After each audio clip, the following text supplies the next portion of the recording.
Some stories are written to entertain, others are written because the world demanded they exist.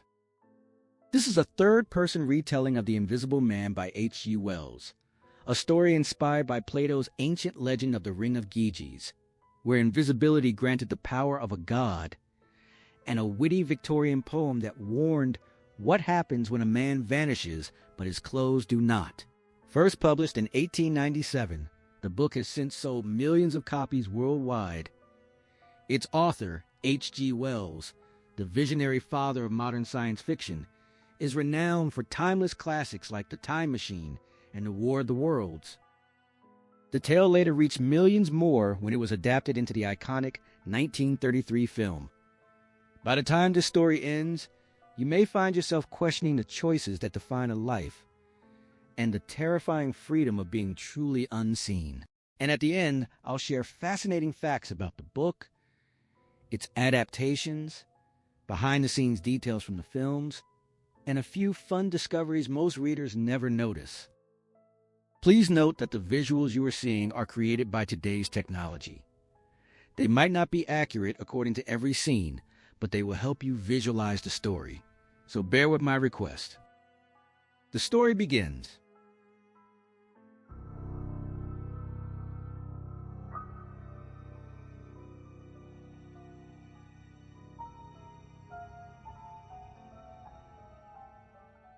Through the biting wind and driving snow, the last of the year, he trudged over the downs from Bramblehurst railway station, the little black portmanteau heavy in his thickly gloved hand, every inch of him wrapped tight, his soft felt hat's brim shielding all but the shiny tip of his nose, while fresh flakes piled against his shoulders and chest, crowning the burden he bore.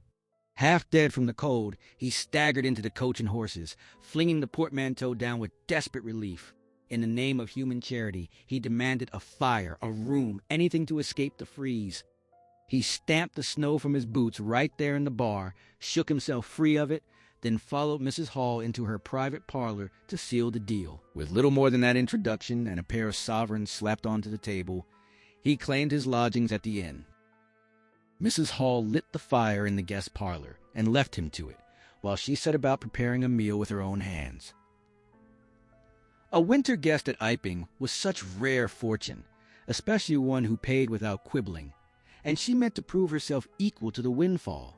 As the bacon began to sizzle, and after sharpening her young helper Millie with a few well-placed sharp words to rouse her from laziness, Mrs. Hall gathered the cloth, plates, and glasses, carrying them into the parlor with lively energy. Though the fire crackled brightly now, she paused in surprise to find her new lodger still bundled in hat and coat, turned away toward the window, gazing out at the snow drifting in the yard. His gloved hands clasped behind him, he stood lost in private reflection. She saw how the melting snow from his shoulders pattered onto her good carpet. Hoping to be of service, she offered to take his hat and coat for drying in the kitchen. He refused without even turning. Unsure if she'd caught the words, she started to ask again. He swung his head just enough to glance back over one shoulder. He preferred to keep them on, he stated firmly, and in that moment she caught the glint of large blue spectacles with side shields and the thick side whiskers spilling over his coat collar, masking his cheeks entirely. "Very well," she replied, as he wished. "The room would warm soon enough." He offered no reply, face turned away once more. Sensing her attempt at talk had come at the wrong moment, Mrs. Hall finished setting the table in brisk clip motions and hurried from the room. When she returned moments later, he remained rooted like a statue, back hunched, collar high, hat brim lowered to conceal face and ears. She set down the eggs and bacon with pointed emphasis and announced that his lunch was ready. He murmured his thanks but stayed motionless until the door began to close behind her. Only then did he pivot toward the table. As Mrs. Hall stepped behind the bar on her way to the kitchen, a rhythmic scraping sound reached her ears. Chirk, chirk, chirk, like a spoon whipping swiftly around a bowl. That girl, she thought with a sigh, she'd completely forgotten the mustard. While she finished blending it herself, she delivered a few more pointed jabs at Millie's dawdling. After all, she had fried the ham and eggs, laid everything out, handled it all, while the girl, Some help she was, had only managed to hold things up. And with a brand new guest hoping to stay, at last she filled the mustard pot, placed it with dignified care on a gold and black tea tray, and carried it through to the parlor. She knocked and stepped in promptly. In that instant, her guest shifted quickly, giving her only a fleeting sight of something white vanishing behind the table, as if he'd been retrieving an item from the floor. She set the mustard pot down firmly and noted that his overcoat and hat now rested on a chair before the fire. A pair of damp boots stood threatening rust on her steel fender. Determined, she moved toward them. She supposed she could take them for drying now, she declared, in a tone that allowed no argument. "Leave the hat," came his muffled reply. Turning, she saw he had lifted his head and sat watching her. For a heartbeat, she stood frozen, mouth agape, words failing her. He clutched a white serviette, the one he'd carried with him, across the lower half of his face, hiding mouth and jaw completely. That explained the muffled tone. Yet it wasn't the cloth that jolted her.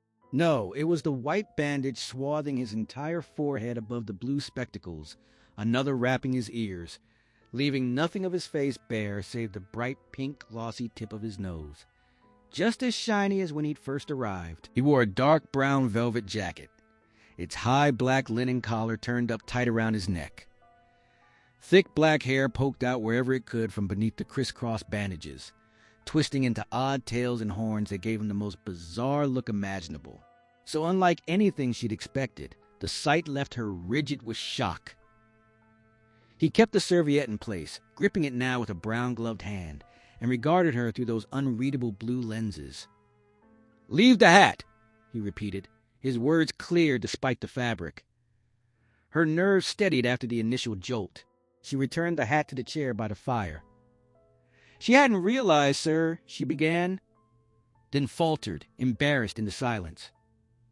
"Thank you," he replied coolly, his gaze flicking from her to the door and back. "She'd have them nicely dried right away, sir," she assured him, gathering his things and heading out. One last glance caught the white-wrapped head in blue goggles before she shut the door. The napkin still shielded his face. A shiver ran through her as the latch clicked, her expression plain with bewilderment and unease. "She never," she whispered to herself. There, moving softly now, she reached the kitchen, too distracted even to question what Millie was fiddling with upon arrival. He remained seated, ears following the sound of her footsteps fading away. He cast a questioning look toward the window, then lifted the serviette and returned to his meal. He swallowed one bite, shot another wary glance at the window, took a second mouthful, and rose. Still holding the cloth, he crossed the room and drew the blind all the way down to meet the white muslin covering the lower window panes. Twilight enveloped the space. With that settled, he returned to the table with a noticeably lighter step and resumed eating. The poor soul must have suffered some accident or undergone an operation, Mrs. Hall remarked to herself. Those bandages had certainly given her quite a start. She added fresh coal to the grate, unfolded the clothes horse, and spread his coat across it. And those goggles? Why, they made him resemble a diver's helmet more than any ordinary man.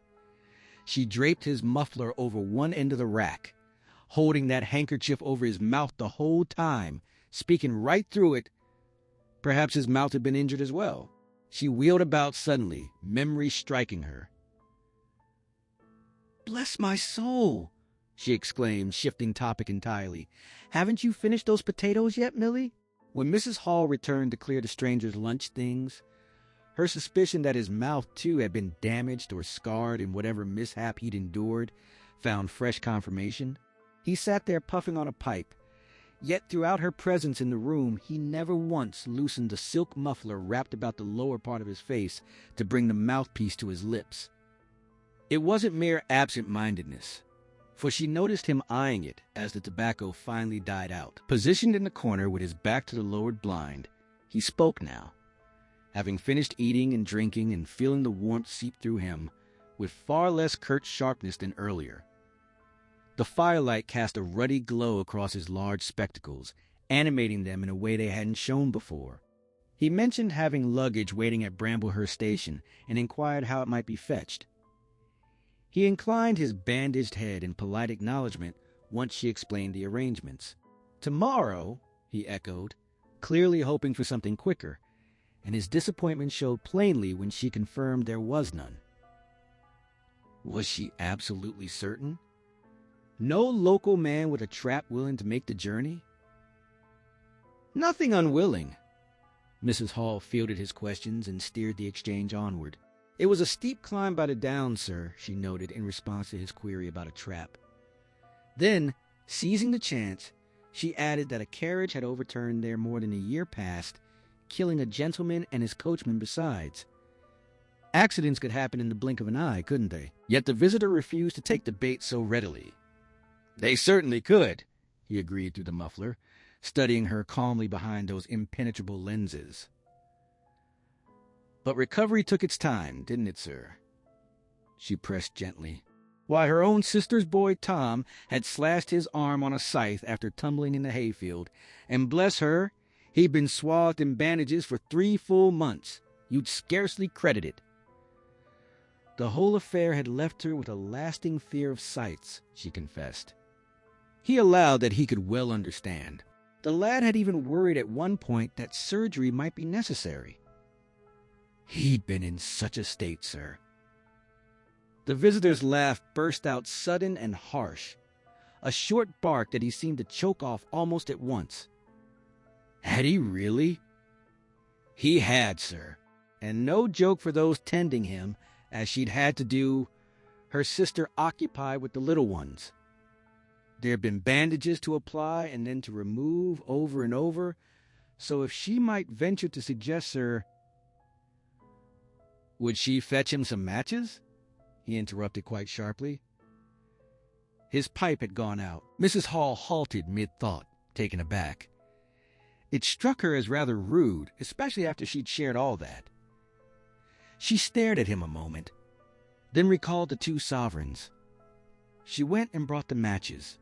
"Thanks," he said briefly, as she set them down, then turned his back to her once more and fixed his gaze out the window. It proved thoroughly disheartening. Clearly the subject of operations and bandages touched a raw nerve. She held back from venturing further, after all, but his abrupt dismissal had stung, and poor Millie bore the brunt of her lingering irritation for the rest of that afternoon. The visitor remained in the parlor until 4 o'clock that afternoon, offering not the slightest excuse for his continued presence. For the most part, he sat utterly still as the daylight ebbed, the firelight flickering across his bandaged form while he smoked quietly, perhaps slipping into a light doze. Once or twice any sharp-eared listener might have caught the scrape of the poker against the coals, and for a full 5 minutes his footsteps echoed as he paced the room, murmuring to himself. Then the armchair gave a protesting creak as he lowered himself back into it. By 4 o'clock, with true darkness closing in, and Mrs. Hall steeling herself to enter and inquire whether her guests might like some tea, Teddy Henfrey, the clockmender, stepped into the bar. He remarked at once on the dreadful weather for thin boots, the snow outside coming down even thicker now. Mrs. Hall nodded in agreement, and, spotting his tool bag, suggested that since he was there, perhaps he could have a quick look at the old clock in the parlor. It kept time well enough, and chimed heartily, but the hour hand stubbornly refused to budge from pointing at 6. Leading the way, she crossed to the parlor door, knocked, and pushed it open. As the door swung wide, she saw her visitor seated in the armchair before the fire, apparently dozing, his bandaged head tilted to one side. The only illumination came from the red embers, which caught his eyes in a glow like warning signals on a railway track, while leaving his lowered face in shadow, along with the faint remnants of daylight filtering through the open doorway. To her dazzled sight, fresh from lighting the bar lamp, everything appeared ruddy and hazy. For one startling instant, it seemed to her that the man before her possessed an enormous mouth stretched wide open, swallowing the entire lower half of his face.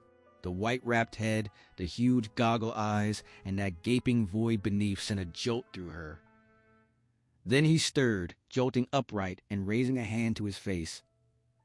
She threw the door wider, flooding the room with more light, and the illusion dissolved. He was simply holding the muffler to his mouth as before. The shadows had played a trick on her eyes, she decided. Recovering from the brief shock, she asked whether he would mind if this man took a look at the clock. He stared around drowsily at first, speaking from behind his hand, then roused fully and agreed without hesitation. Mrs. Hall went to fetch a lamp while he rose and stretched. When the light arrived and Teddy Henfrey entered, he found himself face to face with the bandaged stranger. The sight startled him deeply, those impenetrable dark spectacles fixing on him with an unsettling, almost crustacean intensity. The stranger greeted him politely enough. Henfrey hoped it caused no intrusion. "None at all," the other assured him, though he turned to Mrs. Hall to point out that this room was intended for his private use alone. She began to explain that she thought he'd want the clock seen to, but he cut in smoothly, confirming it was fine. Yet, as a rule, he preferred to remain alone and undisturbed. Seeing some hesitation in the mender's manner, he added that he was truly glad to have the clock attended to. Reassured, Henfrey set to work. The stranger positioned himself with his back to the fireplace, hands clasped behind him. Presently, he added, once the repair was complete, he would like some tea, but not before. Mrs. Hall prepared to step out, making no attempt at small talk this time, lest he brush her off in front of the clock mender.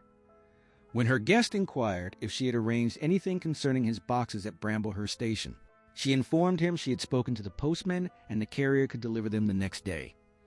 He pressed whether that was as soon as possible.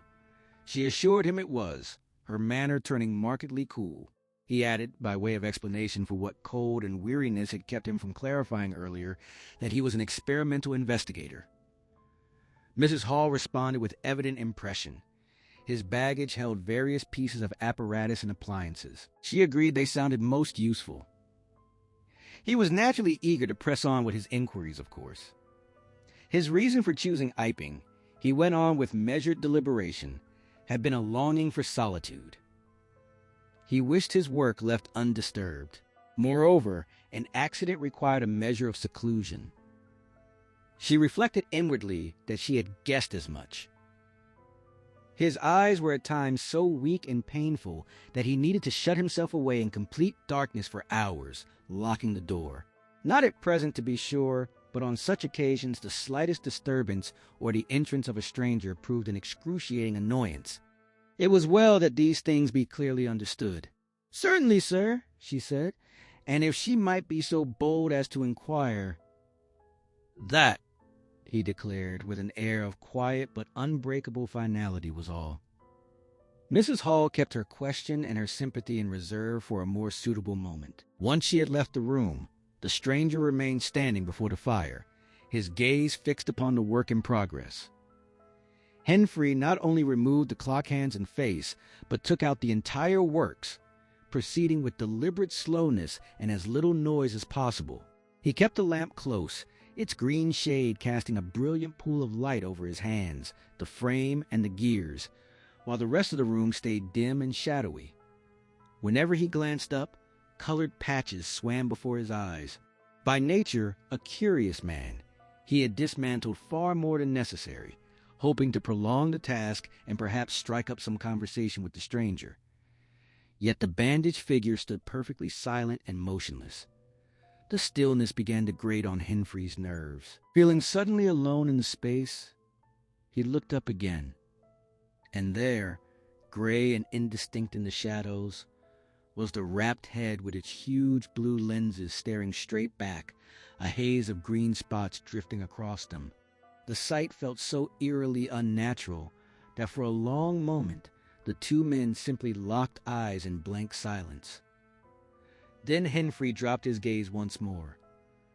An intensely awkward position. One really ought to say something.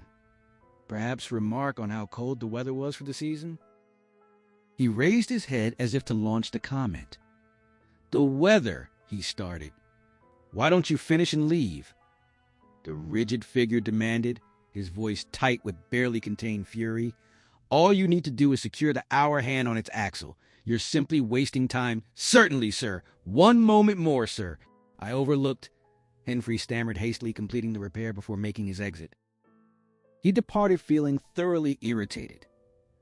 Cursing under his breath as he trudged down the village street through the softening snow, he grumbled to himself that a man had to mend a clock now and then, surely. And again, couldn't a fellow even look at you? Ugly devil. And once more, apparently not. If the police were after someone, they couldn't be more thoroughly swathed and hidden. At Gleason's corner, he spotted Hall approaching, the man who had recently wed the landlady of the Coach and Horses and who now handled the local conveyance to Cetterbridge Junction whenever needed. Hall had clearly lingered over a drink or two at Cetterbridge, judging by the casual sway in his driving. He offered a sociable greeting as he passed. "You've got quite a peculiar guest up at the inn," Teddy remarked. Hall reined in amiably and asked what he meant. "A decidedly strange-looking fellow staying at the Coach and Horses," Teddy answered.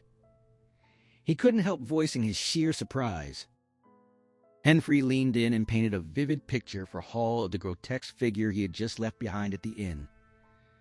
"The man looked for all the world like someone in disguise," he declared. "If a fellow like that were stopping under his own roof, he would insist on seeing the face beneath all that wrapping. Yet women could be so trusting where strangers were concerned. The guest had taken the rooms by the week without so much as offering a name." Hall's slow mind took a moment to catch up. "Yes," Henry confirmed, "and whatever the stranger might be, there was no shifting him before the week was out. He claimed a great deal of luggage was arriving the next day. They could only hope it wasn't boxes full of stones." He went on to recount how his own aunt at Hastings had once been swindled by a smooth-talking stranger with empty portmanteau. By the time he finished, Hall stood vaguely unsettled, the seed of suspicion already taking root. Hall urged his old horse forward with a half-hearted command, and supposed he ought to look into the matter. Yet when he reached home, his wife met him with a sharp tongue over the hours. He had lingered at Cetterbridge, and every mild question he ventured was answered with curt impatience that led nowhere. Still, the doubt Henry had planted continued to grow inside him despite her discouragement. Women didn't know everything, he told himself grimly, and he resolved to learn more about this peculiar lodger at the very first chance. After the stranger had retired for the night, around 9:30, Hall marched into the parlor with deliberate swagger, staring hard at his wife's furniture to remind the absent guest who truly ruled the house, then examined the sheet of mathematical figures left behind with open contempt. Before bed, he instructed Mrs. Hall to inspect the incoming luggage most carefully the following day. She told him to mind his own affairs, and she would mind hers, her tone sharper than usual, because the stranger unsettled her more than she cared to admit. In the small hours, she woke from a nightmare of enormous white heads like turnips swaying toward her on endless necks, their vast black eyes fixed on her alone. Being a sensible woman, she pushed the terror down, turned over, and slept once more.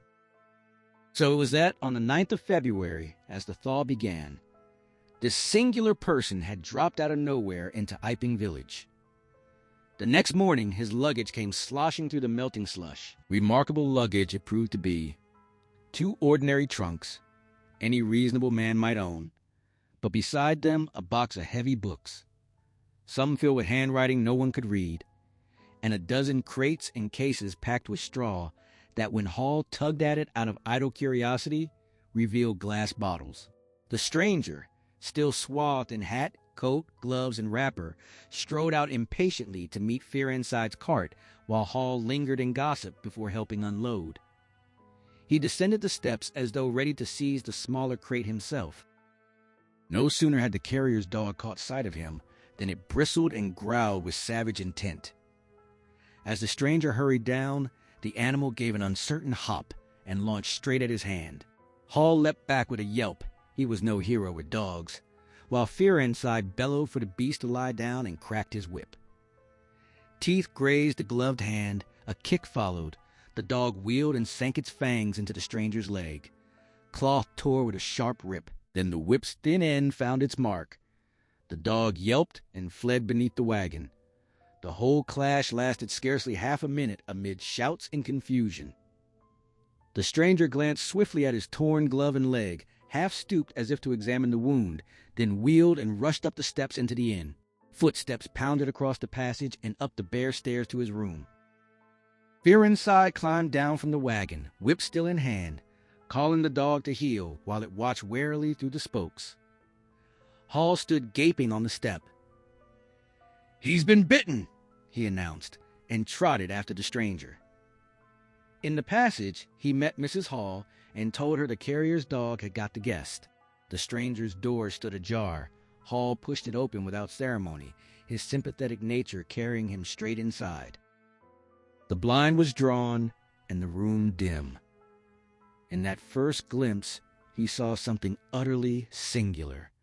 A handless arm waving toward him, and above it, a face of 3 huge, indeterminate spots on white, eerily like the face of a pale pansy. Then a violent blow struck him in the chest, hurling him backward. The door slammed and locked before he could even register the shapes. He stood on the dark little landing, heart hammering, wondering what on earth he had witnessed. After a couple of minutes, he rejoined the small crowd gathered outside the Coach and Horses. Fear was recounting the attack for the second time. Mrs. Hall insisted the dog had no business biting her guests. Huckster, the general dealer, asked questions. Sandy Wadgers from the forge offered solemn judgment. Women and children added their chorus of excited nonsense. "Wouldn't let any dog bite me, that's not right. Keeping such animals. Why'd it bite him anyway?" Hall stared down from the steps, listening, finding it harder and harder to believe anything remarkable had truly occurred upstairs. His vocabulary simply could not keep pace with the impression. He reported that the stranger wanted no help. They had better start bringing the luggage in. Huckster suggested the bite ought to be cauterized at once if it was inflamed. A woman in the group declared she would shoot any such dog. Suddenly, the animal began growling again. An angry voice rang from the doorway. The muffled stranger stood there, collar turned up, hat brim pulled low. The sooner those things were inside, the better he would be pleased. Someone later claimed his trousers and gloves had been changed. Fear asked if he was hurt, apologizing for the dog. "Not in the least," the stranger replied curtly. "The skin had never been broken. Get on with it." He swore softly to himself. Hall would later insist. The moment the first crate was carried into the parlor as directed, the stranger fell upon it with fierce eagerness, tearing it open and flinging straw in every direction without a thought for Mrs. Hall's carpet. Bottle after bottle emerged. Small fat ones holding powders, slender ones with colored and white liquids, fluted blue bottles marked poison, round-bellied flasks with narrow necks, large green glass bottles, large white ones, bottles with glass stoppers and frosted labels, bottles sealed with fine corks or wooden bungs or simple caps, even wine and salad oil bottles. He arranged them in rows on the chiffonier, the mantelpiece, the table beneath the window, along the floor, across the bookshelf, every surface. The chemist shop in Bramblehurst could not have boasted half as many. Crate after crate surrendered its cargo until all 6 stood empty and the table rose in a mound of straw. Besides the bottles, only a set of test tubes and a carefully packed balance had been inside.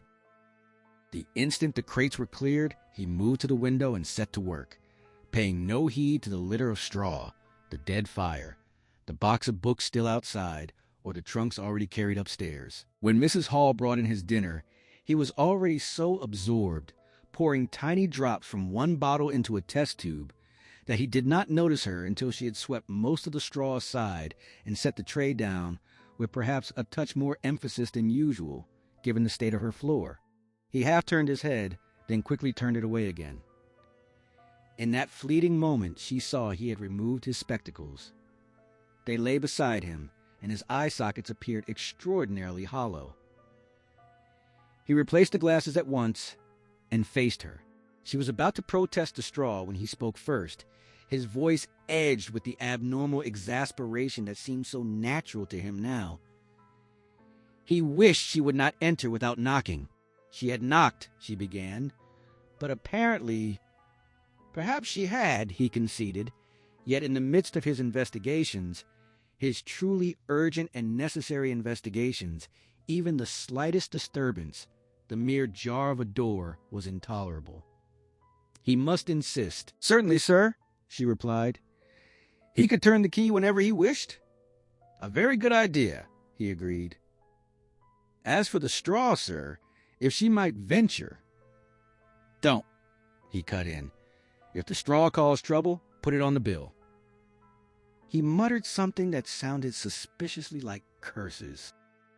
He stood there so strangely aggressive and explosive, bottle in one hand and test tube in the other, that Mrs. Hall felt a flicker of alarm. Still, she was a resolute woman. In that case, she began, she would like to know what he considered. "A shilling," he snapped. "Put down a shilling."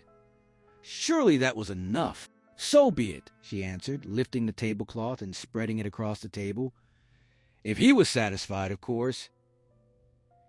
He turned and sat down, presenting his high coat collar to her in dismissal. All afternoon the parlor door stayed locked, and for the most part the room beyond remained silent, just as Mrs. Hall would later recall. Then came a sudden heavy jolt, the sharp ring of bottles colliding as though the table had been struck, the crash of one flung violently to the floor, and after that the rapid thud of pacing feet crossing and recrossing the boards. Certain that something had gone wrong, she moved to the door and pressed close, listening without daring to knock. Behind the wood, he was raging aloud to himself, declaring he could not continue, that the staggering total, 300,000, 400,000, the vast multitude of them, had cheated him utterly, that the labor might consume his entire life, cursing the very idea of patience, branding himself a fool and a liar. The sound of hobnailed boots on the bricks in the bar pulled her away. She left the rest of the outburst unwillingly. When she returned, the parlor had fallen quiet again, save for the faint creak of his chair and the occasional soft clink of glass. Whatever storm had seized him had passed. The stranger had returned to his work. When she carried in his tea, she noticed shards of broken glass swept into the corner beneath the concave mirror and a golden stain that had been hastily wiped across the floor. She drew his attention to it. He snapped that she should simply add it to the bill, imploring her for God's sake to stop troubling him, and went on ticking items in the exercise book before him without another glance. Late that same afternoon in the little beer shop at Iping Hanger, Fearinside leaned across the table with a mysterious air and spoke to Teddy Henfrey. The fellow whose hand his dog had bitten, the very man they had been discussing, was black. At least his legs were. Through the rip in the trousers and the tear in the glove, Fearinside had seen it plainly. No pink flesh at all, only blackness, black as his own hat. Henfrey gave a low whistle of astonishment, pointing out that the man's nose was as pink as fresh paint. Fearinside agreed, then offered his conclusion. The stranger was piebald, black in patches here, white there, ashamed of it, some kind of half-breed whose color had come out uneven instead of blending. He had heard of such things before. Anyone could see the same pattern in horses. In the weeks that followed, the stranger's presence stirred a steady undercurrent of unease through Iping. There were repeated small clashes with Mrs. Hall over household rules. Yet until late April, when the first signs of dwindling funds appeared, he silenced every objection with an extra coin pressed into her hand. Hall disliked the man intensely, and, whenever he dared, spoke of turning him out. But he showed his feelings mainly by avoiding the guest with exaggerated care. Mrs. Hall advised patience, reminding him that summer would bring the artists and their ready money. Punctual payment was punctual payment, whatever else one might say. The stranger never attended church and made no distinction between Sunday and any other day, even in his dress. His work, as Mrs. Hall observed, came in erratic bursts. Some mornings he descended early and remained absorbed for hours. On others, he rose late, paced his room fretting aloud, smoked or dozed in the armchair by the fire. He sent no letters and received none. His temper remained dangerously uncertain. Sudden gusts of fury would snap, tear, crush, or shatter whatever lay to hand. He muttered to himself constantly in a low voice. Yet, though Mrs. Hall listened as closely as she could, the words remained incomprehensible. By daylight, he rarely ventured out, but at twilight, he would emerge heavily muffled regardless of the weather, choosing the loneliest lane shadowed by trees and high banks. His goggling spectacles and bandaged face beneath the low hat brim would loom suddenly from the gloom upon homeward laborers, startling them. One night, Teddy Henfrey, leaving the Scarlet Coat at 9:30, recoiled in genuine fright when the opened-in door threw light on the stranger's skull-like head.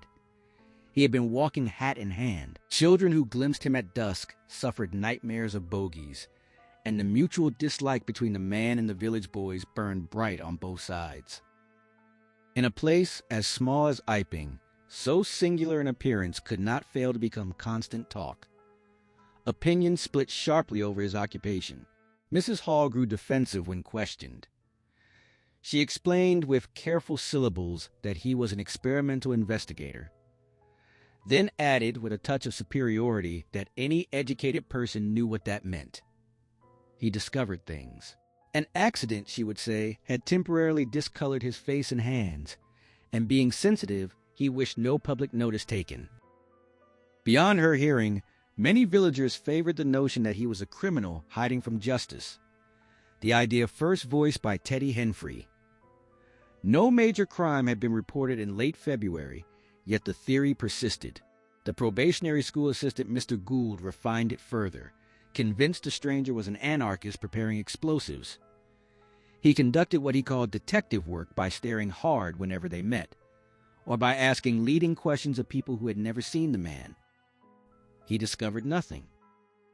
Others followed Fearenside's lead, accepting the piebald explanation or some variation.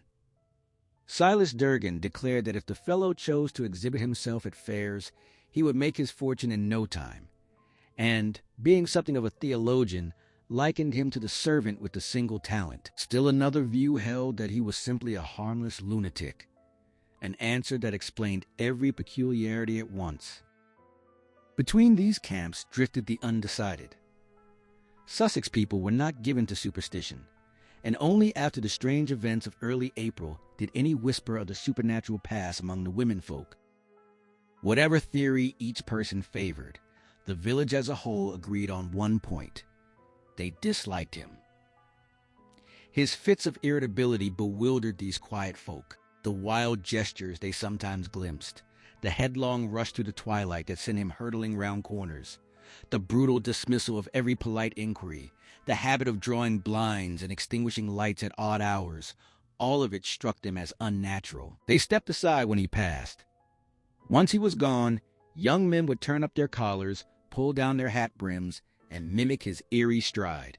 A song called The Bogeyman was popular that season. Miss Satchel had sung it at the schoolroom concert for the church lamps, and thereafter, any gathering that spotted the stranger would break into a bar or two of the tune, sharp or flat according to the singer. Small children, emboldened by distance, would shout, "Bogeyman!" and scamper away in thrilled terror. Dr. Cuss, the village practitioner, burned with professional curiosity. The bandages intrigued his medical eye. The reported multitude of bottles stirred jealous interest. All through April and May, he waited for an opening to speak with the stranger. At last, near Whitsuntide, he could bear it no longer and used the subscription list for a village nurse as his pretext. He was astonished to learn that Hall did not even know his guest's name. Mrs. Hall insisted the stranger had given one, she had simply not caught it clearly, an explanation she knew was hollow, yet the ignorance embarrassed her. Cuss rapped on the parlor door and stepped inside. A muttered curse greeted him from within. He apologized for the intrusion. The door closed behind him, shutting Mrs. Hall off from the rest of the exchange. For the next 10 minutes, she heard only the low murmur of voices. Then came a sharp cry of surprise, the scrape of feet, a chair flung back, a sudden bark of laughter, hurried steps toward the door. Cuss burst out, face drained of color, eyes wide and staring over his shoulder. He left the door swinging open, crossed the hall without a glance at her, descended the steps, and strode off down the road, hat clutched in his hand. Mrs. Hall remained behind the barred door, gazing at the open parlor. From inside, she heard the stranger's quiet laugh, followed by his footsteps crossing the room. The parlor door slammed shut, and silence returned. Cuss walked straight up the village to the vicarage and entered the shabby little study where Bunting sat over his sermon. "Am I mad?" he demanded without greeting. "Do I look like a man who has lost his senses?" The vicar set the ammonite paperweight aside and asked what had happened. "That fellow at the inn." Cuss dropped into a chair. "Give me something to drink," he said. After a glass of the vicar's cheap sherry had steadied his shaking nerves, Cuss recounted the encounter in halting bursts. He had entered the parlor and launched straight into his request for a subscription to the nurse fund. The stranger had thrust both hands deep into his pockets as Cuss came in, then dropped heavily into his chair with a sniff. Another sniff followed, and another. The man kept sniffing throughout, clearly nursing a wretched cold. No surprise, given how heavily he was wrapped. Cuss pressed on with the idea of the fund, while his eyes roamed the room. Bottles and chemicals crowded every surface. A balance stood ready, test tubes lined up in their stands, and a faint scent of evening primrose hung in the air. Would the stranger consider subscribing? He would think about it. Cuss asked directly whether he was engaged in research. "Yes," came the curt reply. "A lengthy research?" The question visibly irritated him.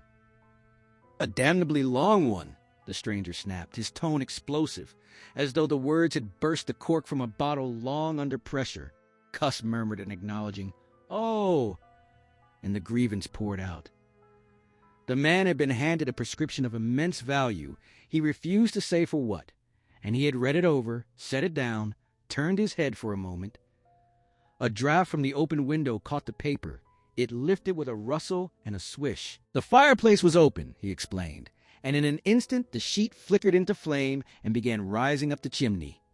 He had lunged for it just as it vanished upward. At that moment, to demonstrate, the stranger drew out his arm. Cuss paused, the memory still vivid. There was no hand, only an empty sleeve. For a heartbeat, he assumed some deformity, perhaps a cork arm removed for comfort. Yet something felt deeply wrong. What held that sleeve rigid and open if nothing filled it? Nothing did. He could peer straight down the length to the elbow joint, where a tear in the fabric let a thin glimmer of light shine through from the far side. "Good God!" he had exclaimed aloud. The stranger halted then, fixing him through those impenetrable black goggles. First at his face, then at the sleeve itself. Cuss pressed, "How could an empty sleeve move like that?" The stranger rose at once. Cuss rose too. 3 slow, deliberate steps brought the bandaged figure close. Very close. A venomous sniff. Cuss held his ground, though the sight of that swathed knob of a head and the blank lenses advancing so quietly unnerved him to the core. "You said it was an empty sleeve?" the stranger repeated softly.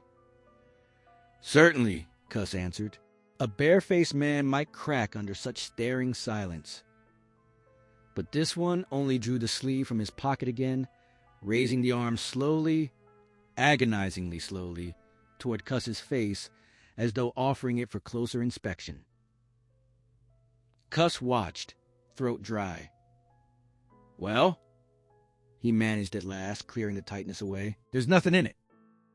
The arm extended straight toward him, inch by inch, until the cuff hovered mere 6 inches from his nose. An empty sleeve advancing like that felt impossibly wrong. And then, something exactly like a finger and thumb pinched his nose. Bunting burst into laughter despite himself. There was nothing there!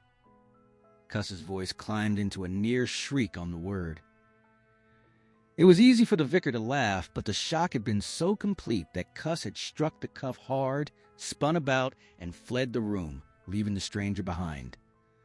When he hit that cuff, it had felt precisely like striking a solid arm, yet there had been no arm, no ghost of one. Bunting sobered, studying Cuss with grave suspicion. It was, he pronounced, with judicial weight, a most remarkable story. Really, most remarkable. The facts of the burglary at the vicarage reached the village chiefly through the vicar and his wife. It took place in the small hours of Whit Monday, the day set aside in Iping for the club festivities. Mrs. Bunting woke abruptly in the pre-dawn stillness, convinced she had heard the bedroom door open and close. She lay still at first, not waking her husband, but listening intently. Then came the unmistakable pad of bare feet emerging from the adjoining dressing room and moving along the passage toward the staircase. Certain now, she roused the Reverend Bunting as quietly as she could. He slipped on his spectacles, her dressing gown, and his bath slippers, and stepped onto the landing without lighting a lamp. From below he heard distinct fumbling at his study desk, followed by a violent sneeze. He returned to the bedroom, seized the most obvious weapon, the poker, and descended the stairs with utmost care. Mrs. Bunting followed onto the landing. The hour was near 4. The deepest night had passed, leaving a faint shimmer of light in the hall, though the study doorway remained an impenetrable black void. The stairs creaked faintly under his tread, and from the study came slight, persistent movements. A snap, the drawer pulled open, rustle of papers. Then a muttered curse, the scratch of a match, and yellow candlelight flooded the room.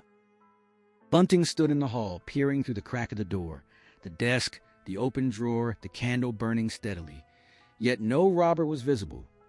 He hesitated, undecided, while Mrs. Bunting crept down behind him, face pale and set. One thought steadied him. The intruder must be someone from the village itself. A chink of coins reached him. The housekeeping reserve of gold, £2.10 in half sovereigns. The sound galvanized Bunting. Gripping the poker tightly, he burst into the room with Mrs. Bunting close behind. "Surrender!" he shouted fiercely, and froze. The room appeared perfectly empty. Yet they had both heard movement only moments before. The certainty of it held them rigid. For perhaps half a minute they stood gaping. Then Mrs. Bunting crossed to look behind the screen while Bunting peered under the desk. She drew back the window curtains. He probed the chimney with the poker. She examined the wastepaper basket. He lifted the lid of the coal scuttle. They stopped, eyes meeting in silent question.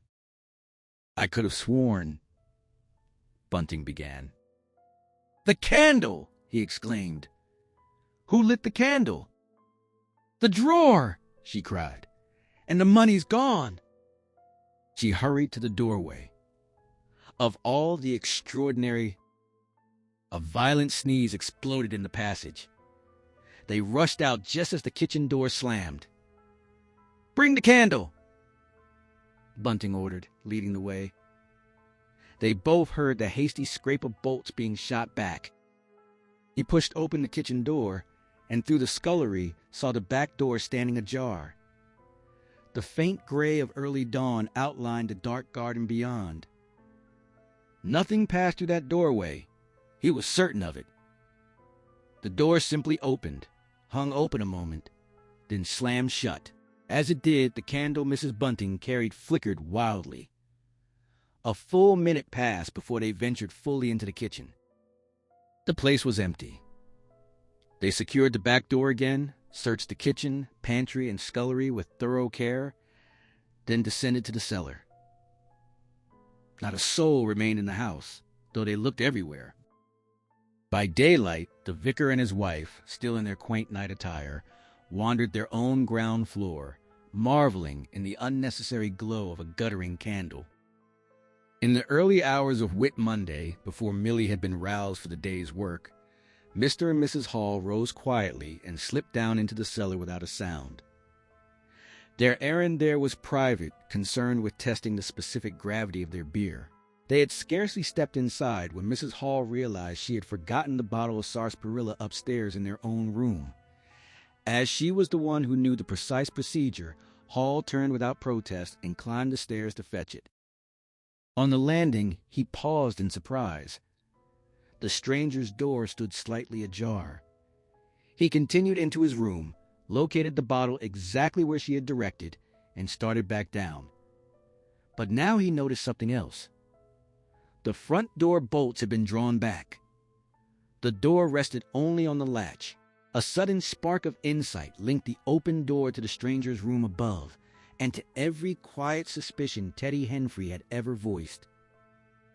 Hall distinctly remembered holding the candle the night before, while his wife secured those very bolts. He halted, mouth open, the bottle still clutched in his hand, then turned and mounted the stairs again. He knocked at the stranger's door. Silence.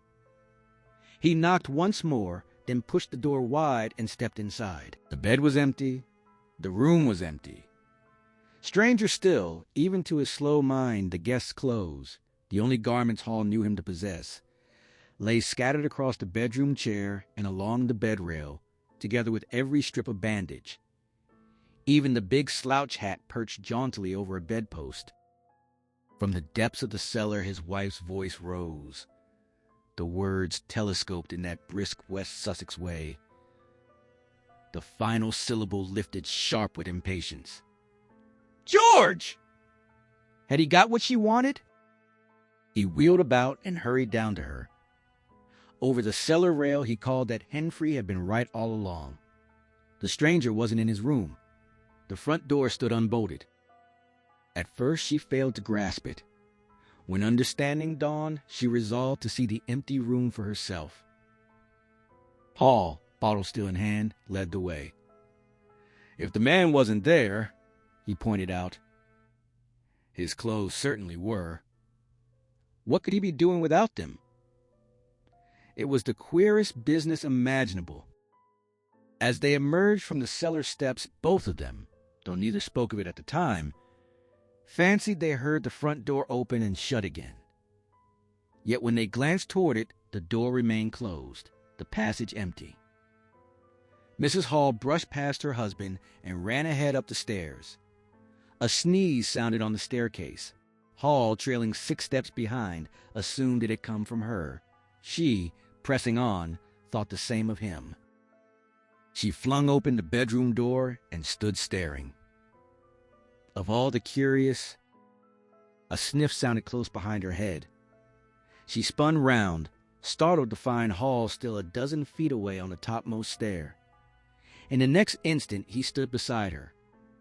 She reached forward, laid her hand on the pillow, then slid it beneath the covers. "Cold," she murmured. "He's been gone this hour or more." At that moment, the bedclothes gathered themselves into a sudden peak, as though seized at the center by an invisible hand, then leapt forward over the bottom rail and tumbled to the floor. The stranger's hat lifted from the bedpost, spun in a wide, whirling arc through the air, and flew straight at Mrs. Hall's face. The sponge shot from the washstand next. Then the chair itself rose, shrugging off the coat and trousers it had held, emitted a dry, mocking laugh eerily like the stranger's own voice, tilted forward on its 4 legs, took deliberate aim, and charged at her. She screamed and turned, the chair legs pressed firmly but insistently against her back, driving her, and Hall behind her, out of the room. The door slammed with violent force and locked itself. For a fleeting moment, the chair and bed appeared to execute a brief, triumphant dance. Then everything fell abruptly still. Mrs. Hall sagged against her husband on the landing, near to fainting. It took all Hall's effort, together with Millie, who had been startled awake by the scream, to half-carry her downstairs and administer the usual restoratives. "It was spirits," she gasped between sips. She had read of such things in the papers, tables and chairs leaping and dancing. "Take another drop, Janny," Hall urged. It would steady her nerves. "Lock him out," she insisted. "Don't let him back in." She had half guessed, should have known, from those goggling eyes, the bandaged head, the refusal to attend church, all those bottles no decent person should possess. He had put spirits into the furniture, her good old furniture. That very chair had once held her poor dear mother when she was a little girl. To think it should turn against her now. "Just a drop more, Janny," Hall repeated. "Your nerves are all shaken." They sent Millie hurrying across the street through the golden 5 o'clock sunshine to fetch Mr. Sandy Wadgers, the blacksmith. Mr. Hall's compliments, and would he come at once? The furniture upstairs was behaving most extraordinarily. Wadgers was a knowing man, resourceful. He took the matter gravely. "Arm darned if it wasn't witchcraft," he declared. "You want horseshoes for gentry like that?" He arrived deeply concerned. Yet when they urged him to lead the way upstairs, he lingered in the passage, preferring talk to action. Across the way, Huckster's apprentice appeared and began taking down the tobacco shop shutters. He was summoned over to join them. Mr. Huckster followed shortly after. The Anglo-Saxon instinct for debate took hold. Much discussion, little decision. "Let's have the facts first," Wadgers insisted. "We must be certain we'd be right to bust that door open. A door unbusted stays open to busting, but once busted, you can't unbust it." Then suddenly and inexplicably, the upstairs door swung wide of its own accord. As they stared upward in astonishment, the muffled figure of the stranger descended the stairs. Stiffly, slowly, those unreasonably large blue spectacles staring blacker and blanker than ever.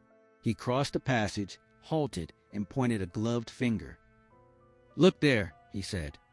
Their eyes followed to the bottle of sarsaparilla standing hard by the cellar door.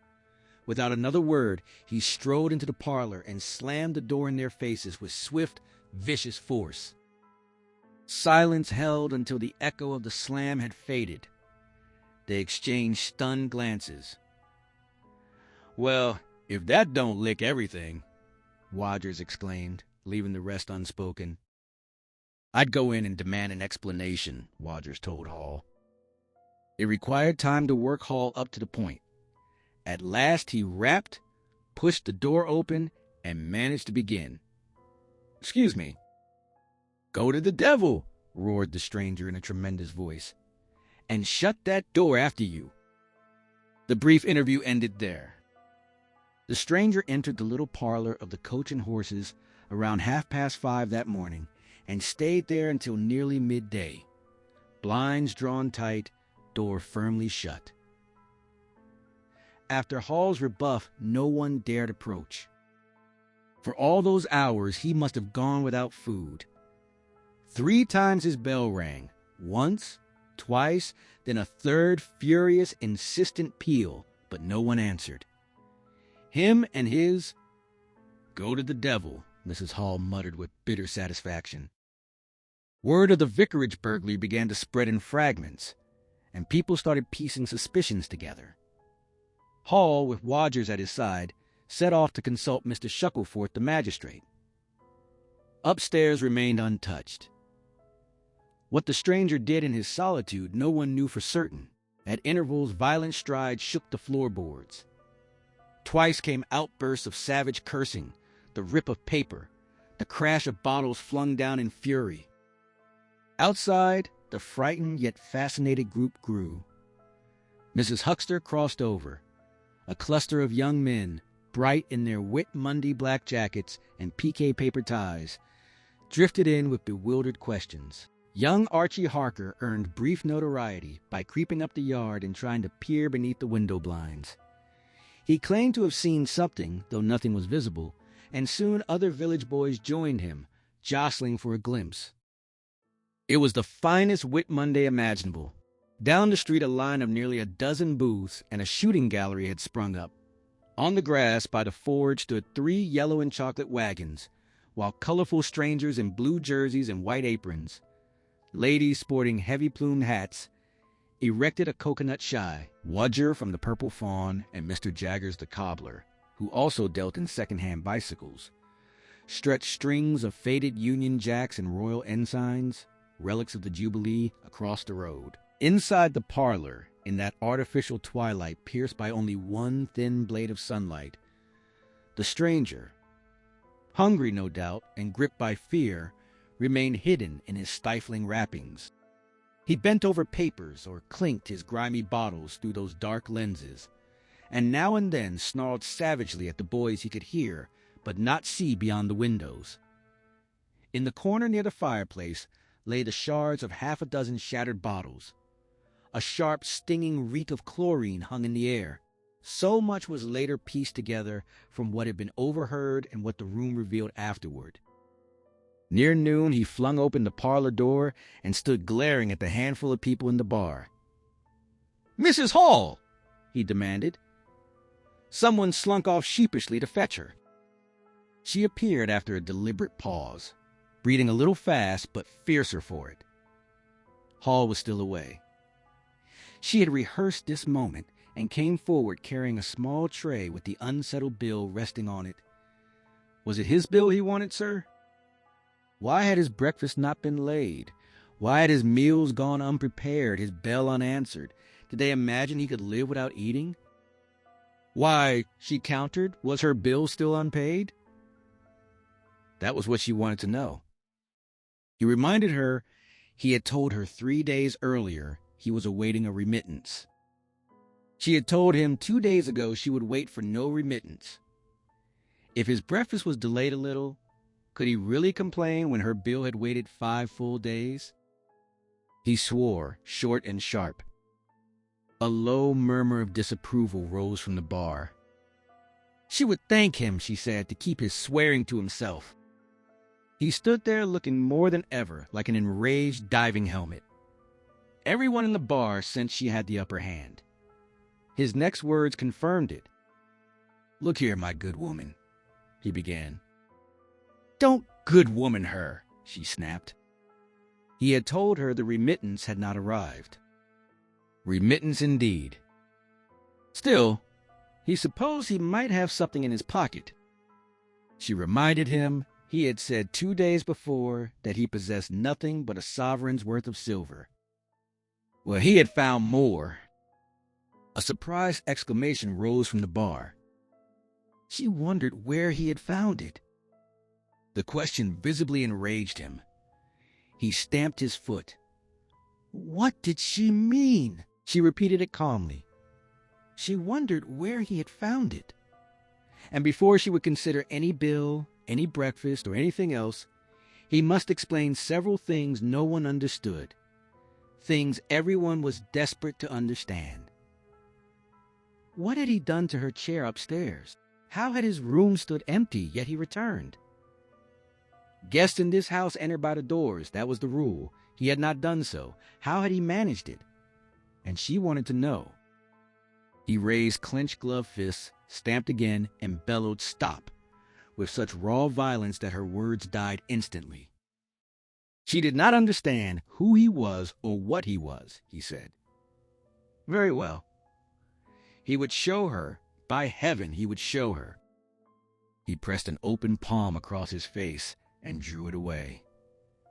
The center of his face had become a black void. "Here," he said. He stepped forward and placed something in her hand.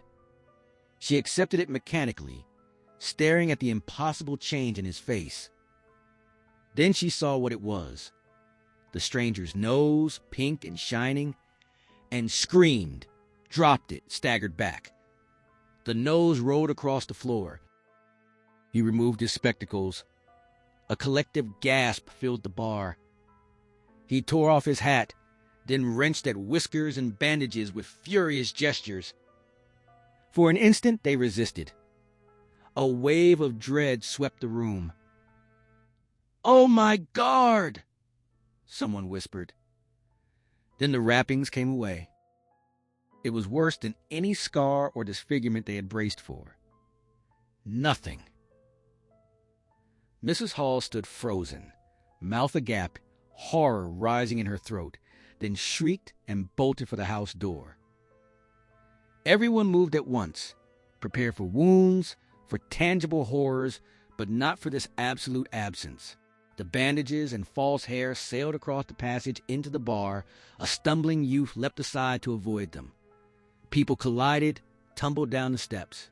The figure shouting some frantic, incoherent explanation stood solid and gesturing only up to his coat collar. And above it, nothing visible at all. Shouts and shrieks carried down the village street. People looked up to see the coach and horses disgorging its occupants in panic. Mrs. Hall fell. Teddy Henfrey leapt to avoid her. Then came Millie's piercing screams. She had emerged from the kitchen at the commotion and found herself face to back with the headless stranger. Instantly, the street erupted. The sweetstuff seller, the coconut shy man and his helper, the swing operator, children, rustic dandies, smart young women, smocked elders, apron gypsies, all ran toward the inn.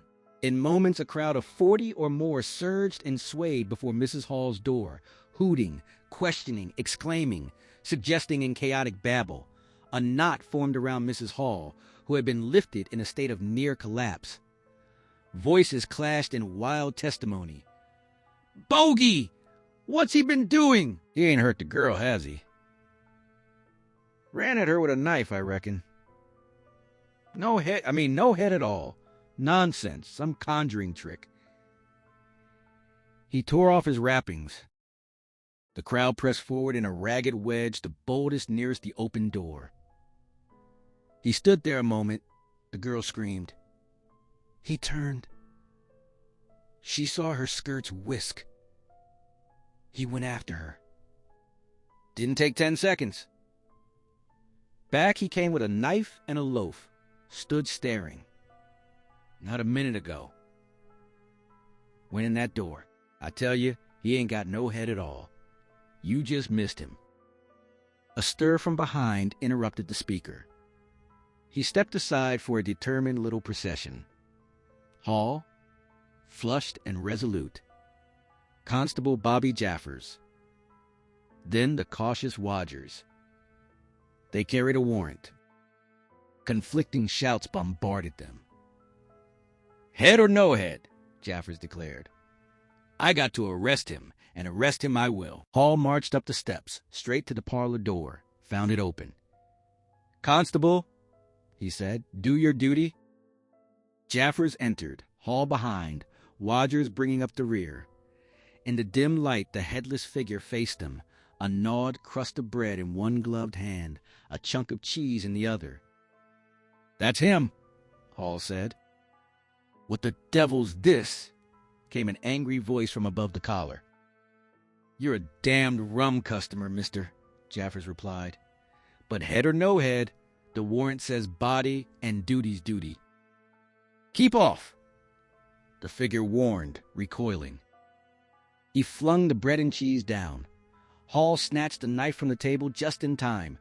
The stranger's left glove came off and slapped across Jaffers' face. In the next instant, Jaffers gripped the empty wrist and seized the invisible throat. A hard kick landed on his shin. He shouted, but held fast. Hall slid the knife toward Wodgers, who positioned himself like a goalkeeper, then stepped in as the two swayed and staggered toward him, grappling and striking. A chair toppled with a crash in their path. "Get the feet," Jaffers growled through clenched teeth. Hall tried to comply and caught a resounding kick to the ribs that dropped him momentarily. Wodgers, seeing the headless figure roll atop Jaffers, backed toward the door, knife ready, only to collide with Huckster and the Siddermorton Carter rushing in to aid the law.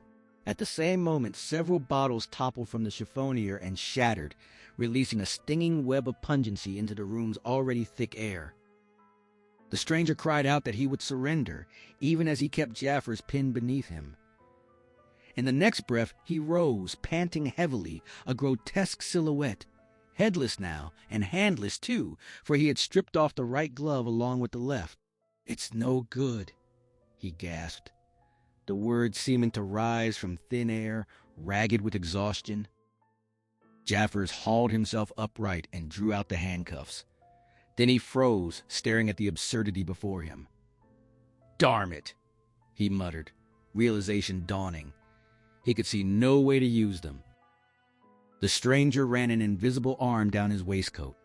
As though guided by unseen fingers, the buttons undid themselves one by one. He muttered something about his shin and bent forward, fumbling at his shoes and socks. Huckster, watching closely, suddenly exclaimed that this was no man at all, just empty clothes. You could peer straight down the collar, see the linings hanging loose. He could put his arm right through. He reached out. His hand met solid resistance in midair. He jerked back with a sharp curse. The aerial voice snapped back in savage irritation. "Keep your fingers out of my eye." The fact was, he was all there, head, hands, legs, the whole of him, but invisible. A confounded nuisance, yes, but no excuse for every fool in Iping to prod and poke at him. The suit of clothes, now fully unbuttoned, hanging slack on its unseen frame, rose upright, arms planted akimbo. More men had crowded into the room. The space felt stifling. "Invisible, eh?" Huckster said, brushing aside the insult. "Whoever heard the like? Strange, perhaps," the voice conceded, but not a crime. Why, then, was a policeman assaulting him? "That's different," Jaffers replied. "You may be hard to spot in this light, but I've got a warrant, all in order. What I'm after isn't invisibility, it's burglary. A house broken into, money taken. Well, circumstances certainly pointed." "Stuff and nonsense," the invisible man cut in. "I hope so, sir, but I've my instructions." "Very well," the stranger said. "I'll come, but no handcuffs." "It's the regular thing," Jaffers insisted. "No handcuffs," the voice repeated firmly. "Pardon me," Jaffers said. Abruptly, the figure sat. Before anyone could grasp what was happening, slippers, socks, and trousers were kicked off beneath the table. He sprang up again and flung the coat aside. "Here, stop that!" Jaffers shouted, suddenly understanding. He seized the waistcoat. It writhed in his grip. The shirt slipped free, leaving the waistcoat limp and empty in his hand. "Hold him!" Jaffers bellowed. "Once he gets those things off—" "Hold him!" The cry echoed from every throat. A rush surged toward the fluttering white shirt, the last visible remnant of the stranger. The shirt sleeve lashed out, landing a shrewd blow across Hall's face that sent him reeling backward into old Toothsome the sexton. In the next instant, the garment lifted, convulsed, flapped wildly as though being wrestled over an invisible head. Jaffers clutched at it, only to help pull it free. A fist struck him in the mouth from nowhere. He drew his truncheon and brought it down hard on Teddy Henfrey's crown. "Look out!" Voices overlapped in frantic warning. "Hold him! Shut the door! Don't let him loose! I got something! Here he is!" A perfect babel erupted. Everyone seemed to be struck at once. Sandy Wadgers, wit sharpened by a stinging blow to the nose, flung the door wide and led the scramble out. The rest jammed in the doorway, struggling. The blows continued. Phipps the Unitarian lost a front tooth. Henfrey's ear cartilage took damage. Jaffers caught a strike under the jaw, turned and seized something solid between himself and Huckster in the melee. Something muscular, a chest. The whole tangled mass of men burst into the crowded hall. "I got him!" Jaffers choked out, face purple, veins bulging, wrestling fiercely against his unseen opponent as he reeled through them all. Men staggered aside as the furious struggle lurched toward the house door and spun down the half-dozen steps. Jaffers cried out in a strangled voice, still clinging tight, driving his knee upward, whirled once and fell heavily undermost, head striking the gravel. Only then did his fingers loosen. Excited shouts of "Hold him!" "Invisible!" rang out. A young stranger to the village rushed forward, caught at something, missed, and tumbled over the fallen constable. Halfway across the road, a woman screamed as an unseen force shoved past her. A dog yelped, apparently kicked, and fled howling into Huckster's yard. With that, the Invisible Man's passage was complete. For a stunned moment, people stood gesturing wildly. Then panic scattered them like dead leaves before a gust. Jaffers lay quite still on his back, knees bent, face to the sky. Far out on the open downs, Gibbons, the amateur naturalist, lay stretched in the grass, believing himself alone within miles, drifting near sleep. Close beside him came the unmistakable sound of a man coughing, sneezing, then swearing with cultured vehemence. He looked. Nothing. Yet the voice continued, broad and inventive in its profanity, rising to a peak, subsiding, trailing away toward Adderdean in a final spasmodic sneeze. Gibbons knew nothing of the morning's events in Iping, but the phenomenon shattered his calm. He rose hastily and hurried down the steep hill toward the village as fast as his legs would carry him.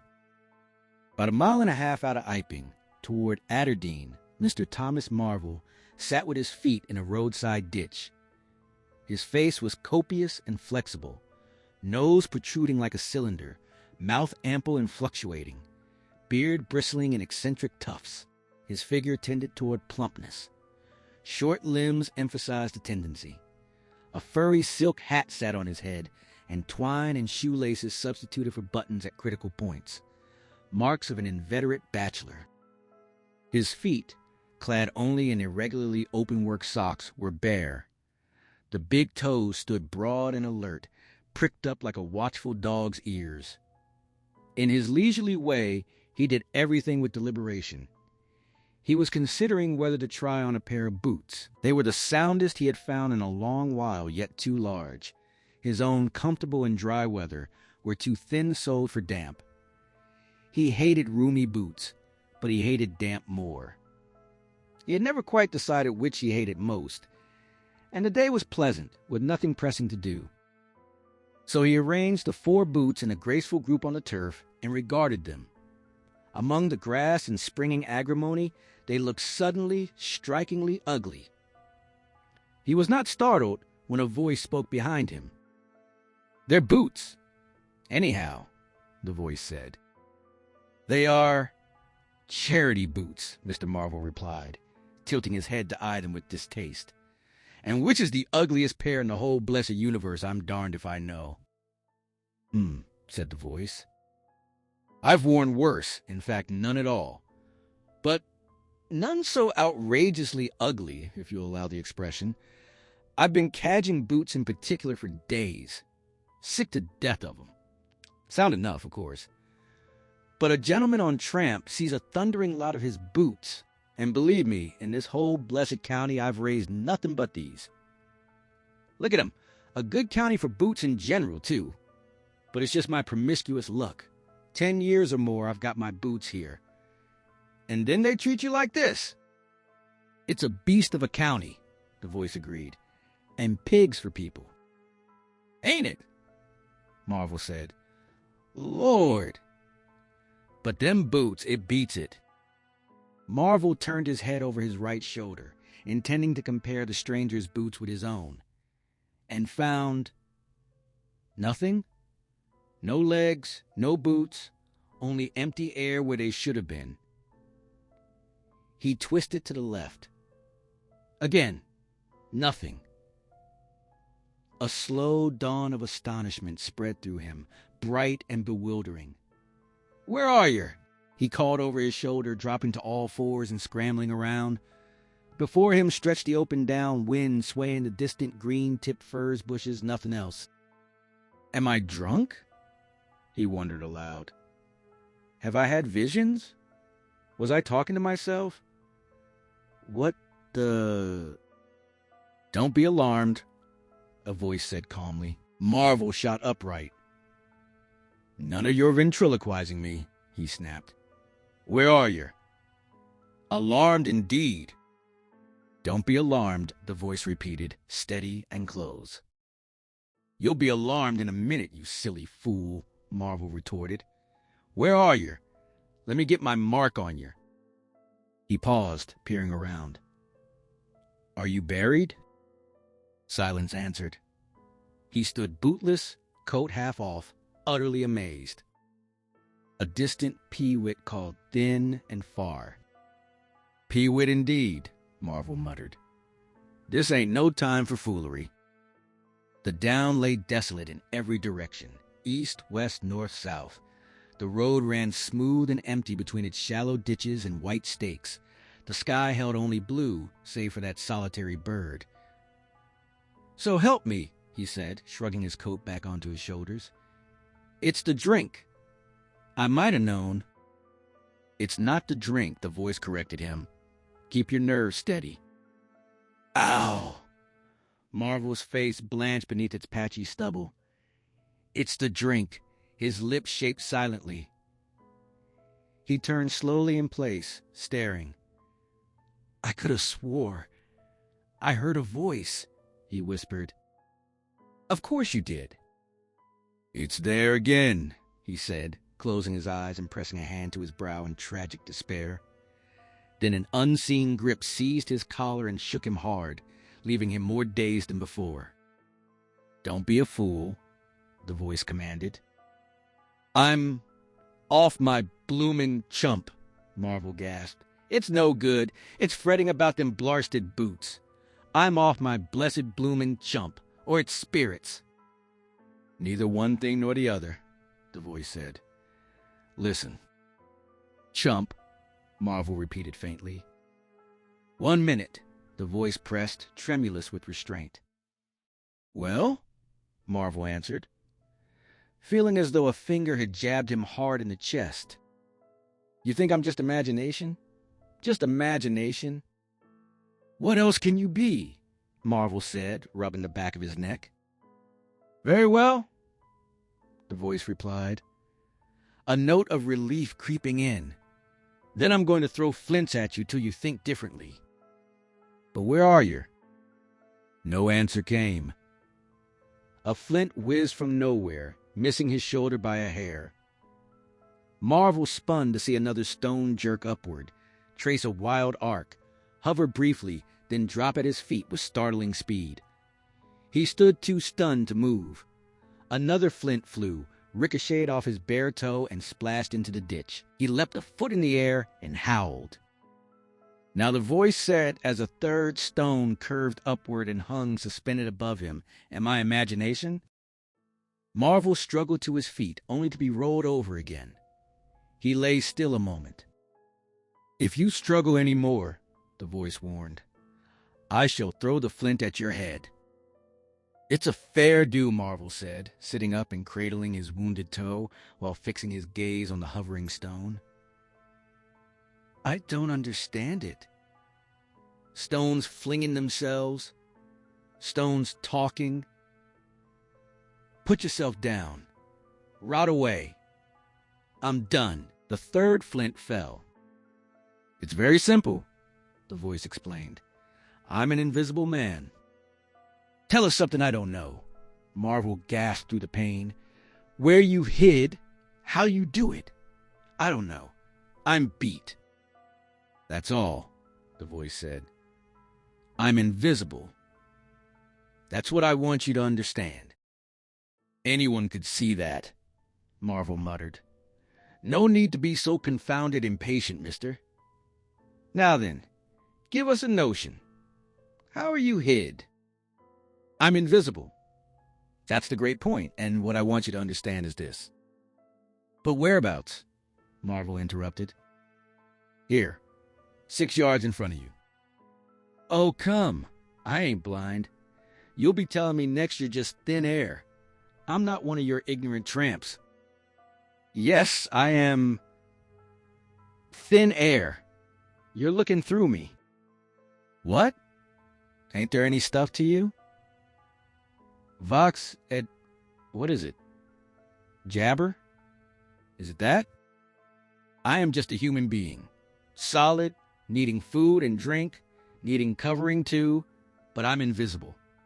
You see? Invisible. Simple idea. Invisible." "What? Real like?" "Yes, real." "Let's have a hand of you," Marvel said. If you are real, it won't be so darn out of the way like then. Lord, how you made me jump, gripping me like that. He felt the hand close around his wrist.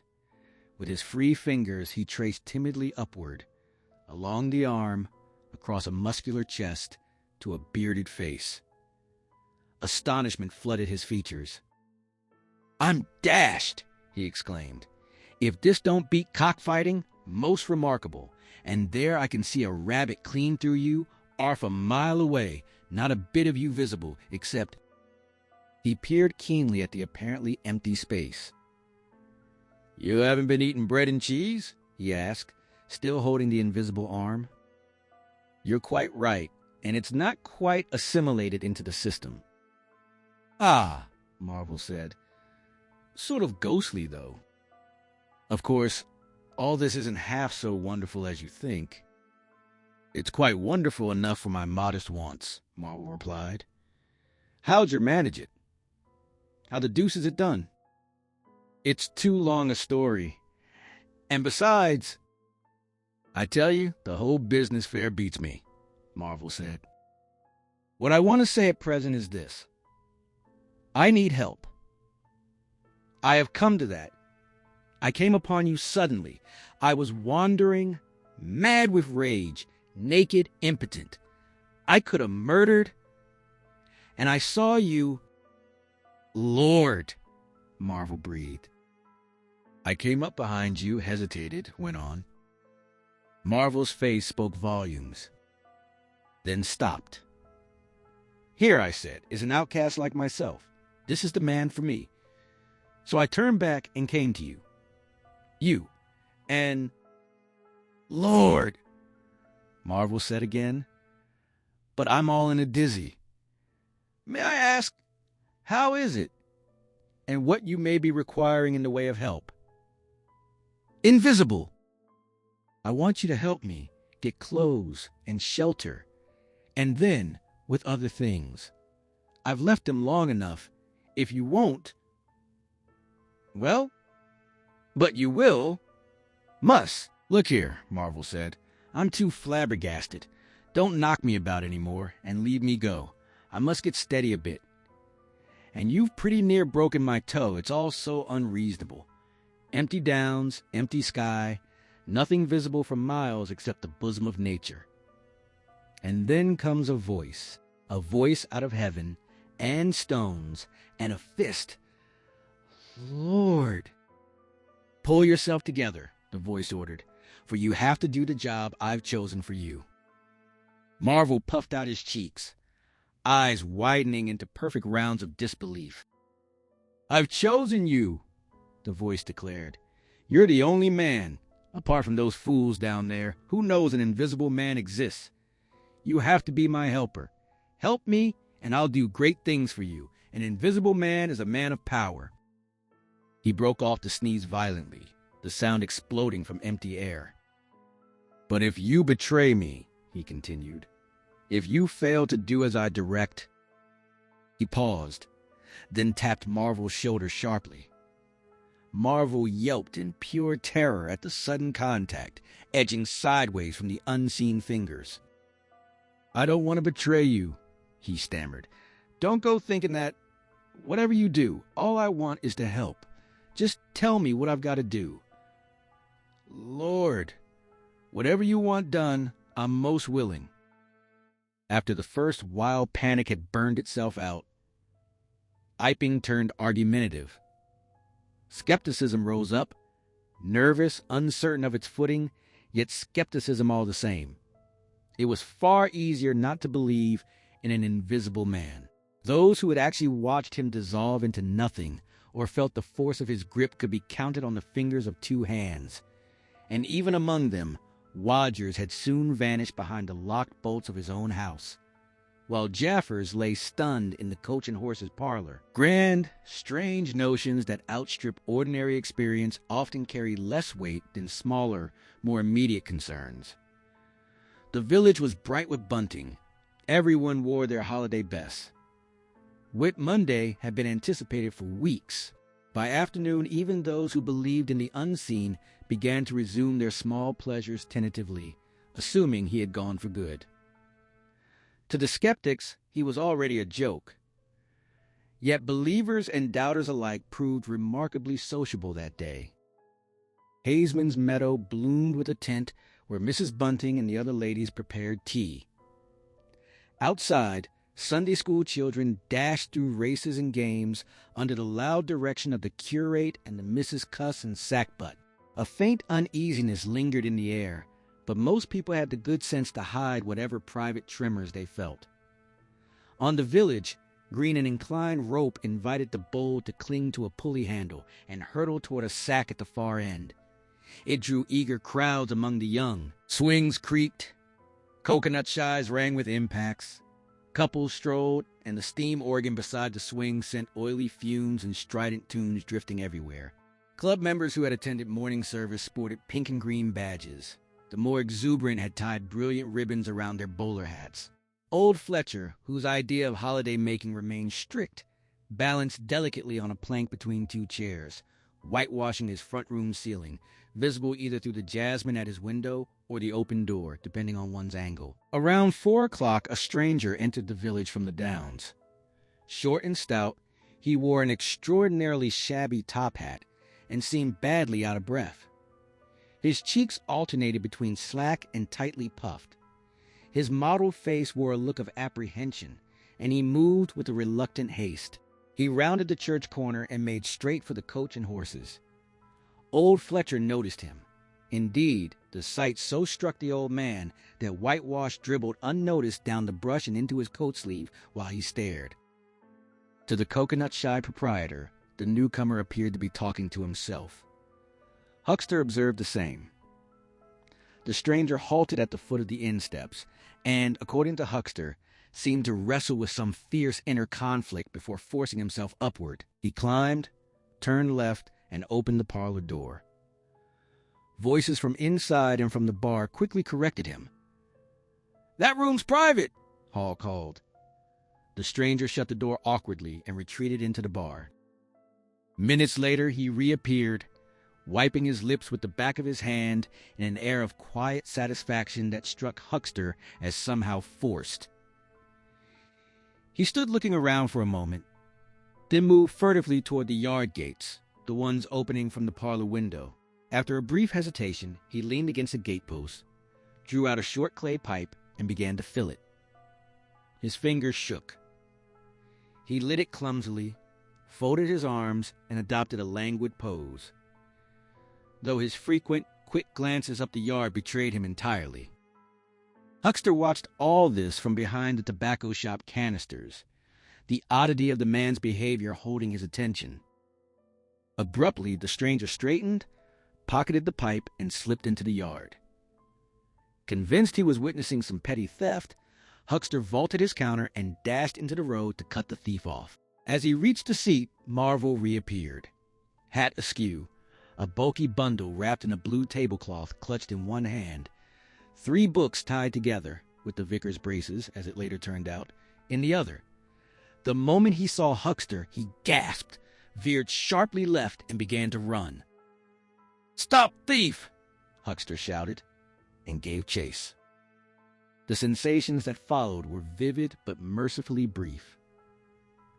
Huckster saw the man just ahead, sprinting briskly toward the church corner and the down road. Beyond lay the village flags and festivities, a few faces turning curiously. He bellowed, "Stop, thief!" again and ran on with determination. He had covered scarcely 10 strides when something caught his shin in an inexplicable way. He was no longer running. He was flying forward at impossible speed. The ground rushed up to meet his head. The world shattered into a million spinning sparks of light. And after that, subsequent proceedings interested him no more. To grasp what had truly transpired inside the inn, one must step back to the precise instant Mr. Marvel first appeared in the frame of Mr. Huckster's window. At that very moment, Mr. Cuss and Mr. Bunting stood together in the parlor. They had come, granted permission by Mr. Hall, to conduct a careful search of the invisible man's abandoned possessions. Jaffers, still dazed from his fall, had already been escorted home by friends. Mrs. Hall had gathered up the scattered garments and tidied the room. On the table beneath the window, where the stranger had so often worked, Cuss's eye fell almost immediately upon 3 thick manuscript volumes, clearly labeled Diary. "Diary!" Cuss exclaimed, placing the 3 books side by side on the table. "Now at least we shall learn something." The vicar rested both hands on the table's edge, leaning in. "Diary," Cuss repeated, settling into a chair. He propped 2 volumes upright to support the third and opened it. No name on the flyleaf. Bother. Cipher. And figures. Bunting came round to peer over his shoulder. Cuss turned the pages, disappointment clouding his face at once. Dear me, it's all cipher, Bunting." "No diagrams?" Bunting asked. "No illustrations that might shed light?" "See for yourself," Cuss said. "Some of it's mathematical, some appears to be Russian or some such language, to judge by the letters, and some is Greek.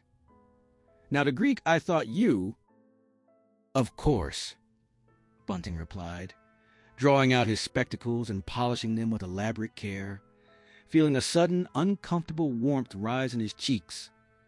For whatever Greek he had once possessed had long since faded from memory. Yes, the Greek, of course, may furnish a clue. "I'll find you a place. I'd rather glance through the volumes first," Bunting said, still wiping the lenses. "A general impression first, Cuss, and then, we can go looking for clues."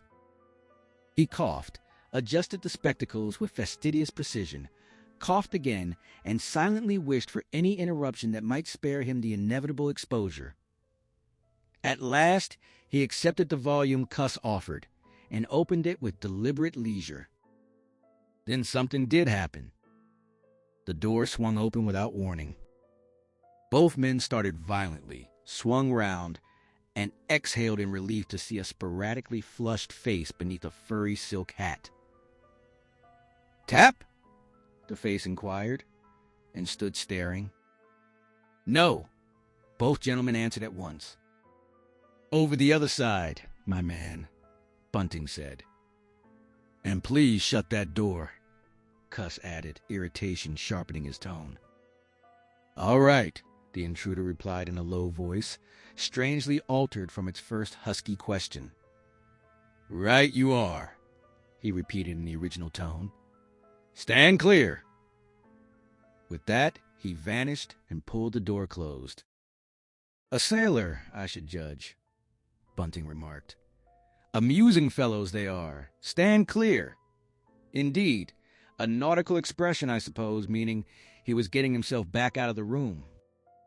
"I dare say so," Cuss muttered. "My nerves are all loose today. It quite made me jump, the door opening like that." Bunting smiled as though he himself had not flinched. "And now," he said with a sigh, "these books."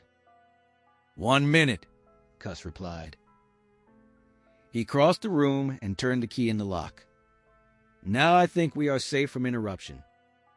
A faint sniff sounded as he did so. "One thing is indisputable," Bunting said, drawing a chair close to Cuss's. "There have certainly been very strange things happening in Iping these last few days. Very strange. I cannot, of course, believe in this absurd invisibility story." "It's incredible," Cuss agreed. "Incredible. But the fact remains that I certainly saw right down his sleeve." "But are you sure?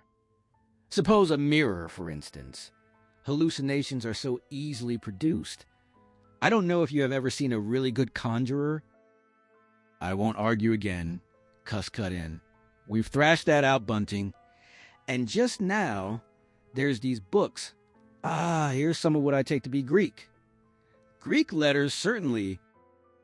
He pointed to the middle of the page. Bunting flushed faintly and brought his face nearer, apparently struggling with his spectacles. Then a strange sensation crept over the nape of his neck. He tried to lift his head and met immovable resistance. A heavy, firm hand pressed down, forcing his chin irresistibly toward the table. "Don't move, little men," a voice whispered, "or I'll brain you both." He found himself staring into Cuss's face, inches away. Each man saw his own sickly astonishment mirrored in the other. "I'm sorry to handle you roughly," the voice continued, "but it's unavoidable. Since when did you learn to pry into an investigator's private memoranda?" Two chins struck the table at once. Two sets of teeth rattled. "Since when did you learn to invade the private rooms of a man in misfortune?" The blow was repeated. "Where have they put my clothes?" "Listen," the voice went on. "The windows are fastened, and I've taken the key from the door. I am a fairly strong man, and I have the poker handy, besides being invisible. There's not the slightest doubt that I could kill you both and get away quite easily if I wanted to. Do you understand?" "Very well. If I let you go, will you promise not to try any nonsense and do what I tell you?" The vicar and the doctor exchanged glances. Cuss pulled a wry face. "Yes," Bunting said. The doctor echoed him. The pressure on their necks eased. Both sat up, faces flushed crimson, heads wriggling to ease the ache. "Please keep sitting where you are," the Invisible Man instructed. "Here's the poker, you see." He presented the implement briefly to the tip of each man's nose. "When I came into this room," he continued, "I did not expect to find it occupied, and I expected to find, in addition to my books of memoranda, an outfit of clothing. Where is it? No, don't rise. I can see it's gone. Now, just at present, though the days are warm enough for an invisible man to run about stark, the evenings are chilly. I want clothing and other accommodation, and I must also have those 3 books. To understand what had truly unfolded inside the inn, one must return to the exact moment Mr. Marvel first entered the view from Huckster's window. At that same instant, Mr. Cuss and Mr. Bunting stood in the parlor. They had come, with Mr. Hall's permission, to examine the Invisible Man's abandoned belongings with thorough care. Jaffers, still reeling from his fall, had already been helped home by sympathetic friends. Mrs. Hall had cleared away the scattered garments and restored order to the room. On the table beneath the window, where the stranger had so often labored, Cuss's gaze fell almost at once upon 3 thick manuscript volumes, plainly marked Diary. "Diary!" Cuss exclaimed, setting the 3 books squarely on the table. "Now at least we shall discover something." The vicar placed both hands on the table's edge and leaned closer. "Diary," Cuss repeated, easing himself into a chair. He braced 2 volumes upright to hold the 3rd steady and opened it. "Humph! No name on the flyleaf. Bother. Cipher. And figures." Bunting stepped around to look over his shoulder. Cuss leafed through the pages, disappointment settling swiftly across his features. Dear me, it's all cipher, Bunting." "No diagrams?" Bunting inquired. "No illustrations that might throw light?" "See for yourself," Cuss said. "Some of it's mathematical, some appears to be Russian or some such language, to judge by the letters, and some is Greek. Now the Greek, I thought you—" "Of course," Bunting answered, drawing out his spectacles and polishing them with meticulous care, a sudden flush of discomfort warming his face, for any Greek he had once known had long since slipped from his mind. "Yes, the Greek, of course, may furnish a clue. I'll find you a place." "I'd rather glance through the volumes first," Bunting said, still wiping the lenses. "A general impression first, Cuss, and then, we can go looking for clues." He coughed, settled the spectacles with precise adjustment, coughed once more, and inwardly wished for any diversion that might delay the inevitable revelation of his ignorance. At length, he accepted the volume Cuss extended, and opened it with studied deliberation. Then something did happen. The door burst open without warning. Both men jerked violently round and exhaled in relief to see a sporadically flushed face beneath a furry silk hat. "Tap?" the face inquired, and remained staring. "No," both gentlemen answered together. "Over the other side, my man," Bunting said.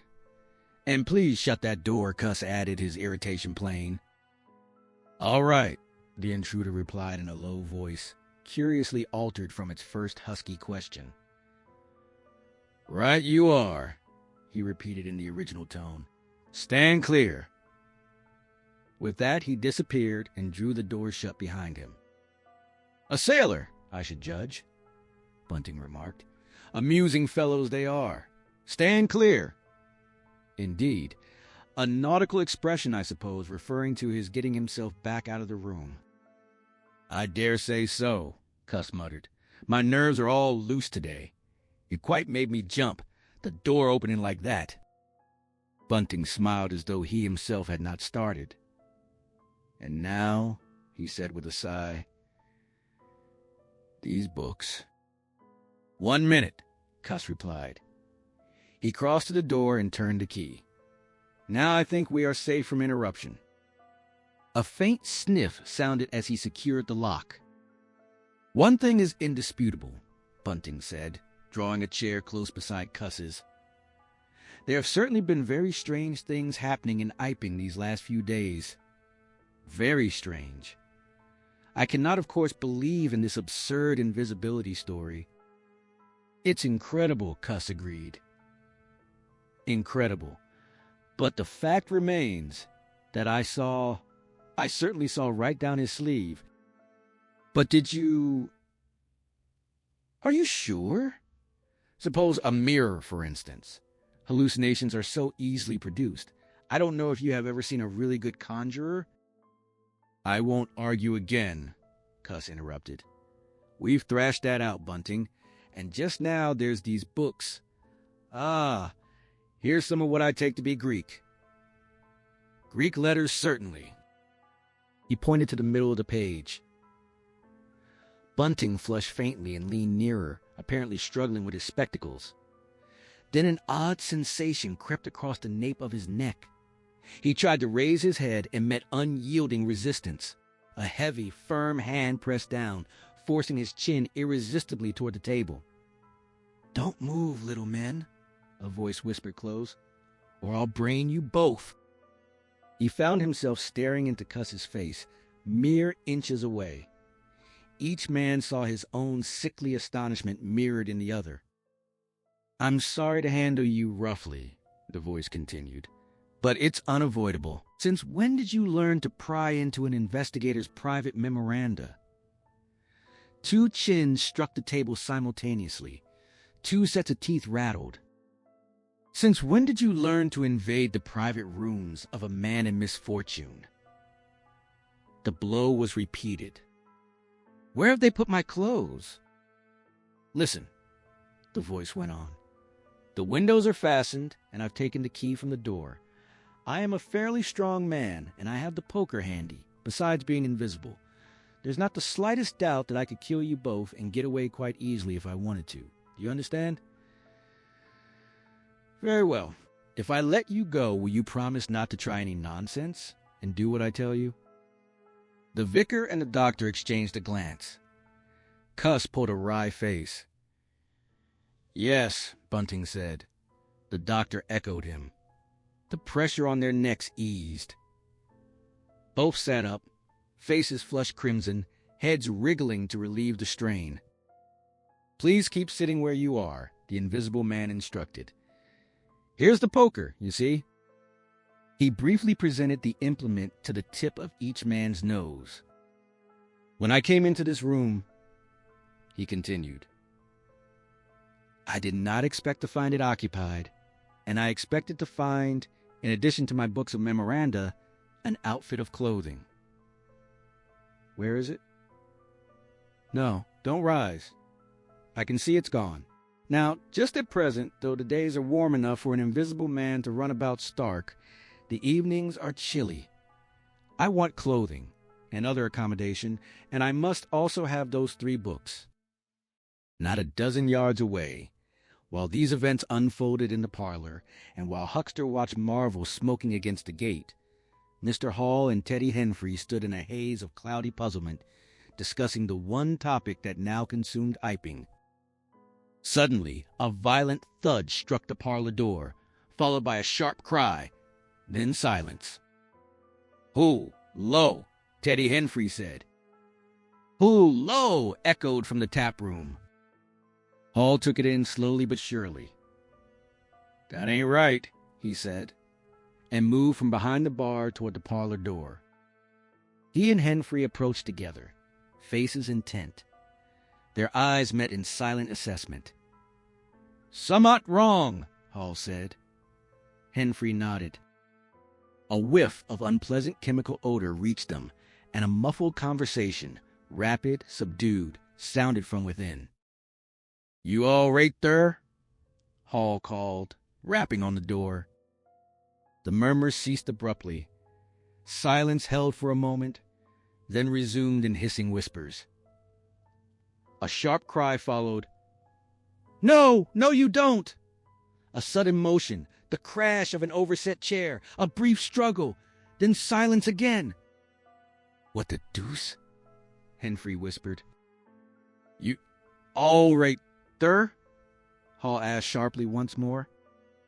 The vicar's voice answered with a curious, jerking intonation. "Quite right. Please don't interrupt." "Odd," Henfrey said. "Odd," Hall echoed. "Says don't interrupt," Henfrey repeated. "I heard him," Hall confirmed. "And a sniff," Henfrey added. They stood listening. The conversation inside continued, rapid and low. "I can't," Mr. Bunting's voice rose suddenly. "I tell you, sir, I will not." "What was that?" Henfrey asked. "Says he would not," Hall said. "Warn't speaking to us, was he?" "Disgraceful." Mr. Bunting's voice came again from within. "Disgraceful," Henfrey repeated. "I heard it. Distinct." "Who's that speaking now?" Henfrey asked. "Mr. Cuss, I suppose," Hall replied. "Can you hear anything?" Silence fell. The sounds within grew indistinct, perplexing.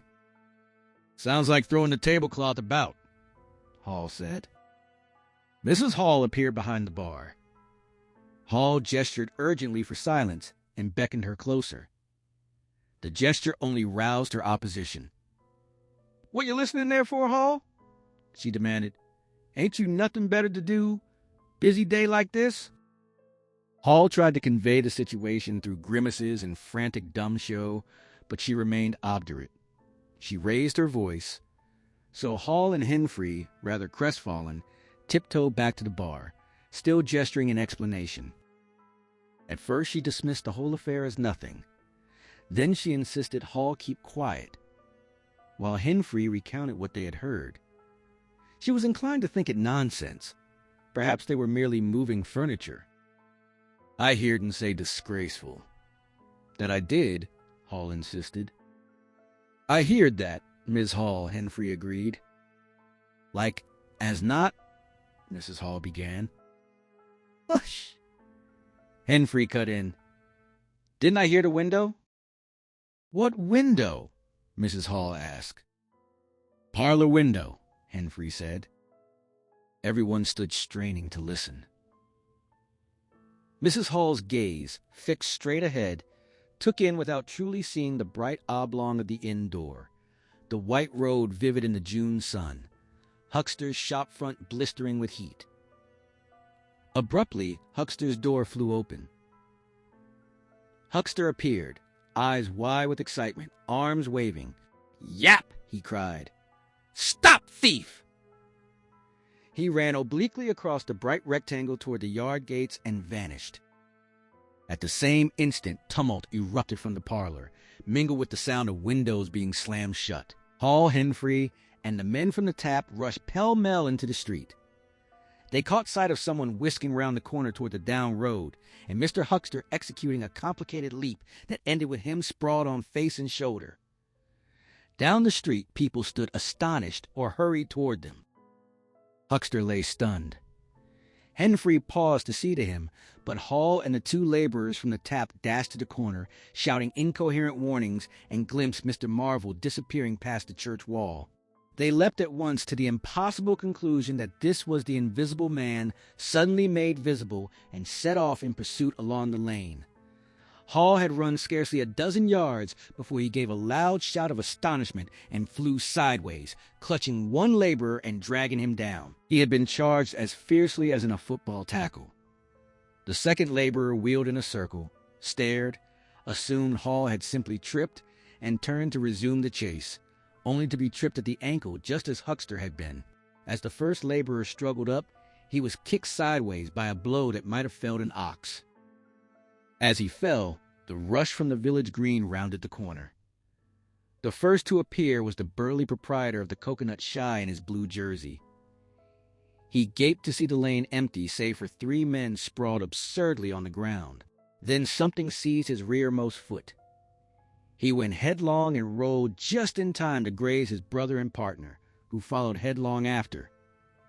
The two were then kicked, knelt upon, fallen over, and roundly cursed by quite a number of over-hasty arrivals.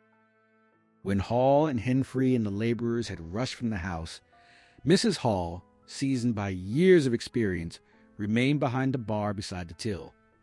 Suddenly the parlor door flew open. Mr. Cuss appeared, spared her not a glance, and dashed down the steps toward the corner. "Hold him!" he cried.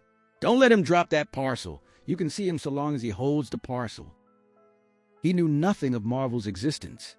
The invisible man had already handed over the books and bundle in the yard. Cuss's face was angry and resolute, yet his costume was woefully incomplete, a limp white kilt that might have passed in Greece but nowhere else. "Hold him!" he bawled. "He's got my trousers and every stitch of the vicar's clothes." "Tend to him in a minute!" he shouted to Henfrey as he passed the prostrate huckster, then rounded the corner into the tumult, only to be knocked off his feet into an indecorous sprawl. Someone in full flight trod heavily on his finger. He yelled, struggled upright, was knocked against and thrown to all fours again, and realized he was caught not in a capture, but a rout. Everyone was fleeing back toward the village. He rose once more and was struck severely behind the ear. He staggered and set off at once for the coach and horses, leaping over the now-sitting huckster on his way. Halfway up the inn steps he heard a sudden yell of rage rise sharply from the confusion of cries, followed by a resounding smack against someone's face. He recognized the voice as the invisible man's, and the note was that of a man abruptly infuriated by a painful blow. In another heartbeat, Mr. Cuss burst back into the parlor. "He's coming back, Bunting," he cried, rushing in. "Save yourself! He's gone mad!" Mr. Bunting stood at the window, struggling to drape himself in the hearthrug and a folded copy of the West Surrey Gazette. "Who's coming?" he asked, so startled that his makeshift costume nearly fell apart. "Invisible man," Cuss answered, lunging toward the window. "We better clear out from here. He's fighting mad." Mad! In the next instant, he was out in the yard. "Good heavens!" Bunting exclaimed, caught between two dreadful choices. A frightful struggle echoed from the passage beyond the parlor door, and his hesitation vanished. He clambered through the window, adjusted his absurd covering as best he could, and fled up the village street as fast as his short, plump legs would carry him. From the moment the invisible man's scream of rage rang out and Mr. Bunting made his memorable dash through Iping, no single orderly account of events could be given. Perhaps the invisible man had meant only to shield Marvel's escape with the clothes and books, yet his temper, never steady, seemed to shatter at some chance blow, and from that point he struck and overturned for the sheer satisfaction of inflicting pain. Picture the street alive with running figures, doors slamming, desperate scrambles for cover. Picture the sudden shock striking the fragile balance of old Fletcher's planks and chairs, with cataclysmic consequences. Picture an appalled couple trapped miserably in a swing, then the whole frantic surge pass, leaving Iping Street deserted save for the still raging unseen. Flags and bunting hung limp, coconuts lay scattered, canvas screens lay toppled, the stock in trade of a sweetstuff stall lay strewn across the ground. Everywhere shutters banged shut, bolts shot home. The only sign of life was the occasional flicker of an eye peering from behind a raised curtain in a window corner. For a little while, the invisible man amused himself by shattering every window in the Coach and Horses, then drove a street lamp through the parlor window of Mrs. Gribble.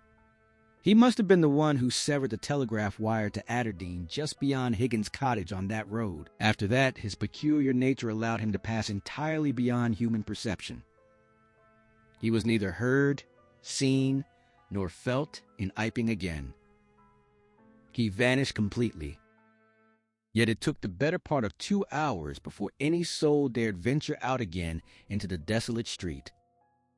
When dusk began to gather, and Iping timidly started to peer forth upon the wreckage of its bank holiday, a short, thick-set man in a shabby silk hat trudged painfully through the twilight behind the beechwoods on the road to Bramblehurst. He carried 3 books bound together with some sort of ornamental elastic cord and a bundle wrapped in a blue tablecloth. His rubicund face showed consternation and exhaustion. He moved in a spasmodic hurry. A voice, not his own, accompanied him. And now and then he winced beneath the touch of unseen hands. "If you give me the slip again," the voice said. "If you attempt to give me the slip again—" "Lord!" Marvel gasped. "That shoulder's a mass of bruises as it is." "On my honor," the voice continued, "I will kill you." "I didn't try to give you the slip," Marvel answered, his voice trembling close to tears. "I swear I didn't. I didn't know the blessed turning, that was all. How the devil was I to know the blessed turning? As it is, I've been knocked about." "You'll get knocked about a great deal more if you don't mind," the voice warned. And Marvel fell abruptly silent. He puffed out his cheeks. His eyes spoke pure despair. "It's bad enough to let these floundering yokels explode my little secret," the voice went on, "without your cutting off with my books. It's lucky for some of them they cut and ran when they did. Here am I. No one knew I was invisible. And now what am I to do?" "What am I to do?" Marvel murmured under his breath. "It's all about... It will be in the papers. Everybody will be looking for me, everyone on their guard." The voice broke into vivid curses and fell silent. The despair on Marvel's face deepened. His pace slowed. "Go on," the voice commanded. Marvel's face took on a grayish tinge beneath the ruddier patches. "Don't drop those books, stupid," the voice snapped, overtaking him. "The fact is," the voice continued, "I shall have to make use of you. You're a poor tool, but I must." "I'm a miserable tool," Marvel said. "You are," the voice agreed. "I'm the worst possible tool you could have," Marvel insisted. "I'm not strong," he added after a discouraging silence. "I'm not overstrong," he repeated. "No?" "And my heart's weak. That little business, I pulled it through, of course, but bless you, I could have dropped. Well, I haven't the nerve and strength for the sort of thing you want. I'll stimulate you. I wish you wouldn't. I wouldn't like to mess up your plans, you know. But I might, out of sheer funk and misery." "You'd better not," the voice said with quiet emphasis. "I wish I was dead," Marvel said. "It ain't justice," he went on. "You must admit, it seems to me I've a perfect right. Get on," the voice ordered. Marvel quickened his pace, and for a time, they moved in silence again. "It's devilish hard," Marvel said. The words fell flat. He tried another approach. "What do I make by it?" He began again, voice thick with unendurable wrong. "Oh, shut up!" The voice exploded with sudden, startling vigor. "I'll see to you all right. You do what you're told. You'll do it all right. You're a fool and all that, but you'll do it all right. You're a fool and all that, but you'll do... I tell you, sir, I'm not the man for it. Respectfully, but it is so. If you don't shut up, I shall twist your wrist again," the Invisible Man warned. "I want to think." Presently, 2 oblongs of yellow light appeared through the trees, and the square tower of a church rose dimly in the gloaming. "I shall keep my hand on your shoulder," the voice said, "all through the village. Go straight through and try no foolery. It will be the worse for you if you do." "I know that," Marvel sighed. "I know all that."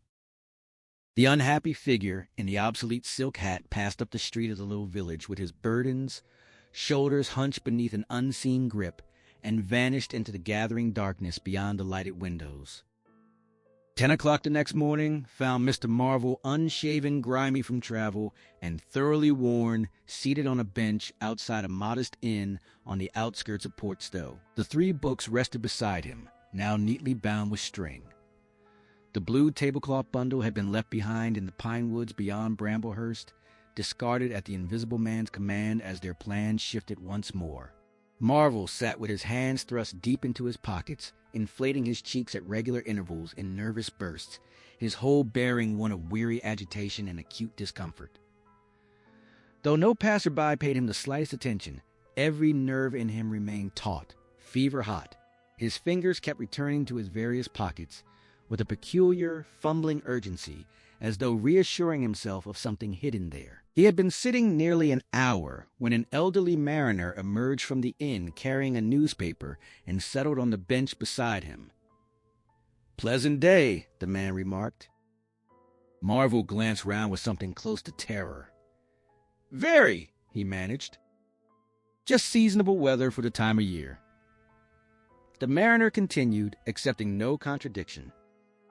"Quite?" Marvel echoed. The mariner produced a toothpick and devoted himself to it for several minutes, his gaze meanwhile free to roam over Marvel's dusty figure and the books at his side. As he had approached, he had caught the faint sound of coins dropping into a pocket. The contrast between Marvel's ragged appearance and this hint of wealth struck him as odd.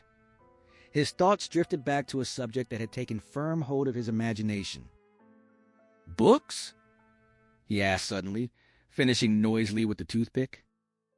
Marvel looked at the volumes. "Oh, yes, they're books." "There's some extraordinary things in books," the mariner observed. "I believe you," Marvel said. "And some extraordinary things out of them," the mariner added. "True likewise," Marvel replied. He studied his companion, then cast a quick glance around. "There's some extraordinary things in newspapers, for example," the mariner went on. "There are." "In this newspaper," the mariner said.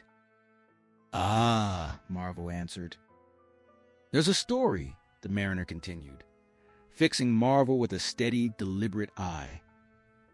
"There's a story about an invisible man, for instance." Marvel twisted his mouth askew, scratched his cheek, felt heat rise in his ears. "What will they be writing next?" he asked faintly. "Austria or America?" "Neither," the mariner replied. "Here." "Lord!" Marvel exclaimed, starting. When I say here, the mariner clarified, to Marvel's intense relief, "I don't, of course, mean here in this place. I mean hereabouts." "An invisible man," Marvel said. "And what's he been up to?" "Everything," the mariner answered, holding Marvel's gaze.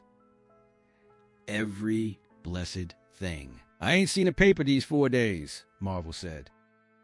Iping's the place he started at, the mariner told him. Indeed, Marvel echoed. He started there. And where he came from, nobody don't seem to know. Here it is. Peculiar story from Iping. And it says in this paper that the evidence is extraordinary strong. Extraordinary. Lord, Marvel breathed. But then, it's a extraordinary story. There is a clergyman and a medical gent witnesses, saw him all right and proper, or leastways, didn't see him. He was staying, it says, at the Coach and Horses, and no one don't seem to have been aware of his misfortune until, in an alteration in the inn, it says his bandages on his head was torn off. It was then observed that his head was invisible. Attempts were at once made to secure him, but casting off his garments, it says, he succeeded in escaping, but not until after a desperate struggle in which he had inflicted serious injuries, it says, on our worthy and able constable, Mr. J.A. Jaffers. Pretty straight story, eh? Names and everything. Lord. Marvel said again, glancing nervously about, while his fingers tried, by touch alone, to count the money in his pockets. A strange, novel idea took root in his mind. It sounds most astonishing. Don't it? Extraordinary, I call it. Never heard tell of invisible men before, I haven't, but nowadays one hears such a lot of extraordinary things. That all he did? Marvel asked, striving for calm. It's enough, ain't it? The mariner replied. Didn't go back by any chance? Marvel pressed. Just escaped, and that's all, eh? All, the mariner said. Why, ain't it enough? Quite enough, Marvel agreed. I should think it was enough, the mariner said. I should think it was enough. He didn't have any pals. Don't say he had any pals, does it? Marvel asked anxiously. Ain't one of us sort enough for you? The mariner countered. No, thank heaven, as one might say, he didn't. He nodded slowly. It makes me regular uncomfortable, the bear thought of that chap running about the country. He is at present at large, and from certain evidence it is supposed that he has took, I suppose they mean, the road to Port Stowe. You see, we're right in it. None of your American wonders this time. And just think of the things he might do. Where'd you be if he took a drop over and above and had a fancy to go for you? Suppose he wants to rob. Who can prevent him? He can trespass. He can burgle. He could walk through a cordon of policemen as easy as me, or you could give the slip to a blind man. Easier. For these here blind chaps here uncommon sharp, I'm told. And wherever there was liquor, he fancied, he's got a tremendous advantage. Certainly, Marvel said.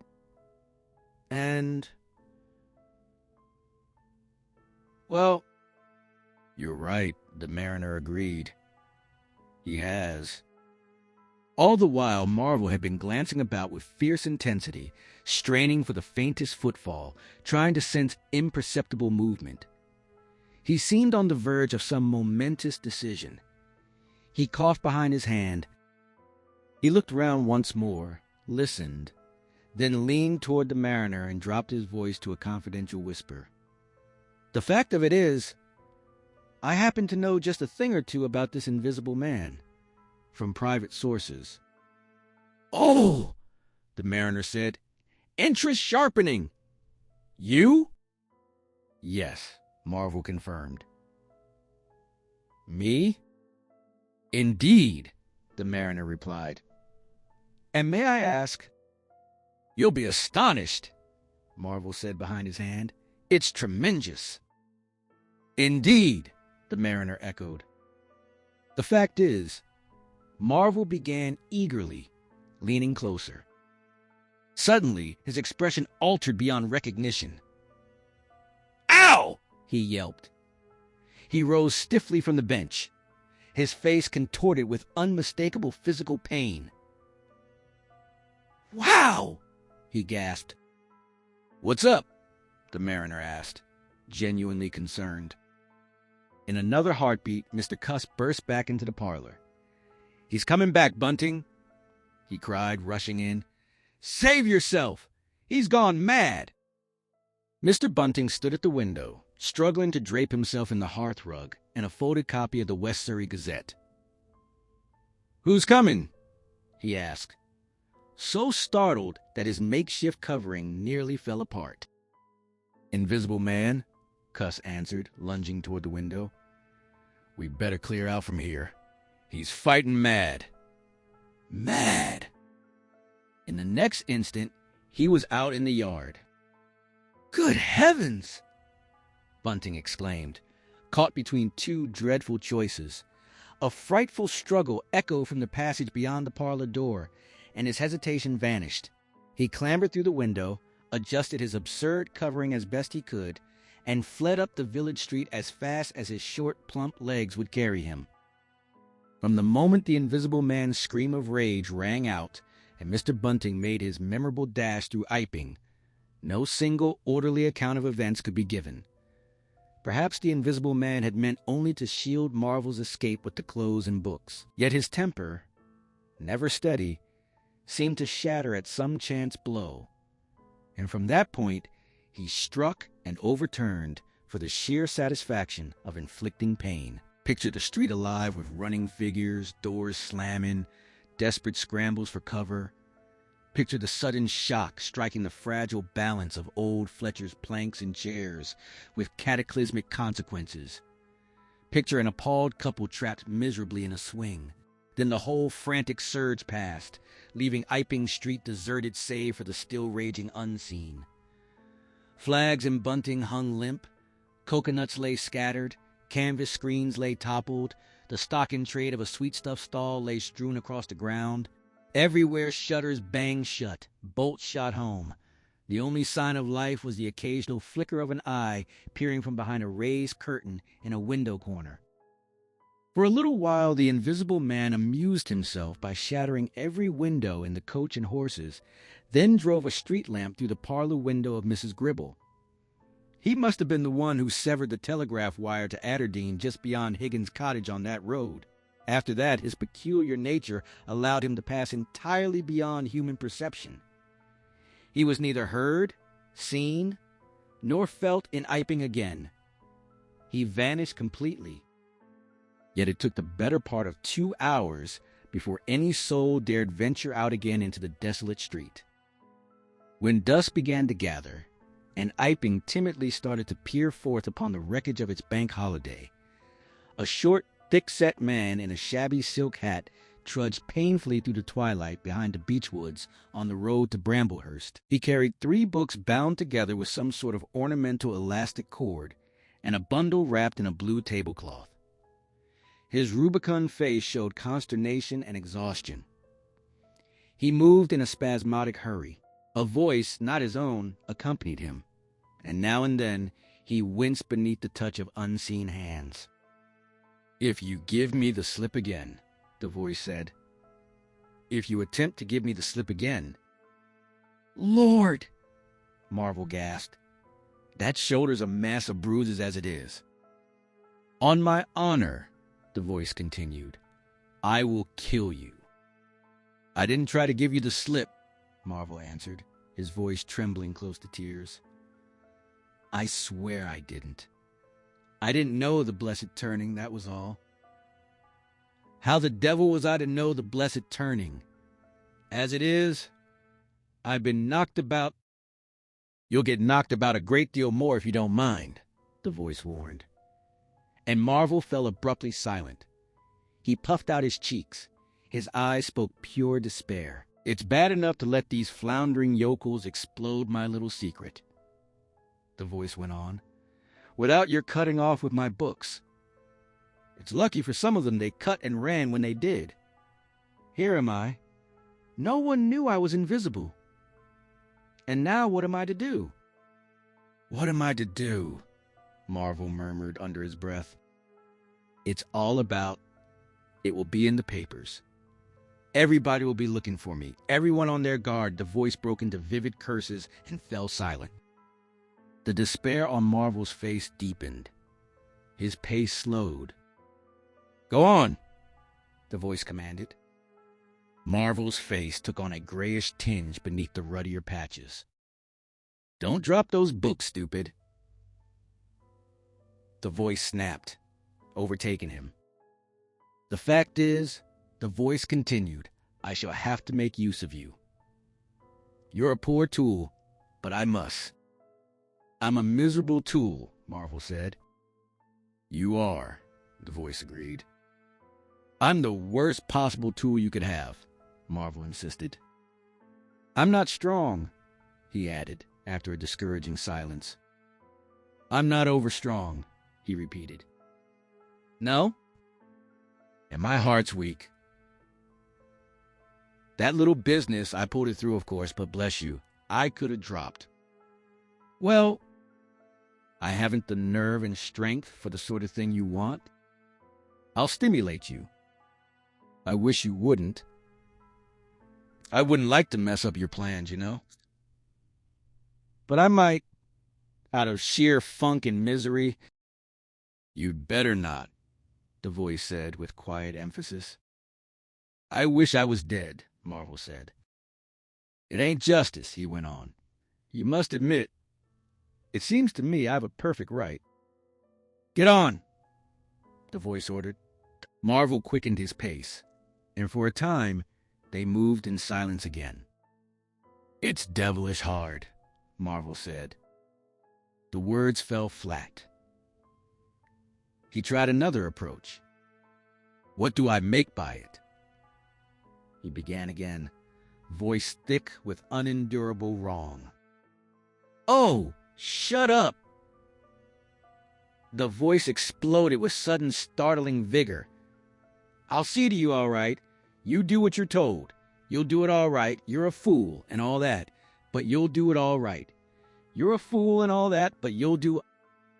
I tell you, sir, I'm not the man for it. Respectfully, but it is so. If you don't shut up, I shall twist your wrist again, the Invisible Man warned. I want to think. Presently, 2 oblongs of yellow light appeared through the trees, and the square tower of a church rose dimly in the gloaming. I shall keep my hand on your shoulder, the voice said, all through the village. Go straight through and try no foolery. It will be the worse for you if you do. I know that, Marvel sighed. I know all that. The unhappy figure in the obsolete silk hat passed up the street of the little village with his burdens, shoulders hunched beneath an unseen grip, and vanished into the gathering darkness beyond the lighted windows. The barman rested his thick, reddened forearms along the polished counter, the familiar weight of them steadying him as he swapped easy talk of horses and formed with the pale, hollow-cheeked cabman. A faint, metallic tang of Burton ale hung in the air, while the black-bearded stranger in gray tore quick bites from biscuit and cheese, his American drawl cutting through the low murmur as he traded remarks with the off-duty policeman. The room felt close, warm with bodies and the low burn of the fire. A sudden shout rolled down from the hill outside. The anemic cabman's head jerked up, curiosity sharpening his wasted features. He strained toward the small, dirt-streaked window, trying to peer past the yellow blind. Someone sprinted past in the street. The barman shrugged, guessing fire. His voice calm, almost bored. Then heavier footsteps hammered closer, panicked, uneven, and the door burst inward with a crash. Mr. Marvel stumbled through, hatless coat ripped at the throat, face streaked and wet with tears. Terror rode him hard. He wheeled, clawing at the door to force it shut, but a leather strap caught it half open. His voice cracked high and raw as he bawled that the thing was coming, the invisible man right behind him, hunting him down. Pleas for help tore out of him in frantic bursts. The policeman moved first, calm authority settling over him. He crossed to the door, slipped the strap free, and let it slam shut. The American stranger quietly closed the second door. Marvel staggered forward, still clutching the precious books to his chest like a shield, begging to be let deeper inside, to be locked away somewhere safe. He swore the pursuer had sworn to kill him and would do it. The black-bearded man spoke with cool assurance, telling him the doors were secure now. What was all this about? Marvel only repeated his plea, voice rising toward hysteria, until a sudden, violent blow shuttered the bolted door. A rapid knocking followed, then shouting from outside. Marvel shrieked and lunged at every panel that might hide a way out. The barman lifted the counter flap without hesitation. Marvel dove behind the bar as the pounding resumed outside. He screamed again, begging them not to open the door, frantic for a hiding place. The bearded man asked again, one hand already out of sight behind his back. Whether this really was the invisible man they were dealing with. He sounded almost eager to see for himself. Glass exploded inward from the window. Screams erupted in the street. People scattered.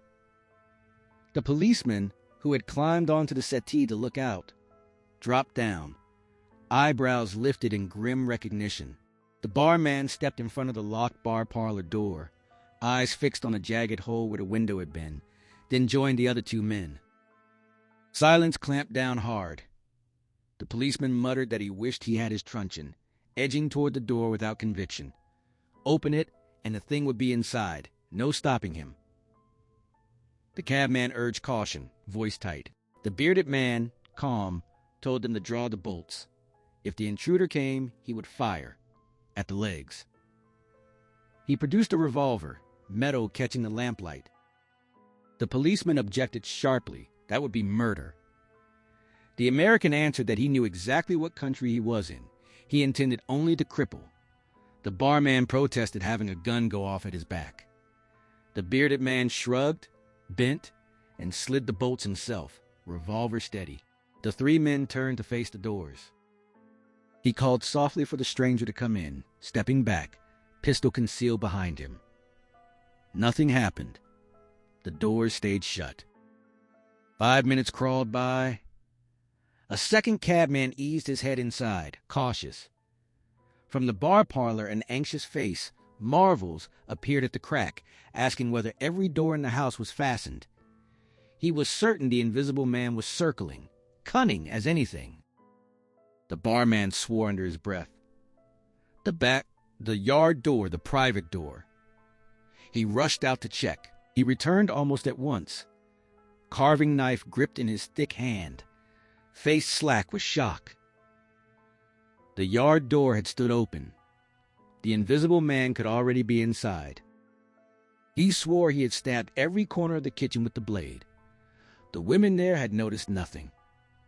The first cabman pressed whether the door was bolted now. The barman admitted he was out of breath, out of ideas. The bearded man quietly holstered the revolver. In that same instant, the bar flap slammed down, the bolt shot home. A tremendous blow struck the bar parlor door. The lock gave way with a crack. A high, terrified squeal, Marvel's cut the air. The men vaulted the bar to reach him. The revolver barked once. The big mirror behind the parlor starred violently and rained glittering shards. The barman pushed into the parlor and saw Marvel doubled over, fighting desperately against the yard and kitchen door. It flew open. Marvel was dragged through, head down, heels scraping, resisting with every ounce of strength. The kitchen bolt slid back. The policeman shoved past the barman, seized the invisible wrist that held Marvel's collar, and took a hard blow to the face that sent him staggering. The cabman grabbed at something unseen. The barman's thick red hands raked the air, claiming he had him. Marvel dropped free, collapsing to the floor, crawling low to slip behind the legs of the struggling men. The fight churned around the doorway. A sharp yell, human, furious, erupted as the policeman trod on an unseen foot. Fists lashed out blindly. The cabman doubled over with a whoop, kicked hard in the gut. The kitchen-to-parlor door slammed shut, sealing Marvel's escape. The men in the kitchen were left grappling empty air. The bearded man demanded where he had gone. Out? The policeman stepped into the yard and halted. A roof tile hissed past his head and shattered among the crockery on the kitchen table. The bearded man shouted defiance. A steel barrel gleamed over the policeman's shoulder. 5 shots cracked in rapid succession, fanning out across the narrow yard in a deliberate arc, bullets radiating into the deepening twilight. Silence rushed back in. The bearded man counted the spent cartridges aloud. 5, the full load. 4 aces and the joker, he said. Someone should fetch a lantern. They would search for the body. Dr. Kemp sat bent over his papers in the quiet glow of the study lamp, quill moving steadily across the page until the sharp, successive cracks of gunfire split the night. Crack, crack, crack, jarring him upright. He paused, pen caught between his lips again, head tilted as he listened. The sound had come from somewhere in Burdock. He wondered aloud, half amused, half irritated, what sort of fools were firing revolvers at this hour. He rose, crossed to the south window, pushed it open, and leaned out into the cool air. Below him the town spread in a familiar pattern. Lighted windows like scattered beads, gas lamps marking the streets, dark gaps of roofs and yards swallowing the spaces between. His gaze settled downhill toward the jolly cricketers. A small knot of people seemed to gather there, shadows shifting under the lamps. He lingered, watching, then let his eyes drift farther, out to the distant harbor where ships' riding lights pricked the black water and the pier shone like a single yellow jewel. The moon, slender in its first quarter, rode low over the western hill. Stars burned clear and bright, almost fierce. For 5 long minutes he stood there, thoughts drifting far from the present disturbance, wandering into distant speculations about the shape of future societies, until they tangled themselves in the puzzle of time itself. A quiet sigh escaped him. He drew the window shut, returned to the desk, and settled back into his chair. Roughly an hour later, the front doorbell chimed through the house. Kemp had been writing fitfully since the shots, attention slipping every few lines. He sat still now, listening. The housemaid's footsteps answered the summons below, but no one climbed the stairs afterwards. Curiosity pricked him. He murmured to himself what that might have been. He tried to force his mind back to the page and failed. Rising, he left the study, descended to the landing, rang the bell, and called down over the balustrade when the maid appeared in the hall. She told him it had only been a runaway ring. No one there. Restlessness moved under his skin. He returned to the study, this time determined, and soon the quill scratched steadily again. The only sounds the clock's measured tick, and the faint, high keen of the pen racing within the bright circle of lamplight. It was past 2 in the morning when he finally set the work aside. He stood, stretched, yawned deeply, and started downstairs toward bed. Coat and waistcoat already shed, he paused on the way. Thirst had crept up on him. Taking a candle, he continued down to the dining room for a siphon and whiskey. Years of scientific habit had sharpened his eye. Crossing the hall again, he noticed a small, dark patch on the linoleum near the foot of the stairs, close to the mat.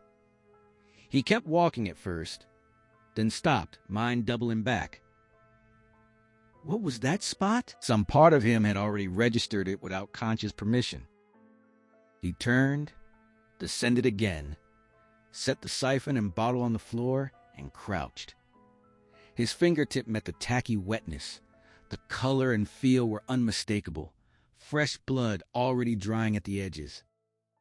He straightened, lifted his burdens once more, and climbed the stairs slowly, eyes sweeping the shadows, searching for any explanation. On the landing, he halted. The brass handle of his own bedroom door glistened dark with the same stain. He glanced at his own hand.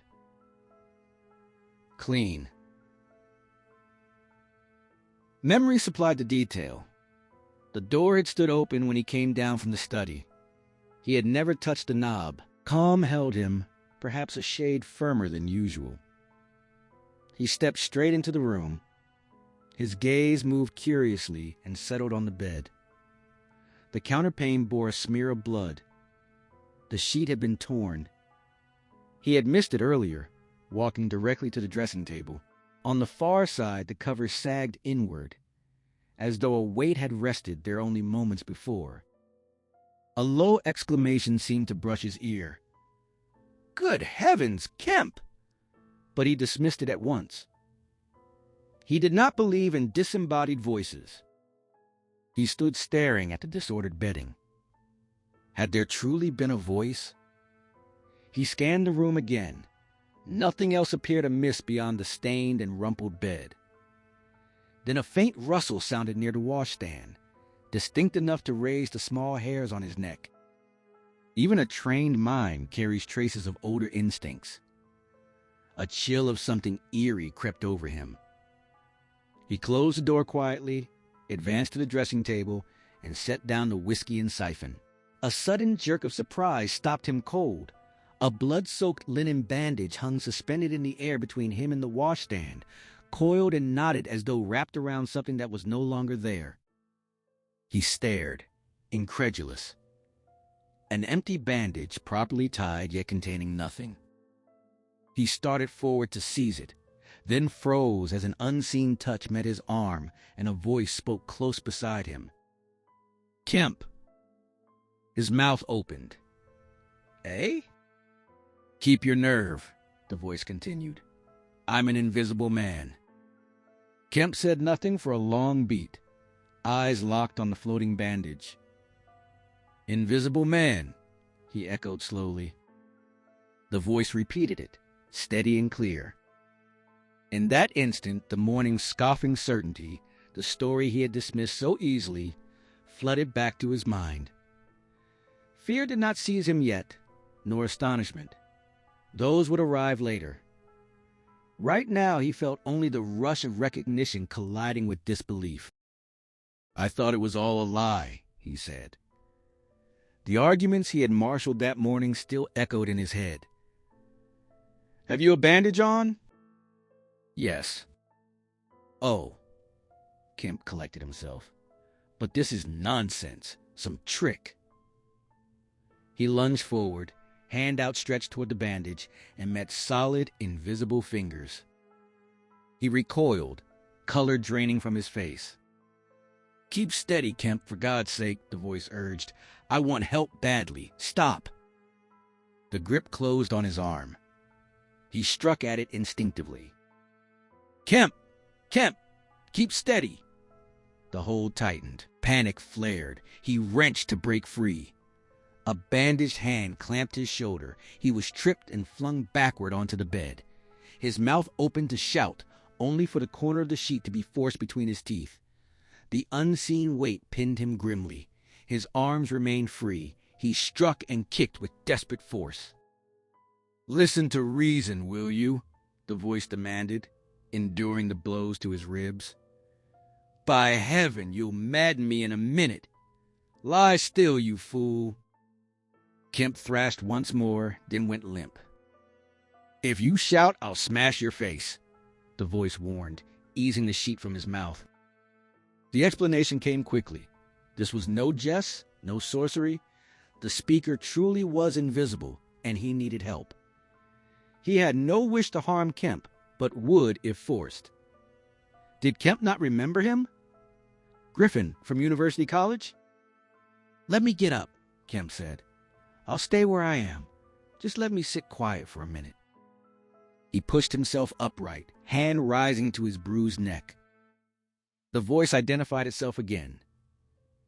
Griffin, the younger student from University College, the one who had made himself invisible.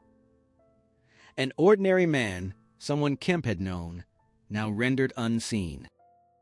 Kemp sat rigid, mind reeling as the floating bandage shifted and the voice claimed its identity once more. Confusion surged through him, thoughts colliding in a chaotic rush. He struggled to connect the impossible presence before him to the name he had known years ago. "It's horrible," he managed, voice low and unsteady. The sheer unnaturalness of it pressed against every rational instinct he possessed. The voice answered with calm insistence. No sorcery, only a process, logical and explainable if one followed the steps. But Kemp could only repeat his protest, the horror lodging deeper in his chest. How could such a thing even be possible? The invisible man cut through the questions, voice rough with exhaustion and pain. He begged for steadiness, for food and drink, for a chance to sit. Great need edged every word. He appealed to their shared humanity. Kemp watched, transfixed, as the bandage drifted across the room. A wicker chair scraped over the floorboards, drawn by no visible hand, and settled near the bed with a faint creak. The cushion sank slightly under an unseen weight. He rubbed his eyes hard, fingers pressing against his bruised neck again. This defied every ghost story he had ever dismissed. A stupid, disbelieving laugh escaped him. The voice approved.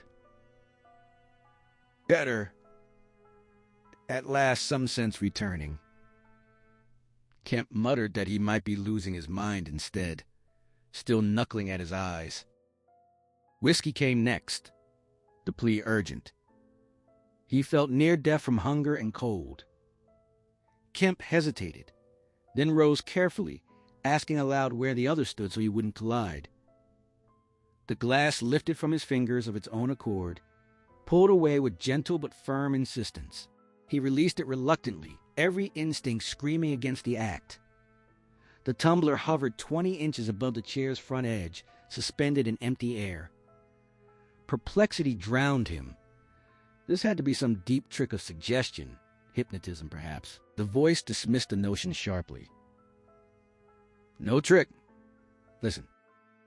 Kemp began to protest, recalling the firm conclusions he had reached that very morning. Proof that invisibility could never... The voice interrupted, hunger overriding everything. Forget demonstrations. Food first. The night pressed cold against bare skin. A dressing gown, perhaps.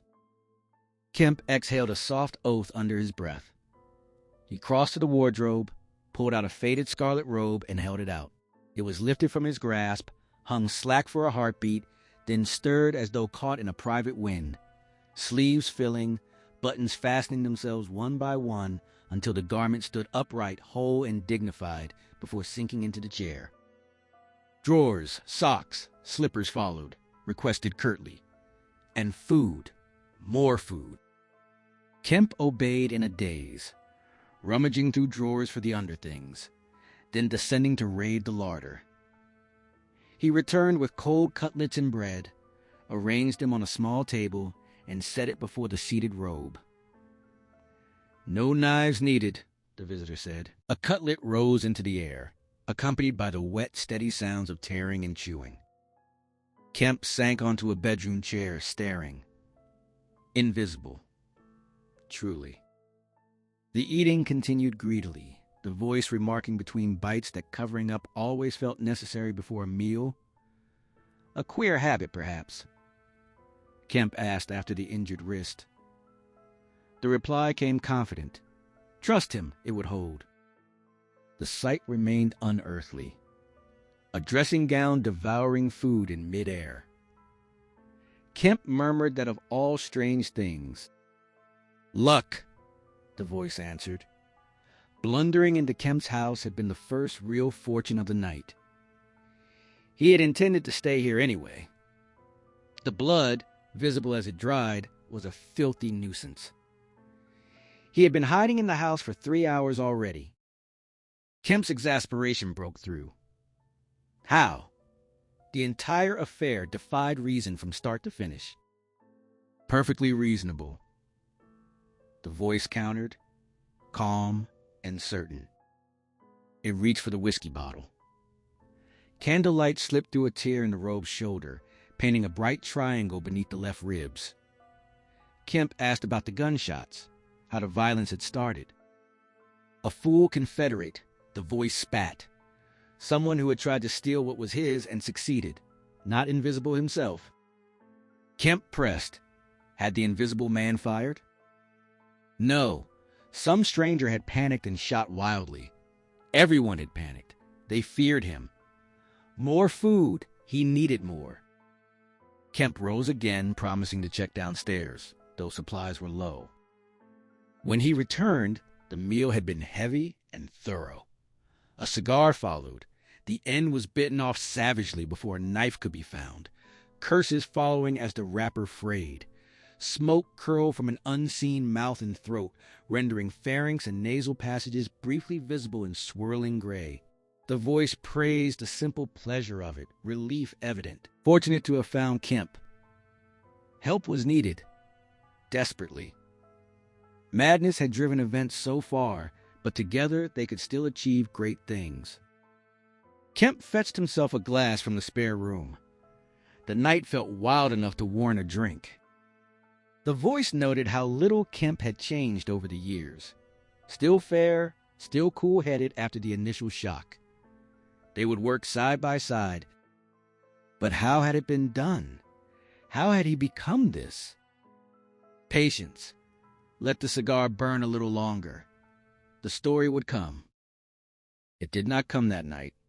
Pain flared in the wounded wrist. Fever burned beneath exhaustion. Thoughts circled back obsessively to the chase down the hill, the chaos at the inn. Fragments spilled out. Marvel's name repeated. Fear in the man's every move, the constant attempts to slip away. Anger rose again and again. What a fool he had been. The cur should have died. Kemp broke in sharply. Where had the money come from? Silence stretched. Not tonight, the voice answered. A groan followed. The unseen head dropped forward, supported on unseen hands. 3 days without real sleep, only snatched dozes of an hour. Sleep was coming whether he willed it or not. Kemp offered the room. This room. How could he sleep? If he slept, escape might be possible. Yet, what did it matter now? Kemp asked about the wound. A scratch? Nothing. God, how he craved rest. Why resist, then? The voice regarded him slowly. A particular objection existed to being taken by other men. Kemp stiffened. Fool, he had planted the idea himself. The table received a sharp slap. Even in this state, wounded, spent, he refused blind trust. He moved to the windows, raised the blinds, pushed the sashes wide to test Kemp's assurance of escape. Outside, the night lay still. The thin new moon sank behind the downs. He checked the keys to the bedroom and dressing room doors, satisfying himself they could secure freedom if needed. At last, he declared it acceptable. A yawn sounded from the hearthrug. Regret tinged the voice. He could not explain everything tonight. Too worn. Grotesque, horrible, yes. But real, possible. A discovery made, intended to be kept secret. Now a partner was essential.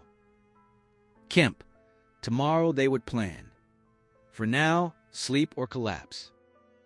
Kemp stood in the center of the room, staring at the headless robe. Incredible. 3 impossible events in hours had upended every certainty he held. Yet here it stood. Fact. Anything else needed? Only good night. Kemp offered it and felt the brief pressure of an invisible handshake. He edged sideways toward the door. The robe moved quickly after him. A warning. No interference, no capture attempts, or else... Kemp's expression tightened slightly. He had given his word. The door closed softly behind him. The key turned at once, locking him out. Rapid footsteps crossed to the dressing room. That door locked too. Kemp stood motionless, passive amazement written across his features. He slapped his brow lightly. Dreaming? Had the world or he gone entirely mad? A laugh broke from him, short and helpless. He touched the locked door, barred from his own bedroom by pure absurdity. He walked to the stairhead, turned and gazed back at the sealed doors. Fact. Undeniable. His fingers brushed a faint bruise on his neck. But he shook his head, hopeless, and descended the stairs into the dark house below. Kemp struck a match to the dining room lamp, the small flame leaping to life and pushing back the shadows along the walls. He selected a cigar from the box, bit the end, lit it, and began to pace the length of the room, smoke trailing behind him in slow coils. Every few steps an exclamation escaped under his breath, sharp and involuntary. Invisible. The word lodged in his mind like a burr. He halted once, staring at nothing. Could any creature truly exist unseen? In the sea, yes, countless millions of them. Larvae drifting translucent, nauplii and tornarii like living glass, jellyfish pulsing without color to betray them. The ocean teemed with the invisible far more than the visible. He had never paused to consider it until now. Ponds, too, those specks of colorless jelly drifting through the water, unnoticed unless caught in a beam of light. But in air? No. Impossible. Yet the contradiction gnawed at him. Why not after all? If a man were fashioned entirely of glass, light would still bend around him, render him visible in outline. But this was different. The thought deepened, pulling him inward. 3 cigars burned down to nothing, their ash scattering in faint white drifts across the carpet before he spoke again. A single, startled sound. He turned abruptly, left the dining room, and crossed into the small consulting room where the gas bracket waited. He twisted the tap. The mantle hissed and bloomed yellow. The room felt cramped, little used beyond reading. He did not rely on patience for a living. Newspapers from the day lay scattered. The morning edition sat half open, discarded carelessly. He snatched it up, flipped pages, and found the item almost at once. The strange tale from Iping that a mariner had labored over in Port Stowe. Kemp read swiftly, pulse quickening, wrapped up, disguised, concealing the condition, no one aware of the misfortune. What game was this? He let the paper fall and scanned the room again until his gaze caught the folded St. James's Gazette. Truth, perhaps, waited there. He tore it open. 2 columns stared back under the bold heading. An entire village in Sussex goes mad. Good heavens! He devoured the incredulous recounting of yesterday's chaos in Iping, the very events already burned into his memory. The report spilled onto the next page, reprinting the earlier version. He reread it slowly. Running through streets, striking out blindly, Jaffers unconscious. Huckster in agony, unable to describe his attacker. The vicar humiliated, a woman prostrated by terror. Windows shattered, an extraordinary fabrication, the writer concluded. Too outrageous not to print, yet taken with a grain of salt. Fabrication. The word hung there. He dropped the paper again, staring into the middle distance. Probably a fabrication. But he lifted it once more, forced himself through every line. Where did the tramp enter the picture? Why chase a tramp at all? He sank onto the surgical couch, the leather creaking under him. Not merely invisible, mad. Homicidal. Dawn crept in, thinning the lamplight and blending with the haze of cigar smoke. Kemp paced still, mind racing to encompass the impossible. Sleep felt distant, irrelevant. When the servants descended, yawning and heavy-eyed, they found him still moving restlessly. They exchanged glances, suspecting overwork had finally broken him. He gave them precise, unusual orders. Breakfast for two laid in the Belvedere study, and they were to remain below stairs, ground floor, and basement only. He resumed pacing until the morning papers arrived. They carried more confirmation of the previous evening's events. A sparse report from Port Burdock detailing the uproar at the Jolly Cricketers. Marvel's name appeared, his testimony blunt, kept against his will for 24 hours. Additional details surfaced. The village telegraph wire cut in Iping, but nothing illuminated the link between the invisible man and the tramp. No mention of books, no hint of stolen money. The skeptical edge had dulled, reporters swarmed, digging deeper.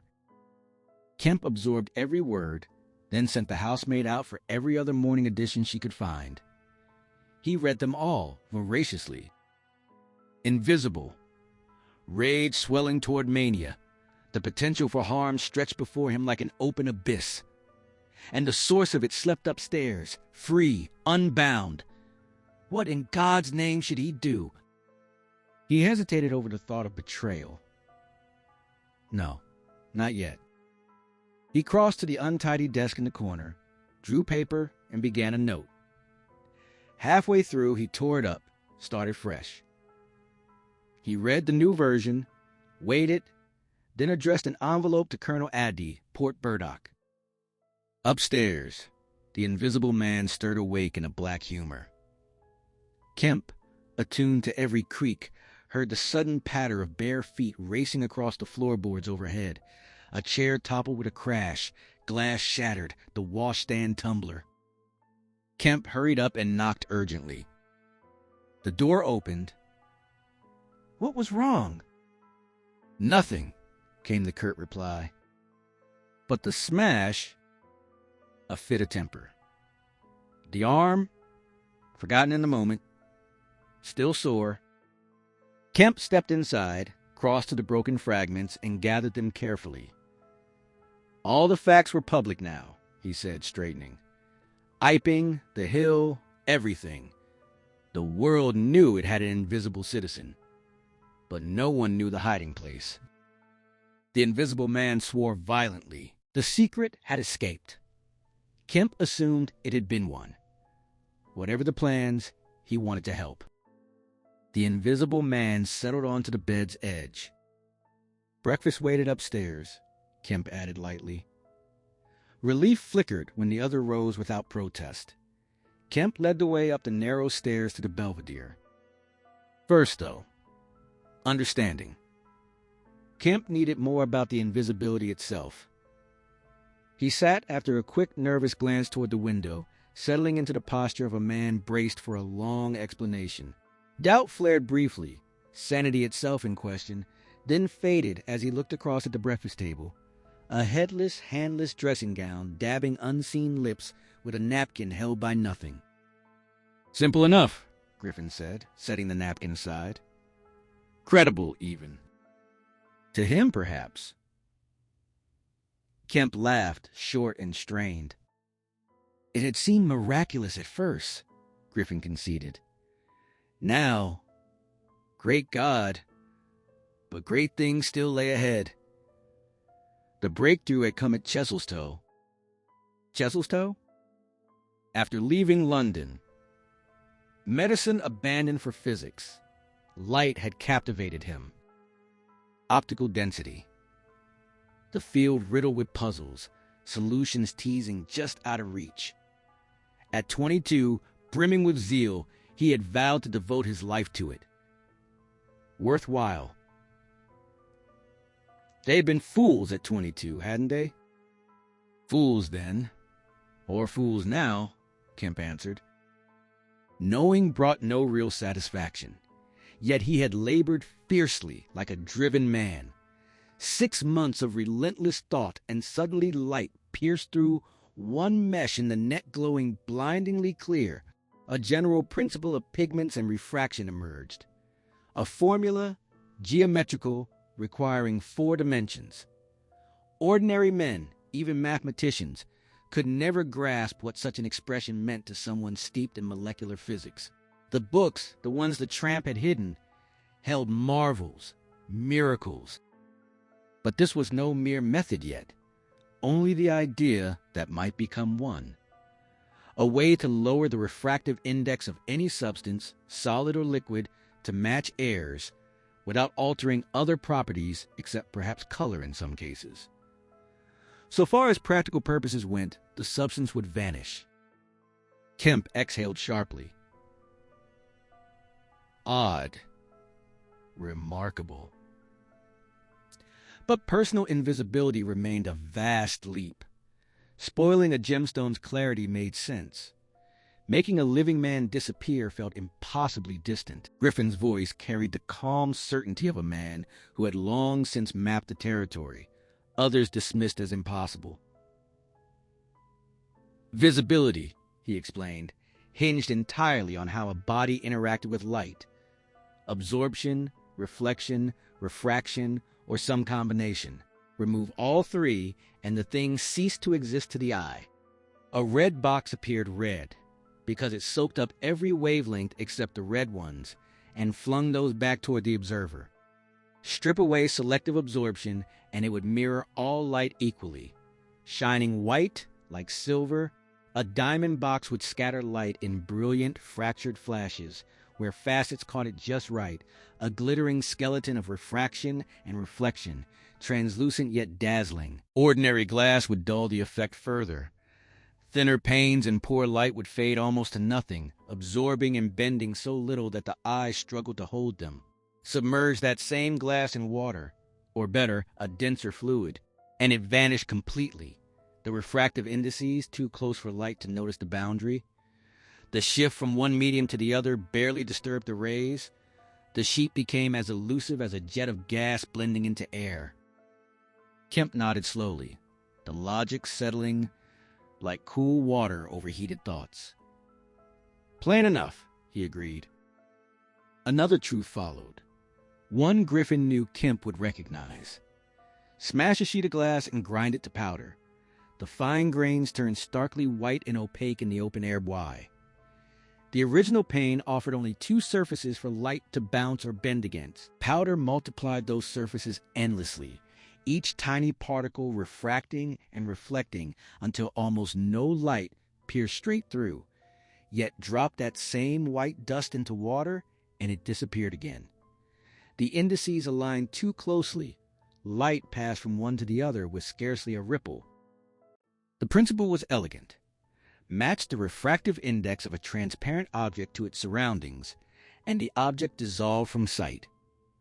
Even powdered glass could vanish in air, if only its index could be lowered to match airs. No refraction, no reflection, no trace. Kemp leaned forward slightly. Yes, but a man was no mere powdered glass. No, Griffin countered.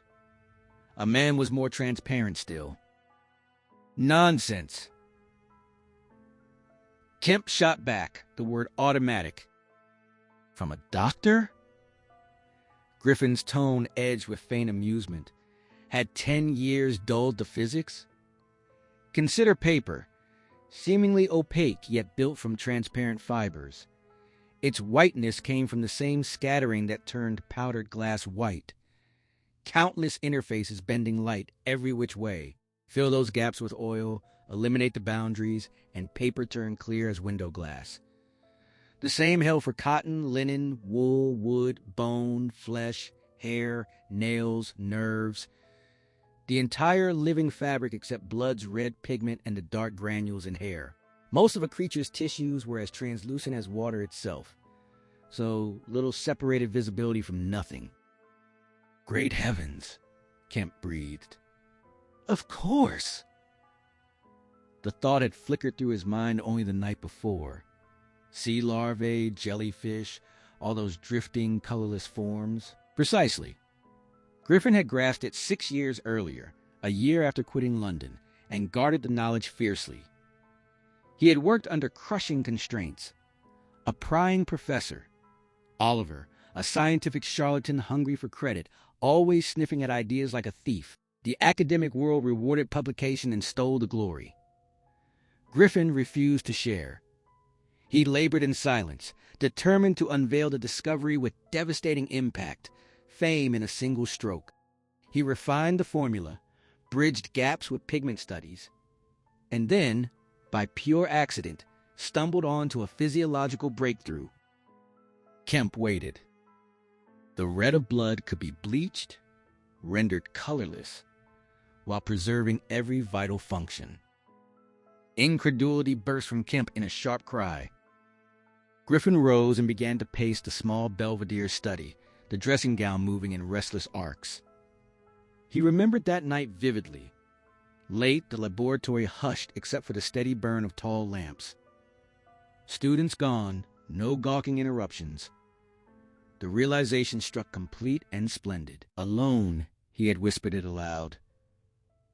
One could render tissue transparent, make an animal invisible, save for pigments. As an albino, the implication struck deepest. He had abandoned the filtering apparatus, crossed to the great window, and stared at the stars.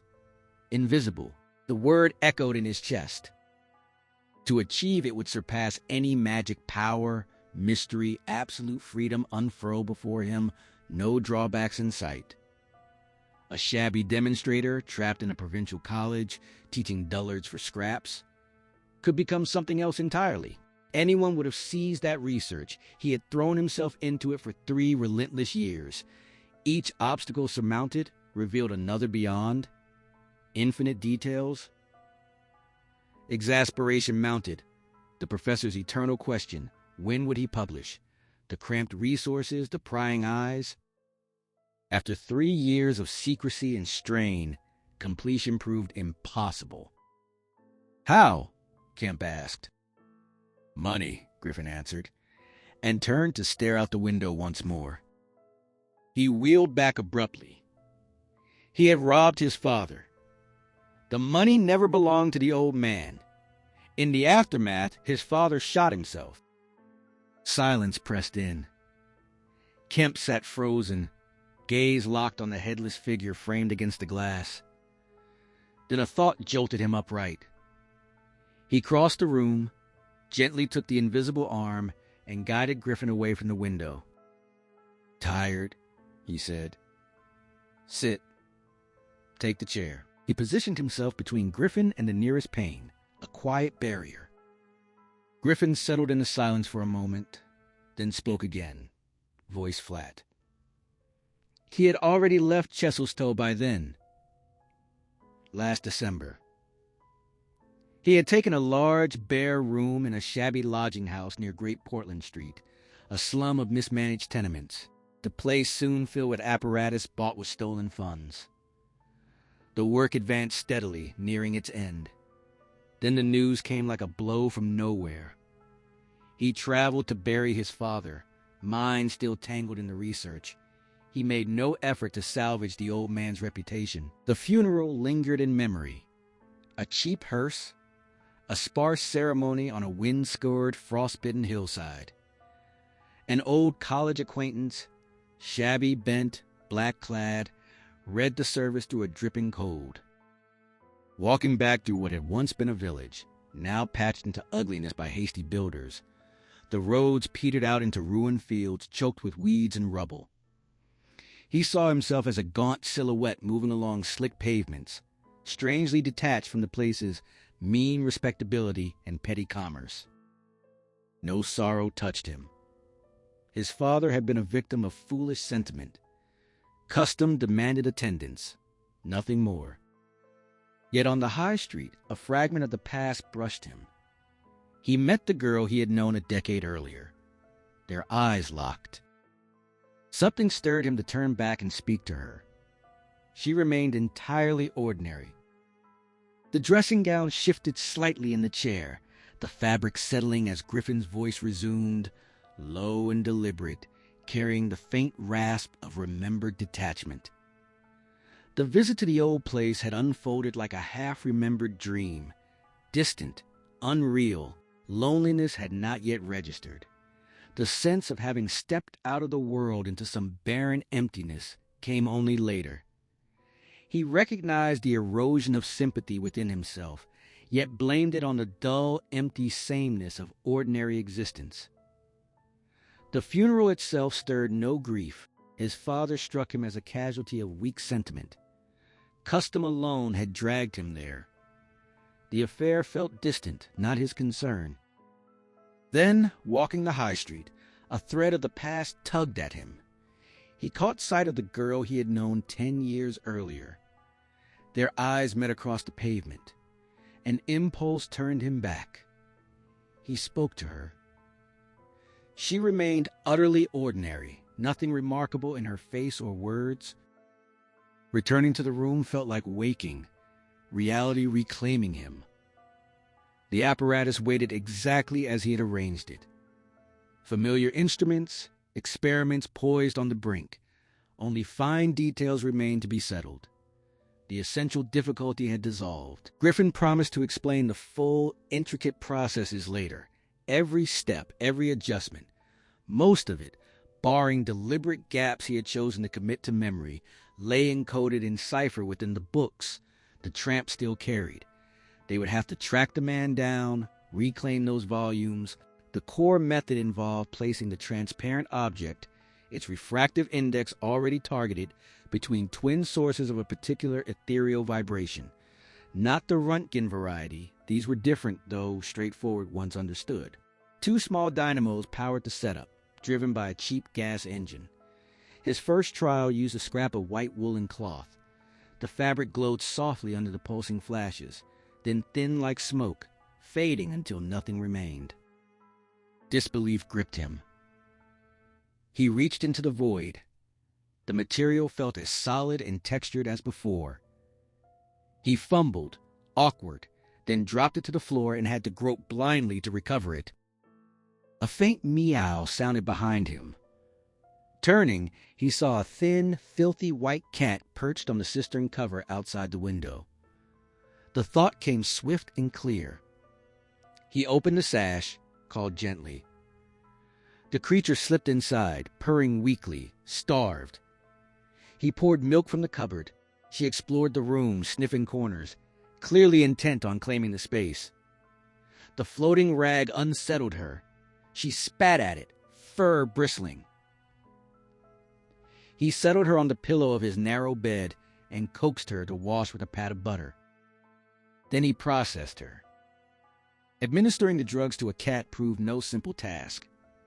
The attempt failed in 2 critical ways. The claws remained visible, and the reflective pigment layer at the back of the eye, the tapetum, refused to bleach. He had dosed her to clear the blood pigment, performed the other necessary steps, then fed her opium and positioned her, still on the pillow within the apparatus. Everything else faded. Fur, flesh, bone, sinew, fat. Until only the tips of the colored hairs lingered briefly, but the tapetum stayed. 2 faint, ghostly points of light suspended in the air. Odd, inexplicable. He had her securely clamped and bandaged, yet she roused while still hazy, uttering dismal cries. A knock sounded at the door. An old woman from downstairs, half-drunk and suspicious of cruelty. She cherished that one white cat above all else. He seized chloroform, applied it quickly, then opened the door just enough. She demanded to know if he had hurt a cat, her cat. He denied it politely. She craned past him, peering into the bare room. Stark walls, unshaded windows, the truckle bed, the engine's low thrum, the radiant points simmering, the sharp sting of chloroform hanging in the air. Doubt lingered in her eyes, but she retreated at last. The whole procedure consumed 3 or 4 hours. Bones and sinews vanished last, along with the colored hair tips. The tough, iridescent backing of the eye held stubbornly. Night had fallen long before it ended. Only the dim eyes and claws hovered in the darkness. He shut off the engine, stroked the still unconscious animal, loosened the restraints, and, exhausted, left her sleeping on the now invisible pillow. Sleep eluded him. He lay turning the experiment over endlessly, mind drifting through feverish visions of objects dissolving around him. Walls, floor, everything fading until the familiar falling sickness of nightmare claimed him. Around 2 the cat stirred, meowing through the room. He tried soothing words. When that failed, he resolved to put her out. Striking a match brought a jolt. 2 green shining orbs floated in the dark, nothing else. No milk remained to tempt her. She refused to be caught, slipping away whenever he reached. Her cries shifted from corner to corner. At last he flung the window wide and made noise enough to drive her toward it. She must have escaped. He never saw her again. For reasons he could not name, thoughts of his father's funeral returned. The bleak, wind-lashed hillside until daylight crept in. Sleep proved impossible. He locked the door behind him and wandered into the empty morning streets. Kemp's voice cut in, incredulous. An invisible cat loose somewhere? If it had not been killed, Griffin answered. Why not? Kemp caught himself. He had not meant to interrupt. It had probably died, Griffin continued. 4 days later, he had proof. A crowd gathered around a grating in Great Tickfield Street, peering down toward the source of persistent meowing. Silence stretched for nearly a minute. Then the voice picked up again, abrupt. That morning, before the final change remained vivid. He must have walked up Great Portland Street, past the barracks in Albany Street where horse soldiers emerged. Eventually, he found himself on the summit of Primrose Hill, sitting in thin January sunshine, feeling ill and strangely hollow. One of those crisp, frosty days that preceded the snow. His exhausted mind struggled to map the situation, to sketch any plan. The prize lay almost within reach, yet its possession felt curiously empty. 4 years of unrelenting strain had drained him. Apathy smothered every emotion. He could not summon the old fire of discovery, the fierce drive that had carried him even through his father's ruin. Nothing held weight. He recognized the mood as temporary, overwork, sleeplessness, but knew rest or stimulants could restore him. Griffin's voice grew quieter, the dressing gown still as he spoke, the words measured yet edged with the memory of compulsion. All that remained clear in his mind was the necessity to finish it. The fixed purpose still gripped him like iron. The money he had taken was nearly spent. Delay meant ruin. From the hillside he watched children at play below, girls keeping idle watch over them, and forced himself to imagine the extraordinary freedoms invisibility would grant in the world. The advantages crowded his thoughts, wild and intoxicating. Eventually he dragged himself home, ate what little food remained, swallowed a strong dose of strychnine, and collapsed fully clothed onto the unmade bed. The drug surged through him, a fierce tonic, stripping away the weakness and flabbiness that had settled in his limbs. Kemp murmured agreement. Voice dry. The devil in a bottle.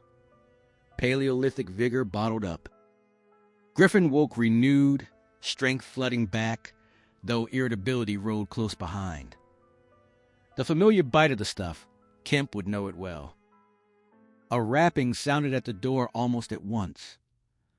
The landlord stood there, an old Polish Jew in a long gray coat and greasy slippers, full of threats and questions.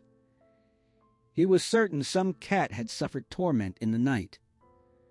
The old woman downstairs had talked. The laws against vivisection were strict. He could be implicated. Griffin denied everything. Then the landlord mentioned the vibration of the gas engine thrumming through the house. Undeniable. Suspicion sharpened. The man edged past him into the room, peering over his German silver spectacles at the bare walls and apparatus. A cold dread seized Griffin that the secret might be discovered and stolen away. He tried to block the view of the concentrating setup, shifting to shield it, but the movement only fed the old man's curiosity. What was he doing in there? Always alone, always secretive. Was it legal? Dangerous? The house had always been respectable, even in this disreputable quarter. Rent paid in full, nothing more. Temper snapped. Griffin ordered him out. The landlord protested, jabbering about rights of entry. In an instant, Griffin seized his collar. Fabric tore, and the man spun backward into the passage. The door slammed shut, the key turned. Griffin sat down, trembling with the aftershock. Shouting continued outside, ignored. Eventually, the footsteps retreated. The incident forced everything to a head. Uncertainty gnawed what the landlord might do, what power he truly held. Moving to new lodgings would waste time he could not spare. Barely 20 pounds remained in the world, most of it in a bank. Vanish. The word struck like a command. An inquiry would follow. The room torn apart. Rage flared at the thought of the work exposed or halted at its peak. He acted swiftly, gathered the 3 notebooks, the checkbook, and hurried to the nearest post office to redirect them to a parcel and letter office in Great Portland Street.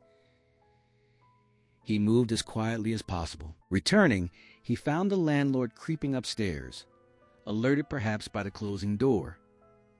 The old man jumped aside on the landing as Griffin rushed past. A glare followed, but Griffin reached his room, slammed the door hard enough to shake the frame, and heard the shuffling retreat below. Preparations consumed the evening and night. While he still sat under the heavy, drowsy haze of the blood-decoloring drugs, knocking returned, persistent, then retreating, then renewed. Something slid under the door, a blue paper. Irritation surged. He rose and flung the door open. Now then? The landlord held out a notice of ejectment or some such document. His gaze dropped to Griffin's hands. Something strange there. Then lifted to the face. For a frozen second, the man gaped. Then an inarticulate cry escaped him. Candle and paper dropped together. He blundered backward down the dark passage toward the stairs. Griffin shut the door, locked it, and crossed to the mirror. Understanding came in a rush. His face had turned white, stone white. The process proved far more horrible than anticipated. He had not foreseen the suffering. A night of searing agony followed. Sickness, fainting fits. Skin burned as though set alight, every nerve ablaze. He clenched his teeth and endured, holding on like death itself. Now he understood the cat's desperate howls before the chloroform took hold. Solitude saved him. No one to witness the sobs, groans, half-coherent mutterings. He drifted into insensibility, woke weak in the darkness. Pain had ebbed. He thought he might be dying, and felt indifferent. That dawn remained etched in memory, the slow horror of watching his hands turn cloudy like flawed glass, then clearer, thinner, until the disordered room showed through them even when eyelids closed. Limbs grew glassy, bones and arteries faded, vanished. The fine white nerves held longest. He ground his teeth and stayed the course. At the end, only the dead tips of fingernails lingered, pallid and white, alongside the faint brown stain of acid on his fingers. He forced himself upright, limbs invisible, movements clumsy as a newborn's swaddled struggle. Weakness and ravenous hunger clawed at him. He stared into the shaving glass and saw nothing but the faint remnant pigment behind his retinas, thinner than mist. He gripped the table edge, pressed his forehead to the cool surface to steady himself. By sheer will, he dragged back to the apparatus and completed the final stages.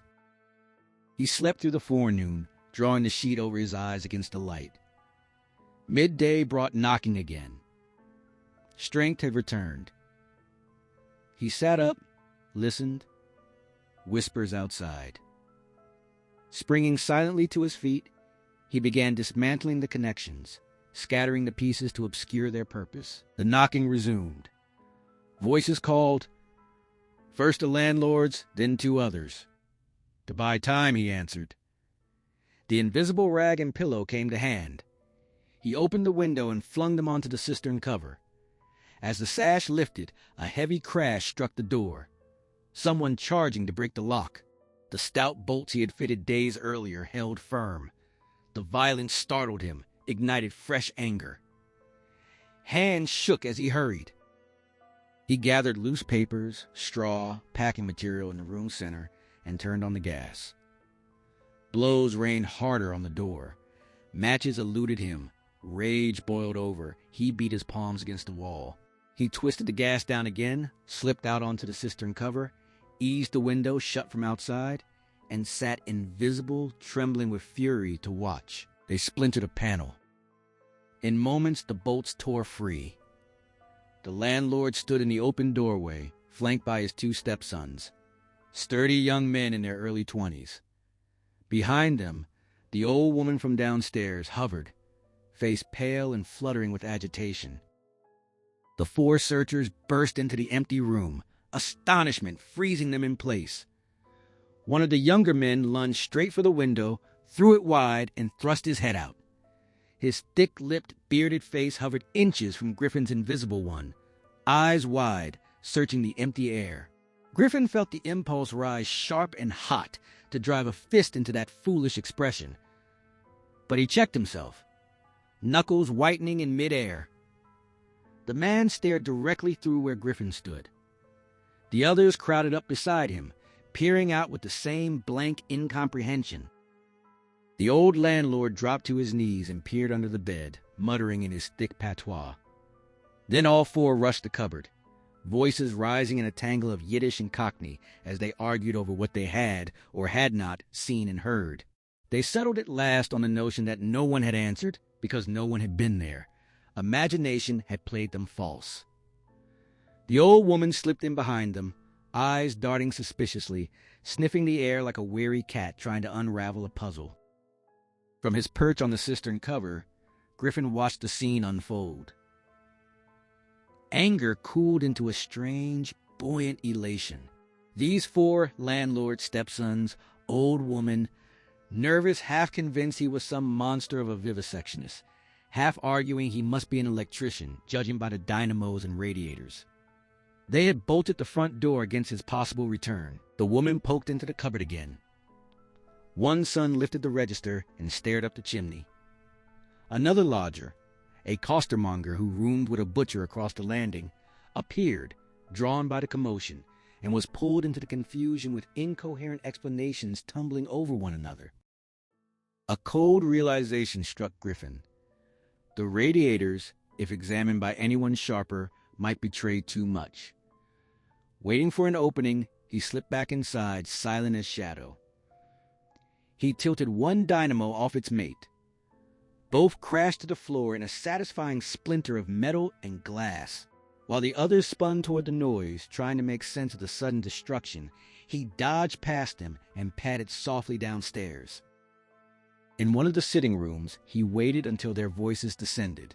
Still debating, disappointed at finding no horrors, puzzled over their standing with the vanished tenant. When the way cleared, he crept back up. Matches in hand, he piled the loose paper and rubbish in the center of his room, dragged chairs and bedding close, ran a length of India rubber tubing to feed the gas directly into the heap. A final glance around, a silent farewell, and he struck the match. Flames caught greedily. Kemp's voice broke in, sharp with disbelief. He had fired the house. The only way to erase the trail, Griffin answered. The place was surely insured. He eased the front door bolts, stepped into the street, and felt the full, intoxicating rush of his new condition. Invisible. The realization deepened. Plans, wild, wonderful, unchecked, swarmed through his mind. Descending the stairs that first time had brought unexpected hazards. No feet visible to guide him. He stumbled twice, fingers clumsy on the unfamiliar bolt.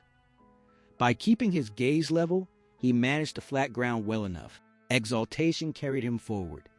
He felt like a sighted man moving among the blind, footsteps muffled, clothes silent. The urge to play tricks surged. Startle strangers, slap backs, knock hats flying, revel in the impunity. Yet barely had he reached Great Portland Street, his lodging near the Great Drapers, when a violent clash struck him from behind. Pain flared. He wheeled to see a man with a basket of soda water siphons staring in bewilderment at his load. The absurdity of it pulled laughter from Griffin's throat.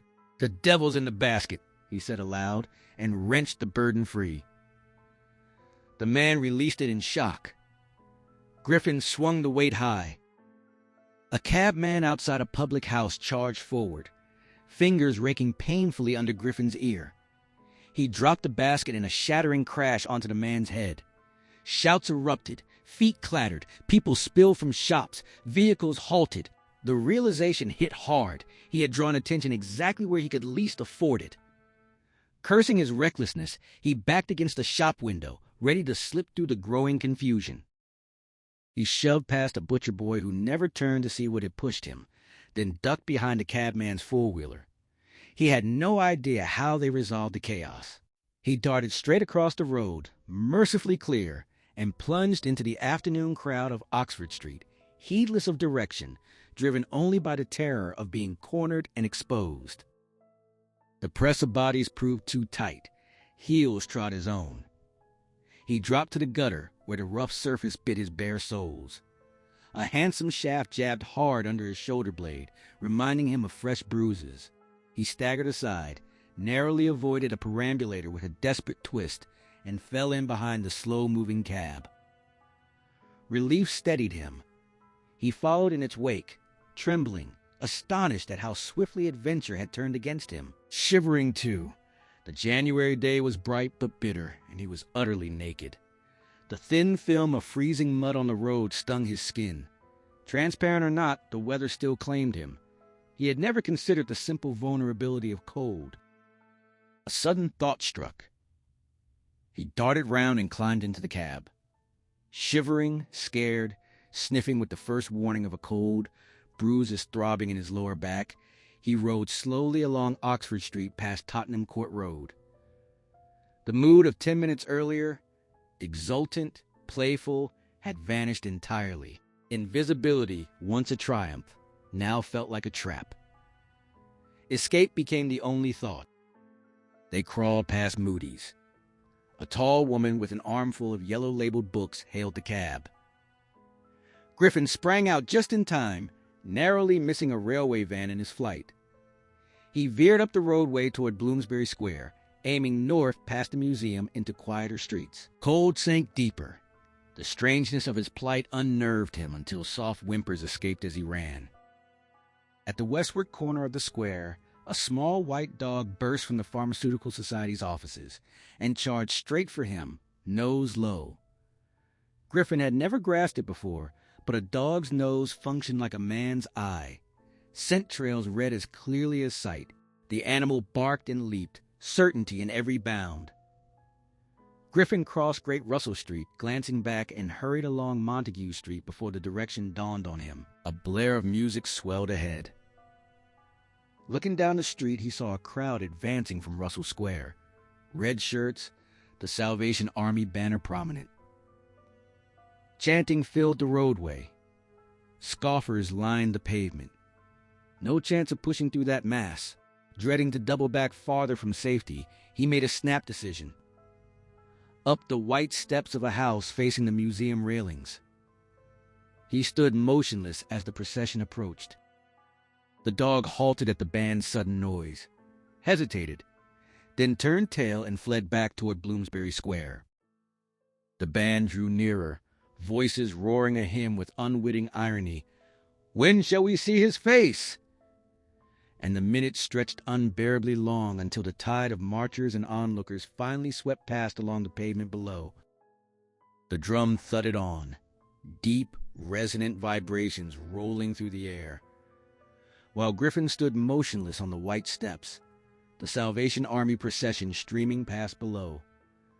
For those first moments, the rhythm masked everything else. He scarcely registered the two urchins who halted at the railings beside him. One boy's voice cut sharp. "Look. See them?" The other squinted. "See what?" "Bare footmarks," the first answered, "like the ones you leave in mud." Griffin glanced down. Fresh prints trailed up the newly whitened steps behind him, dark, unmistakable splashes in the damp. Passers-by jostled the boys, but their attention locked fast. The drum kept its insistent beat. "Thud, thud. When shall we see his face, thud?" One lad declared it plain. A barefoot man had climbed those steps and never come down again. And one foot bled. The thick of the crowd had already flowed onward. The younger boy pointed straight at the prince, sharp surprise in his tone. The elder stared, muttered that it looked dashed rum, like the ghost of a foot. He hesitated, then reached out with tentative fingers. A man paused to watch. A girl joined him. In another heartbeat, the hand would have brushed Griffin's invisible skin.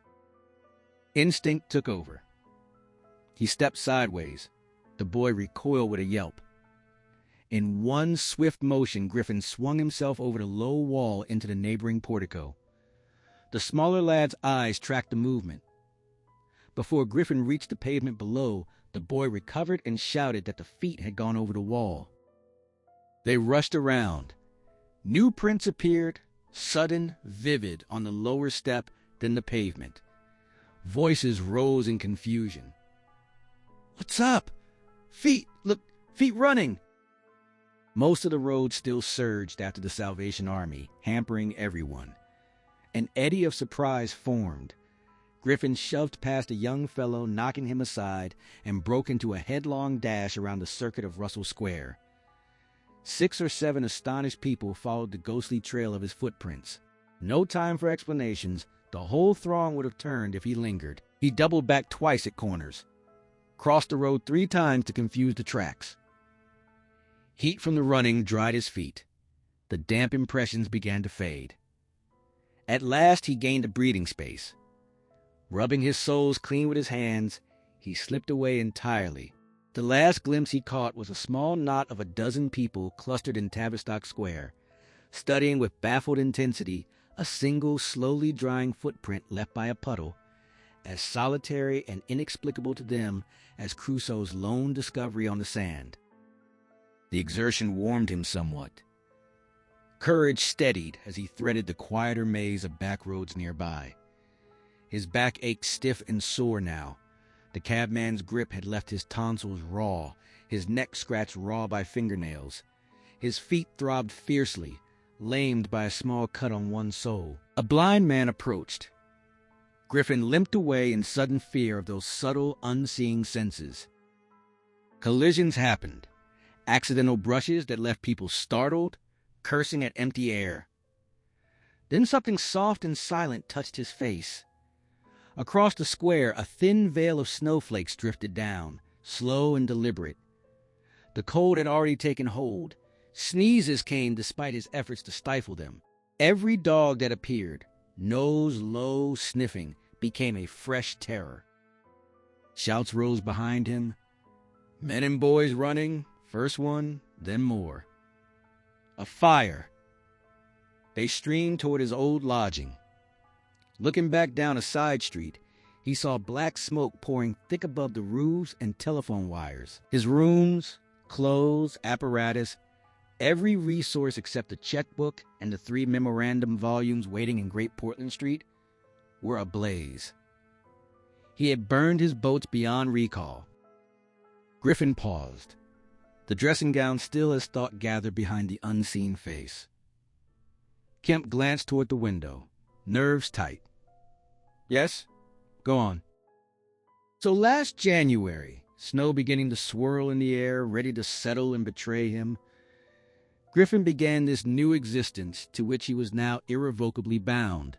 Weary, cold, aching, wretched beyond words, and only half convinced of his own invisibility, he had no shelter, no tools, no single person in whom to confide. To reveal the secret would reduce him to a curiosity, a sideshow. Yet part of him ached to stop some passerby and beg mercy. He knew too well the terror and brutality his approach would unleash. No plans formed in the street. Shelter from the snow came first.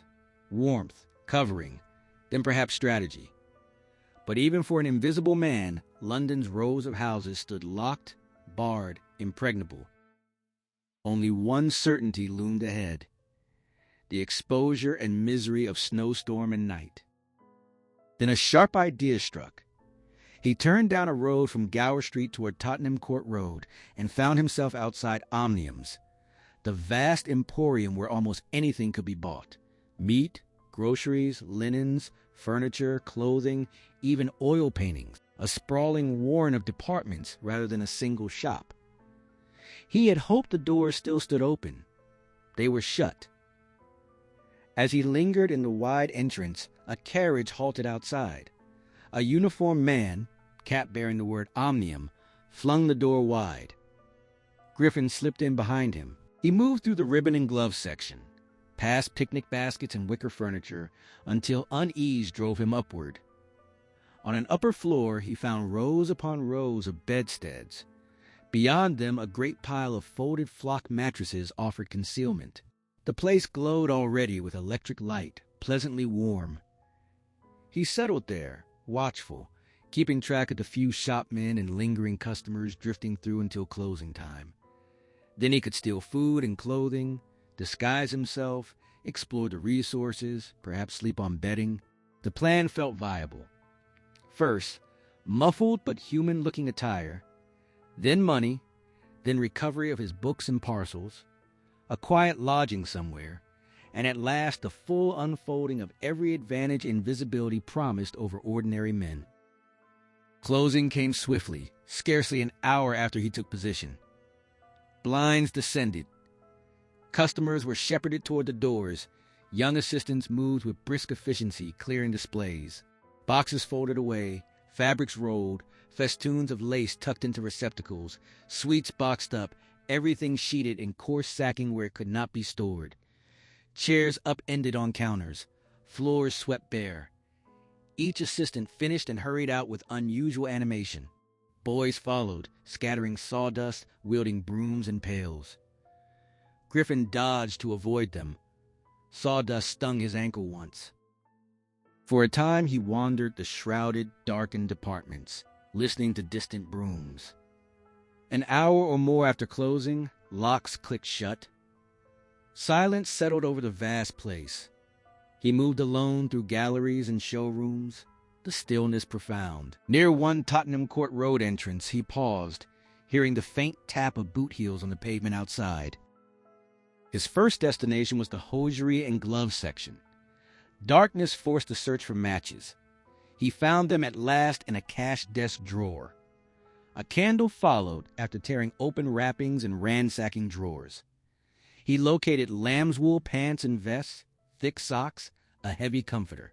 Then to the clothing department: trousers, a lounge jacket, an overcoat, a broad-brimmed slouch hat turned down like a clergyman's. Cloth settled over his skin. Humanity crept back. Next came food. Upstairs in the refreshment department, Griffin located cold meats behind the counters. Coffee lingered in the urn, still warm enough to revive. He lit the gas ring beneath it and brought it steaming back to life. The simple meal steadied him. Meat, hot coffee, and for the first time since the change, hunger eased into something closer to satisfaction. Afterward, he prowled the vast floors in search of blankets. A heap of down quilts became his compromise. They would serve. Nearby, the grocery section offered chocolate candied fruits, more than wise to consume, and bottles of white burgundy. In the adjacent toy department, a sudden inspiration struck. Artificial noses, dummy ones meant for play. Dark spectacles came to mind next, but Omnium stocked no optical goods. His nose remained a stubborn problem. He had even considered paint. But the find set his thoughts racing toward wigs, masks, any means of concealment. At last he burrowed into the quilts, warmth enveloping him like a cocoon. Physical comfort seeped in, soothing the raw edges of exhaustion. His final thoughts before sleep carried a rare gentleness.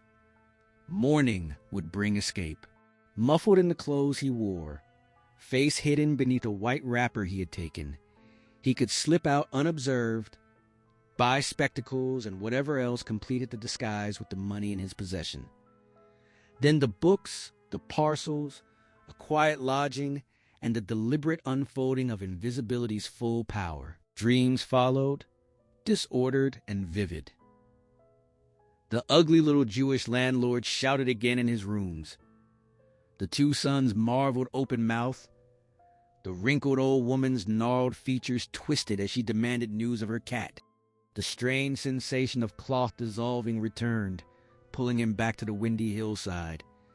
The sniffing old clergyman intoning, "Dust to dust, earth to earth," over his father's open grave.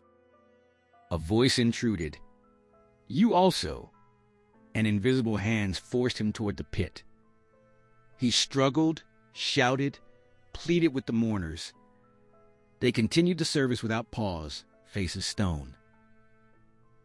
The clergyman droned on, unheeding.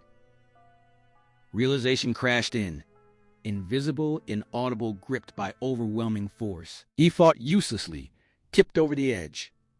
The coffin rang hollow beneath him. Gravel rained in heavy spadefuls. No one noticed. Convulsive thrashing tore him awake. Pale London dawn filtered through the blinds in chilly gray light. Griffin sat up, disoriented for a long moment amid the counters. Rolled fabrics, quilts, iron pillars. Memory returned slowly. Then voices, conversation, drifted from far down the floor where blinds had already risen in some brighter department. Two men approached. He scrambled upright, scanning for escape. His movement betrayed him. They caught the shift of a figure retreating quickly and quietly. "Who's that?" one called. "Stop there!" the other barked. Griffin dashed around a corner and collided full force with a lanky lad of 15. The boy yelled. Griffin bowled him over and rushed on, turning another corner. Instinct guided him flat behind a counter. Footsteps pounded past. Voices shouted for all hands to the doors, demanding what was happening, offering frantic advice on capture. Terror gripped him, sharp and cold. Yet the thought of stripping off the clothes never crossed his mind. He had committed to escaping in them, and the decision held. Then a bawl echoed down the vista of counters. "Here he is!" He sprang up, snatched a chair from the counter, and hurled it at the shouter. It spun the man aside.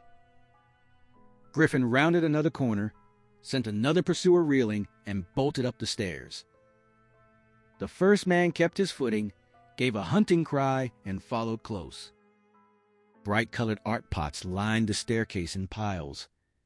At the top, Griffin wheeled, seized one, and smashed it down on his pursuer's head. The entire stack toppled in a crashing avalanche. Shouting erupted from every direction. Footsteps converged.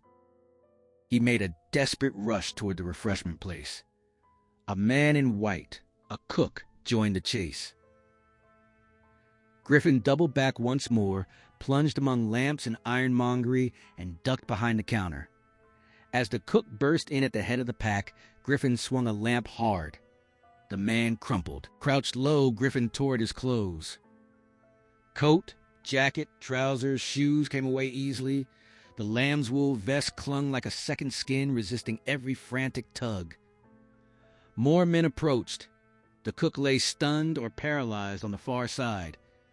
Griffin dashed again, rabbit-like, hunted from cover. "This way, policeman!" someone bellowed. He reached the bedstead storeroom once more, plunged into a wilderness of wardrobes, flattened himself, and wriggled free of the vest at last. Naked again, panting, terrified, he watched as the policeman and 3 shopmen rounded the corner.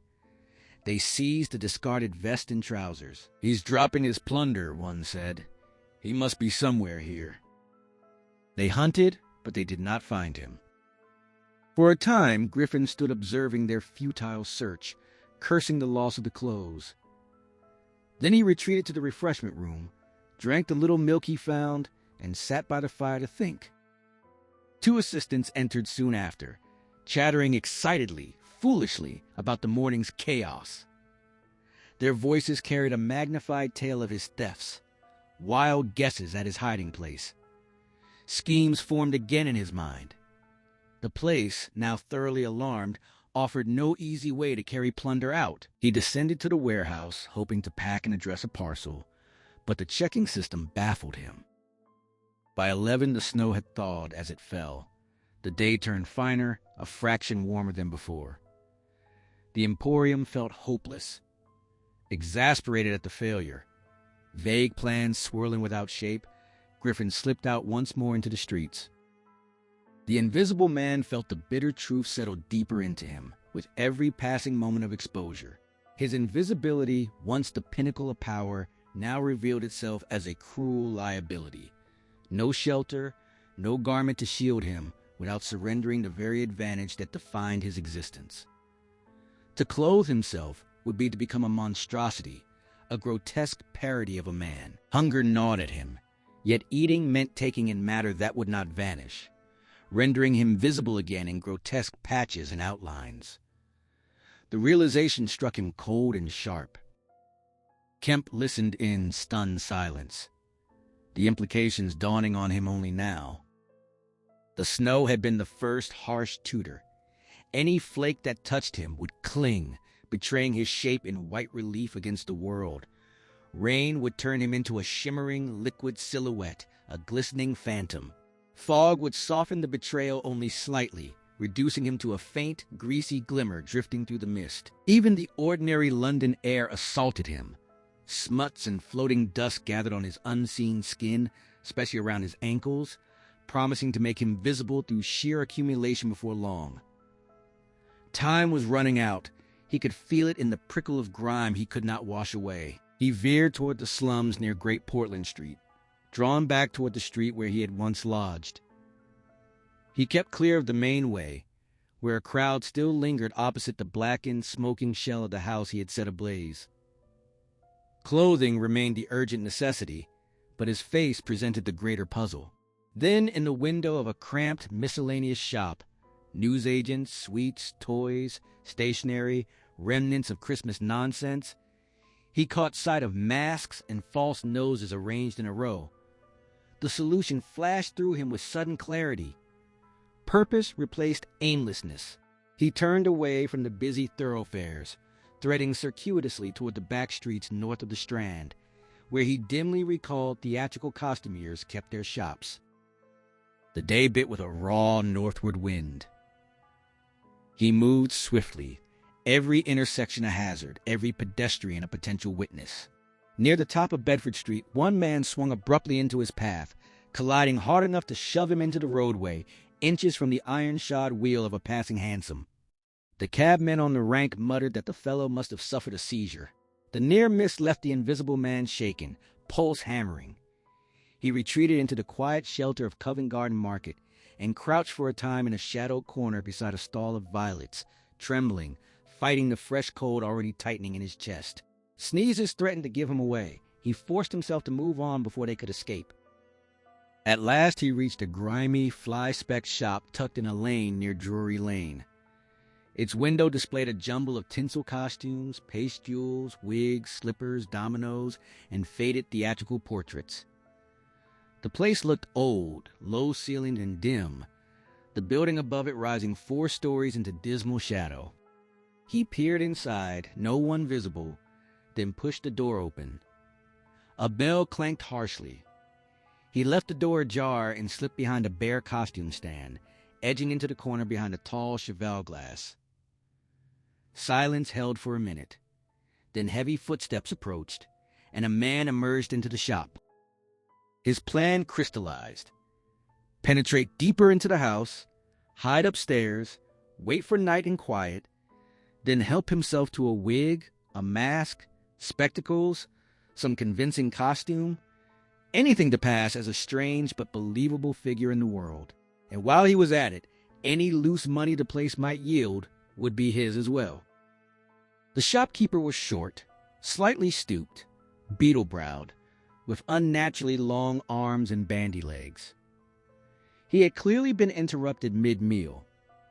He scanned the empty shop with expectation that quickly curdled into irritation and anger at finding no one there. He cursed the boys under his breath, stepped outside to peer up and down the street, then kicked the door shut with spiteful force and muttered his way back toward the inner door. The invisible man advanced to follow. At the faint sound of his movement, the man froze. He froze, too, startled by the sharpness of that hearing. The house door slammed shut in his face. He hesitated. Footsteps returned almost at once. The door reopened. The shopkeeper stood searching the room again, unsatisfied, then muttered to himself as he checked behind the counter and around fixtures. Doubt lingered on his face. He had left the inner door open. The invisible man slipped past into the small back room. The room felt cramped and cheerless. Poor furniture, a cluster of oversized masks in one corner. On the table sat the man's unfinished breakfast. The aroma of coffee tormented him, an exasperating reminder of his own emptiness as he stood motionless while the shopkeeper returned and resumed eating. The fellow's noisy, careless table manners grated. 3 doors led from the room, one upstairs, one down, one presumably to the street, but all were closed. Trapped while the man ate, he could barely shift his weight for fear of alerting those keen ears. A cold drought crawled down his spine. Twice he choked back a sneeze at the last instant. The strangeness of it all, the vivid, almost theatrical sensation of standing unseen while another lived so obliviously, soon wore thin. Exhaustion and anger mounted long before the meal ended. At last the shopkeeper finished, stacked his meager dishes on a tin tray, swept crumbs onto the stained cloth, and carried the lot away. The burden kept him from closing the door behind him. The invisible man followed into a filthy basement kitchen and scullery, watched him begin the washing up, then, finding the cold brick floor unbearable against his bare feet, retreated upstairs and settled into the man's chair by the low fire. Thoughtlessly, he dropped a lump of coal onto the embers. The clatter brought the shopkeeper rushing up at once. The man stood in the doorway, glaring, searching the room. He came close, dangerously close, to brushing against the invisible body. Even after that scrutiny, he seemed unconvinced. He paused in the doorway for one last suspicious sweep before descending again. Time stretched in the little parlor. Eventually, the shopkeeper returned and opened the door to the upper stairs. The invisible man barely managed to squeeze past. On the staircase, the man halted abruptly. The invisible man nearly collided with him. The shopkeeper stood staring back, directly into the space where an unseen face would be, listening intently. He muttered that he could have sworn he heard something. His hairy hand tugged at his lip. His gaze traveled up and down the stairs. Then he grunted and continued upward. At the next door, he paused again, the same puzzled anger clouding his features. He had begun to register the faint whispers of movement around him. His hearing was unnaturally acute. Rage flared suddenly. He swore that if anyone was in the house... The threat hung unfinished. He thrust a hand into his pocket, found nothing, then shoved past in a noisy, belligerent rush downstairs. The invisible man remained seated at the top of the stairs until the footsteps returned. The shopkeeper climbed again, still muttering. He opened a door. Before the invisible man could slip through, it slammed shut in his face. Determined now, he began to explore the house as silently as possible. The building was ancient, decaying, damp walls shedding paper in the attics, rats scuttling in the shadows. Some door handles resisted. He feared forcing them would betray him. Many rooms stood empty. Others overflowed with second-hand theatrical clutter. In one chamber beside the shopkeeper's own, he discovered a heap of old clothes. Eagerness overtook caution. He rummaged through the pile, Forgetting for a moment those diabolical ears, a stealthy footstep sounded behind him. He looked up just in time to see the shopkeeper peering into the disordered heap, an old-fashioned revolver gripped in his hand. The man stood open-mouthed, suspicion hardening into certainty. He spoke slowly, as though to convince himself. It must have been her. He cursed her again, low and venomous. The shopkeeper closed the door with deliberate softness, and almost at once the key scraped and turned in the lock. Footsteps faded away down the stairs. The invisible man stood frozen in the realization. He was trapped, sealed inside the cluttered room. He paced from the door to the window and back again, mind racing through useless options. Anger surged through him, hot and sudden. Still, he forced himself to focus on the clothes first. Reaching for something on a higher shelf, he dislodged an entire pile. Garments cascaded to the floor in a dusty avalanche. The noise summoned the shopkeeper back at once, more menacing than before. This time the man's hand actually brushed against the invisible body. He recoiled in shock, staggering backward until he stood in the center of the room, staring wide-eyed mouth working silently in astonishment. After a long moment, the shopkeeper steadied himself. He muttered something low about rats, pressing a finger to his lips as if to hush his own fear. Unease was plain on his face. The invisible man eased toward the doorway, careful and silent, until a floorboard groaned under his weight. That single creak unleashed the man. He began to prowl the entire house, revolver drawn, methodically locking every door behind him and pocketing the keys. The invisible man watched the pattern emerge and fury boiled over. He could barely keep still long enough to seize his moment. By then he knew the house held only the two of them. No hesitation remained. As the shopkeeper descended the stairs, he struck from behind with a stool from the landing.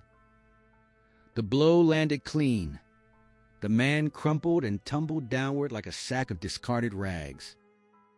Kemp's voice rose in sharp disbelief at the account of the blow. The invisible man confirmed it without remorse. The man had been stunned, nothing more. The necessity had been absolute. To escape unseen, disguised, there had been no other path.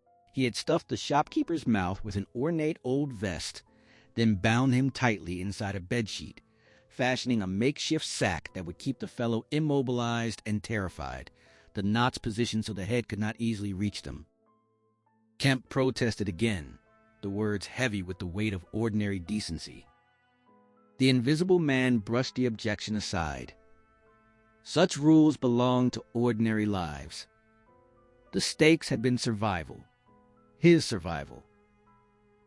The man had carried a revolver. One glimpse would have allowed a perfect description. Escape had demanded silence and secrecy. Kemp pressed the point further, reminding him that this was England, the present day, a man's own home violated. The invisible man bristled, rejecting the label of thief. His position had left no room for sentiment. He demanded to know if Kemp truly failed to see the desperation. Kemp met his gaze steadily, then softened his tone, conceding that the predicament had been dire. Still, a trace of reluctance lingered. The invisible man insisted. He had been cornered, maddened by the endless pursuit through the house, the revolver waving, the doors slamming and unlocking in endless aggravation. The man had pushed him to the edge. Surely Kemp could not condemn him for what followed. Kemp replied evenly that blame had gone out of fashion. He asked only what came next. Hunger had returned with force. Downstairs, the invisible man found a loaf of bread and some sharp, stale cheese, enough to quiet the emptiness. He washed it down with brandy and water, then passed a motionless bundle on the stairs and returned to the room of old clothes. The window overlooked the street. Grimy lace curtains filtered the daylight into dim brown shadows. Outside, the world moved briskly. Fruit carts, a hansom cab, a four-wheeler laden with boxes, a fishmonger's wagon. The brightness outside stung his eyes after the gloom within. The room carried a faint chemical scent of benzoline, probably from cleaning the garments. He searched methodically. The hunchback appeared to have lived alone for some time, a solitary and peculiar figure. Everything potentially useful he gathered in the storeroom, then made his choices with care. A small handbag seemed practical. He collected powder, rouge, sticking plaster. At first, he considered painting and powdering the visible parts of his face to simulate flesh, but the idea faltered. Removing the disguise later would require turpentine, time, and risk. Instead, he settled on a decent mask, grotesque only in a theatrical way, not impossibly so. Dark glasses, grayish whiskers, a wig. No undergarments could be found. He would purchase those later. For now, he wrapped himself in calico dominoes and white cashmere scarves. The hunchback's boots fit loosely enough without socks. In a desk, he discovered 3 sovereigns and roughly 30 shillings in silver. A locked cupboard in the inner room yielded 8 pounds in gold after he forced it open. Equipped at last, he could face the world again. A strange hesitation gripped him then. Would the disguise hold? He tested it in a small bedroom mirror, turning every angle, searching for any betraying gap. Nothing showed. Grotesque? Yes, like a stage caricature of a miser, but convincingly human. Confidence steadied him. He carried the mirror down to the shop, drew the blinds, and examined himself fully in the cheval glass. Minutes passed while he gathered resolve. At last, he unlocked the shop door and stepped out into the street, leaving the bound man to free himself whenever he could manage it. Within 5 minutes, a maze of turnings separated him from the costumier's shop. No one stared unduly. The final obstacle appeared to have fallen away. Kemp asked if he had given no further thought to the hunchback. "None," the Invisible Man answered. He had heard nothing since. Presumably the man had worked himself loose or kicked free. The knots had been tight. Silence fell. He moved to the window and stared out. Kemp prompted him about what followed in the Strand. Disillusionment had struck almost immediately. He had believed his difficulties ended, that he now held near total freedom, able to act as he pleased so long as his secret remained hidden. Consequences could be evaded simply by shedding his clothes and vanishing. No one could detain him. Money could be taken wherever he found it. He resolved to indulge himself. A lavish meal, a fine hotel, a fresh wardrobe. Confidence had swelled within him, almost intoxicating. He entered a restaurant and began to order lunch before the fatal realization hit. Eating would require uncovering his invisible face. He finished giving the order, excused himself for 10 minutes, and left, frustration burning. The hunger had become unbearable. Kemp acknowledged the torment, though he admitted his own disappointments had never reached quite that pitch. The Invisible Man confessed he could have shattered something in his rage. Starving for decent food, he tried another establishment and insisted on a private room, claiming disfigurement, severe disfigurement. The staff eyed him oddly, but asked no questions. At last he ate. The service was indifferent, the meal adequate. Afterward, he lingered over a cigar, attempting to chart his next steps, while outside, the first flakes of a snowstorm began to drift down. The Invisible Man brooded aloud over the cruel irony that had overtaken him. The more he turned it in his mind, the clearer the absurdity became. An invisible man, helpless and ridiculous in a cold, filthy climate and a teeming, civilized city. Before the experiment, he had imagined endless advantages. That afternoon, every one of them had crumbled into disappointment. Wealth, position, love, all the things a man ordinarily craves, became attainable yet utterly unenjoyable. Invisibility granted access, but stripped away the capacity to savor what was taken. Pride of place meant nothing when no one could see him claim it. the love of a woman carried the bitter sting of inevitable betrayal. He had no appetite for politics, notoriety, charity, or games. What remained for him? Only this: a muffled, swathed caricature, a walking mystery wrapped against the world. He fell silent for a moment, his posture shifting as though his gaze drifted toward the window. Kemp, intent on keeping him talking, asked how he had ended up in Iping. The Invisible Man answered that he had gone there to work. One faint hope had sustained him then, a half-formed idea that had since ripened into something concrete, a method to reverse what he had done, to restore visibility when he chose, but only after he had accomplished everything he intended to do while unseen. That possibility, he said, was what he most wanted to discuss now. Kemp pressed. Had he gone directly to Iping? Yes. The plan had been straightforward. Recover his 3 volumes of notes, his checkbook, his luggage and underclothes, order the necessary chemicals to pursue his new calculations — he would show the figures once he had the books again — and depart. The snowstorm came back to him vividly now, the maddening effort to keep wet flakes from softening and ruining the pasteboard nose he wore. Kemp mentioned the events of the day before yesterday, when the village had discovered him. Judging by the newspapers, things had turned violent. The Invisible Man admitted it freely. He had lost control. Had he killed the constable? The question hung sharp in his voice. Kemp reassured him. No, the man was expected to recover. Luck for the fool, then. The Invisible Man's anger flared fresh at the memory. Why could they not leave him in peace? And that grocer? No deaths anticipated, Kemp said. The Invisible Man gave an unpleasant laugh at the mention of the tramp he had used. He did not know about that one. Rage, he insisted, was something Kemp could not fathom.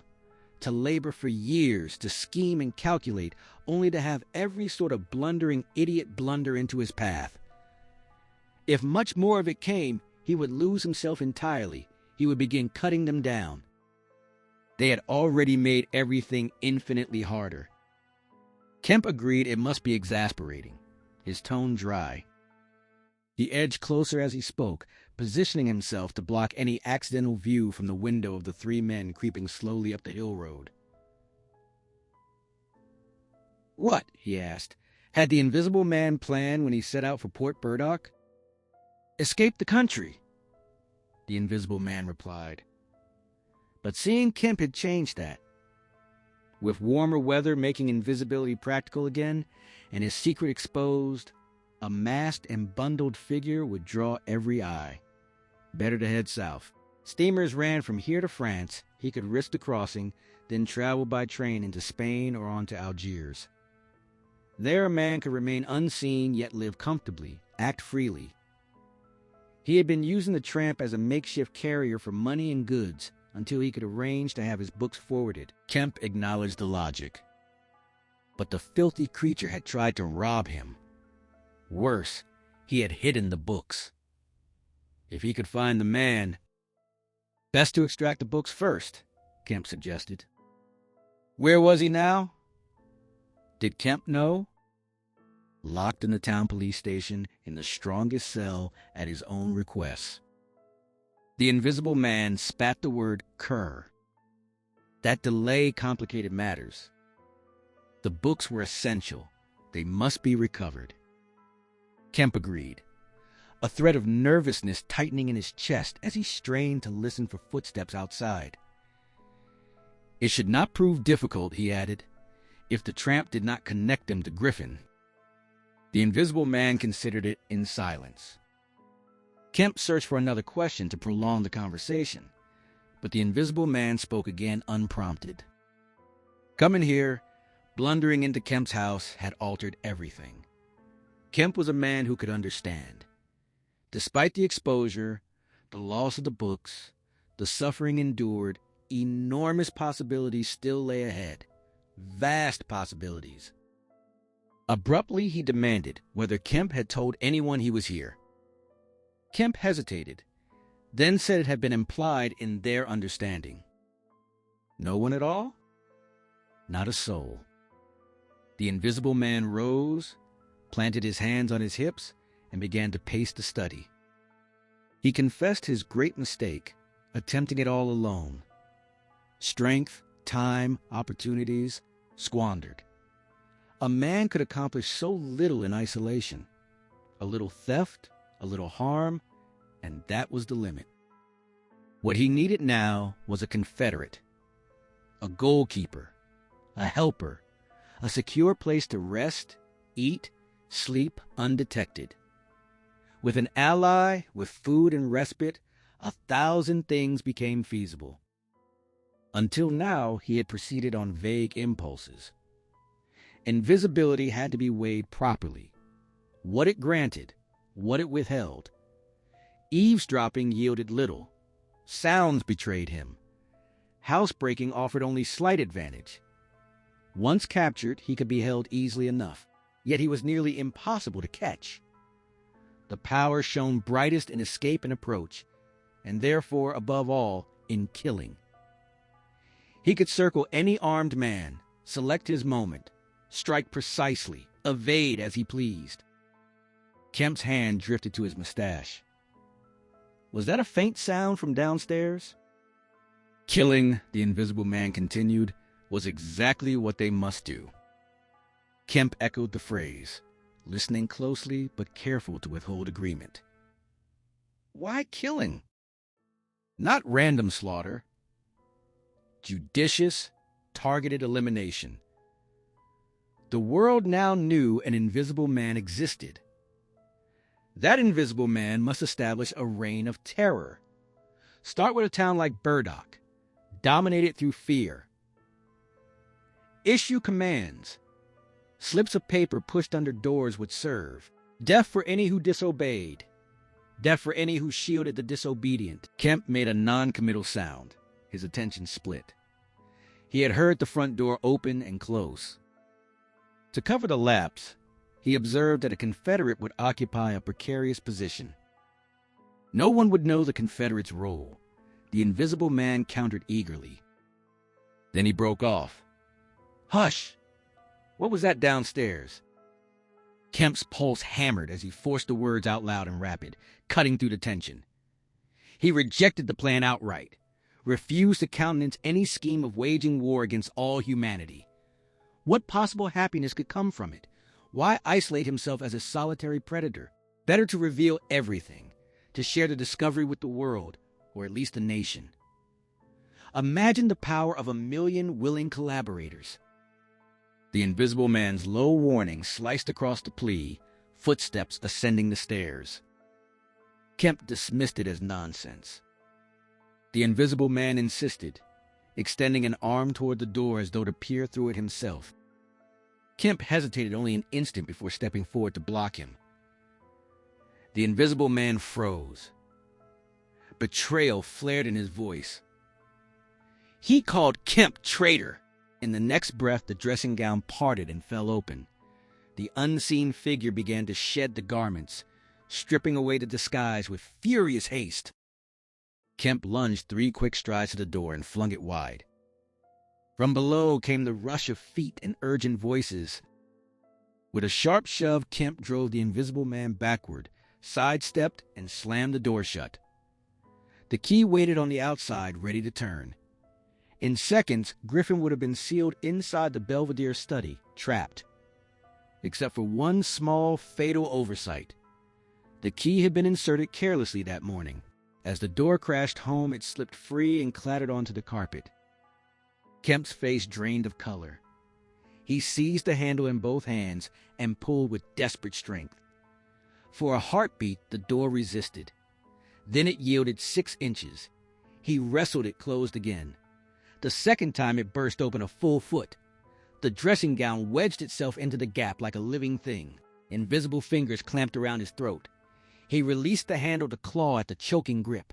The force drove him backward. His foot caught, and he pitched hard into the corner of the landing. The empty dressing gown dropped across him like a shroud. Halfway up the stairs stood Colonel Ade, the chief of Burdock Police. The man to whom Kemp had sent his urgent letter. Horror widened his eyes at the sudden spectacle. Kemp staggering into view, followed by clothes tumbling through empty air. He watched Kemp collapse, scramble up, reel forward, and fall again, struck down as though by an axe. Then an unseen weight slammed into Adai himself. A crushing mass seemed to leap upon him. He was hurled headlong down the staircase, an iron grip at his throat, a sharp knee driving into his groin. An invisible foot pressed briefly on his back. Ghostly footfalls pattered downward. Below, the two constables in the hall shouted and bolted. The front door crashed shut with violent finality. Adai rolled over and pushed himself upright, staring. Down the stairs came Kemp, dust-streaked, hair wild, one cheek blanched from a blow, lips split and bleeding, clutching the pink dressing gown and discarded underclothes in his arms. Kemp's voice cracked with raw disbelief. The game was over. Griffin had escaped. Words tumbled from him too fast at first for Adai to follow. They stood together on the landing while Kemp poured out the frantic summary, Griffin's grotesque wrappings still draped over his arm. Gradually, Adai pieced it together. Kemp declared Griffin mad, utterly inhuman, consumed by pure selfishness. Nothing mattered to him but his own gain, his own preservation. The morning's confession had been a litany of brutal self-interest. Already he had injured men. He would kill without hesitation unless stopped. Panic would spread. No barrier could hold him. Even now he was fleeing in fury. Adai agreed. He must be captured. No question. But how? Kemp's mind raced, ideas spilling forth. Mobilize every man at once. Seal the district. Prevent him from slipping away. Once beyond these bounds, he could roam the countryside at will, striking down anyone in his path. He spoke openly of establishing a reign of terror. A reign of terror. Set watches on every train, road, and ship. Call on the garrison. Wire for reinforcements. The only tether might be Griffin's desperate need to recover those precious notebooks. A man named Marvel sat locked in the police station. Griffin would come for the books through him. Adai confirmed he knew of Marvel and the books. They must deny him rest and food. Keep the entire region awake and alert, day and night. Lock away every scrap of provisions. Force him to break in to eat. Bar every house against him. Pray for cold nights and rain. The whole countryside must hunt without cease. Griffin was no longer merely dangerous. He was catastrophe waiting to unfold. Unless pinned and secured, the consequences defied imagining. Adai asked what more could be done. He had to descend immediately and begin organizing. But Kemp should come too. Join a hasty council of war with Hops, the railway managers, anyone who could help. Urgency pressed like a physical weight. Come along, Adai urged. Explain more as they moved. Drop that bundle of clothes. They hurried downstairs. The front door stood wide. The two constables waited outside, staring blankly at nothing. One reported that the quarry had got clean away. Adai ordered an immediate move to the central station. One constable was to run ahead and fetch a cab to meet them. Turning back to Kemp, he pressed, "What else?" "Dogs," Kemp answered at once. Dogs could not see him, but they could scent him. Adai approved. Not widely known, but the prison staff at Halstead had access to a man with bloodhounds. Dogs it would be. What more? Kemp reminded him that ingested food remained visible until digested. Griffin would have to hide after every meal, search every thicket, every shadowed corner relentlessly, gather up and conceal every possible weapon or tool he might seize. He could not carry such things long without betraying himself. Adai nodded. Sound strategy. They would have him yet. On the roads, Kemp began, then faltered. Adai prompted. Powdered glass, Kemp said quietly. Cruel, yes, he knew it, but consider what Griffin might unleash. Adai drew a sharp breath between his teeth. Unsportsmanlike, he muttered. Still, he would arrange to have powdered glass prepared. If Griffin pushed too far... Kemp insisted the man had crossed into inhumanity. A reign of terror was certain, once the immediate shock of escape wore off. Their only hope lay in staying ahead. Griffin had severed himself from humanity. Whatever blood followed would stain his own hands. The invisible man burst from the house in a storm of blind rage, the hot June air slamming against his unseen skin like an accusation. Fury pulsed through him. Kemp's betrayal burned deeper than any wound, a treachery he had never anticipated from the one man he had trusted to comprehend his vision. A child playing near the gateway cried out as an invisible force seized and hurled the small body aside. The snap of bone registered faintly in his awareness as he rushed on without pause, the sound swallowed by the roar in his own mind. For hours afterward, he passed beyond the reach of human sight or knowledge. No one could trace his path. The sun climbed higher, scorching the downland behind Port Burdock as he climbed the hill and struck out across open country, despair and wrath twisting together inside him until every breath felt ragged. Heat rose from the earth in shimmering waves, sweat prickled across his bare, invisible flesh. At last exhaustion forced him to seek cover in the dense thickets of Hintendine. There, crouched amid the tangled undergrowth, he fought to reassemble the fragments of his shattered plans, each broken piece a fresh stab of outrage against the species that had rejected him so utterly. What passed through his mind in those lost midday hours remained unknowable, yet the sting of Kemp's deceit must have dominated. Ecstatic exasperation mingled with the old, stunned disbelief he had felt in Oxford Street long before. He had counted on alliance, on shared ambition. Instead, he had met ambush. Perhaps something of that earlier humiliation returned, sharpening the edge of his isolation. Whatever schemes he pieced together in the shadows of the thicket, they hardened into something darker, more resolute. Around him, the countryside stirred into swift, coordinated life. What had been mere rumor in the morning, a spectral terror, now stood defined by Kemp's precise, unsparing proclamation as a concrete enemy to be hunted, wounded, taken. By 2:00, escape by rail had already narrowed to impossibility. Passenger trains rattled along the great rectangle bounded by Southampton, Winchester, Brighton, and Horsham, with every door locked tight. Goods traffic halted almost entirely. In a widening circle of 20 miles around Port Burdock, armed men set forth in 3s and 4s. Guns, bludgeons, dogs, beating the roads and fields in methodical sweeps. Mounted police cantered along the lanes, halting at every cottage to deliver stern warnings. Bar the doors. Stay inside unless armed. Elementary schools emptied by 3. Children hurried home in tight, frightened clusters. By 4 or 5 Kemp's words, countersigned by Adai, appeared posted across the district, spelling out the grim rules of the contest. Deny the invisible man food and rest. Watch without cease. Report the slightest sign. The response came with astonishing speed and belief. Before dusk, an expanse of several hundred square miles lay under siege, every house and hamlet on alert. Then toward evening, a ripple of pure horror spread outward from whispering lips to every corner of the county. Mr. Wicksteed had been murdered.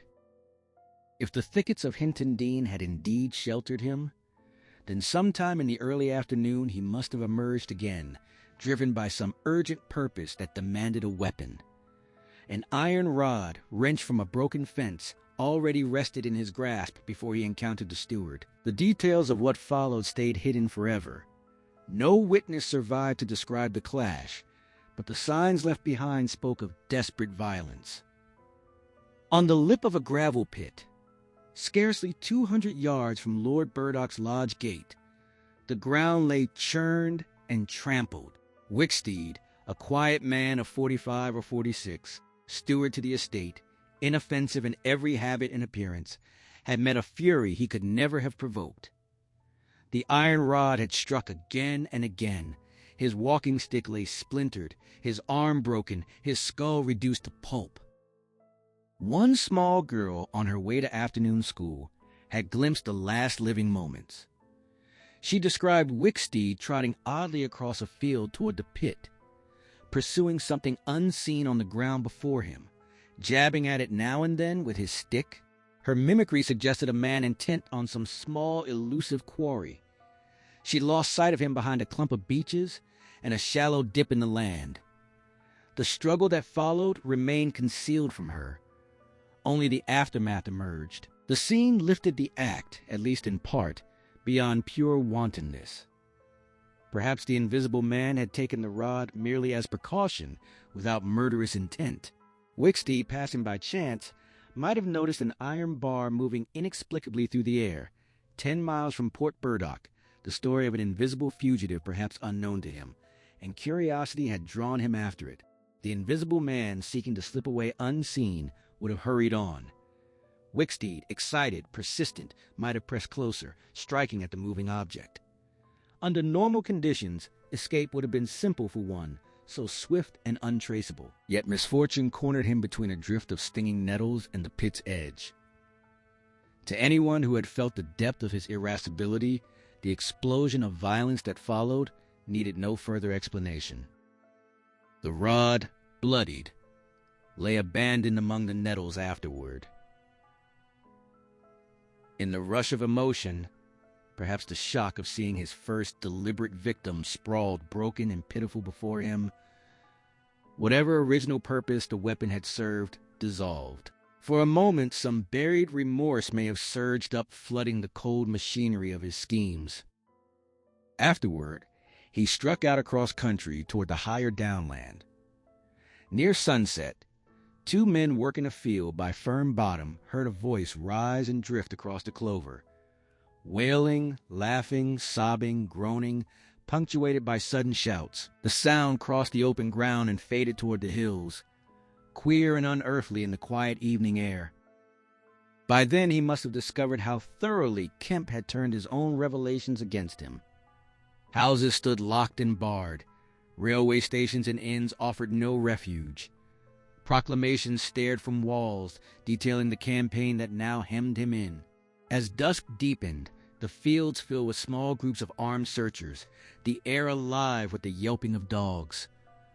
The hunters moved under strict instructions for mutual support in any encounter. He evaded them all, slipping through the tightening net. Exasperation must have clawed at him, sharpened by the bitter knowledge that he himself had armed his enemies with the very information they wielded so effectively. For that day, at least, his heart faltered. For nearly 24 hours, save for the brief, violent turn against XIII, he remained a hunted thing, driven and desperate. In the darkness, he found food somehow, and sleep. By morning, the old fire had returned. Active once more, powerful, angry, malignant, he readied himself for the final great struggle against the world. Kemp unfolded the greasy sheet of paper, the pencil marks smudged and urgent beneath his fingers. The words struck him with cold certainty. This was no forgery, no jest. The tone, the rhythm, the unyielding certainty, it carried Griffin's unmistakable voice, sharp and implacable. He read the declaration twice, each line sinking deeper. The threat was plain and personal. Death had been decreed, and the name named was his own.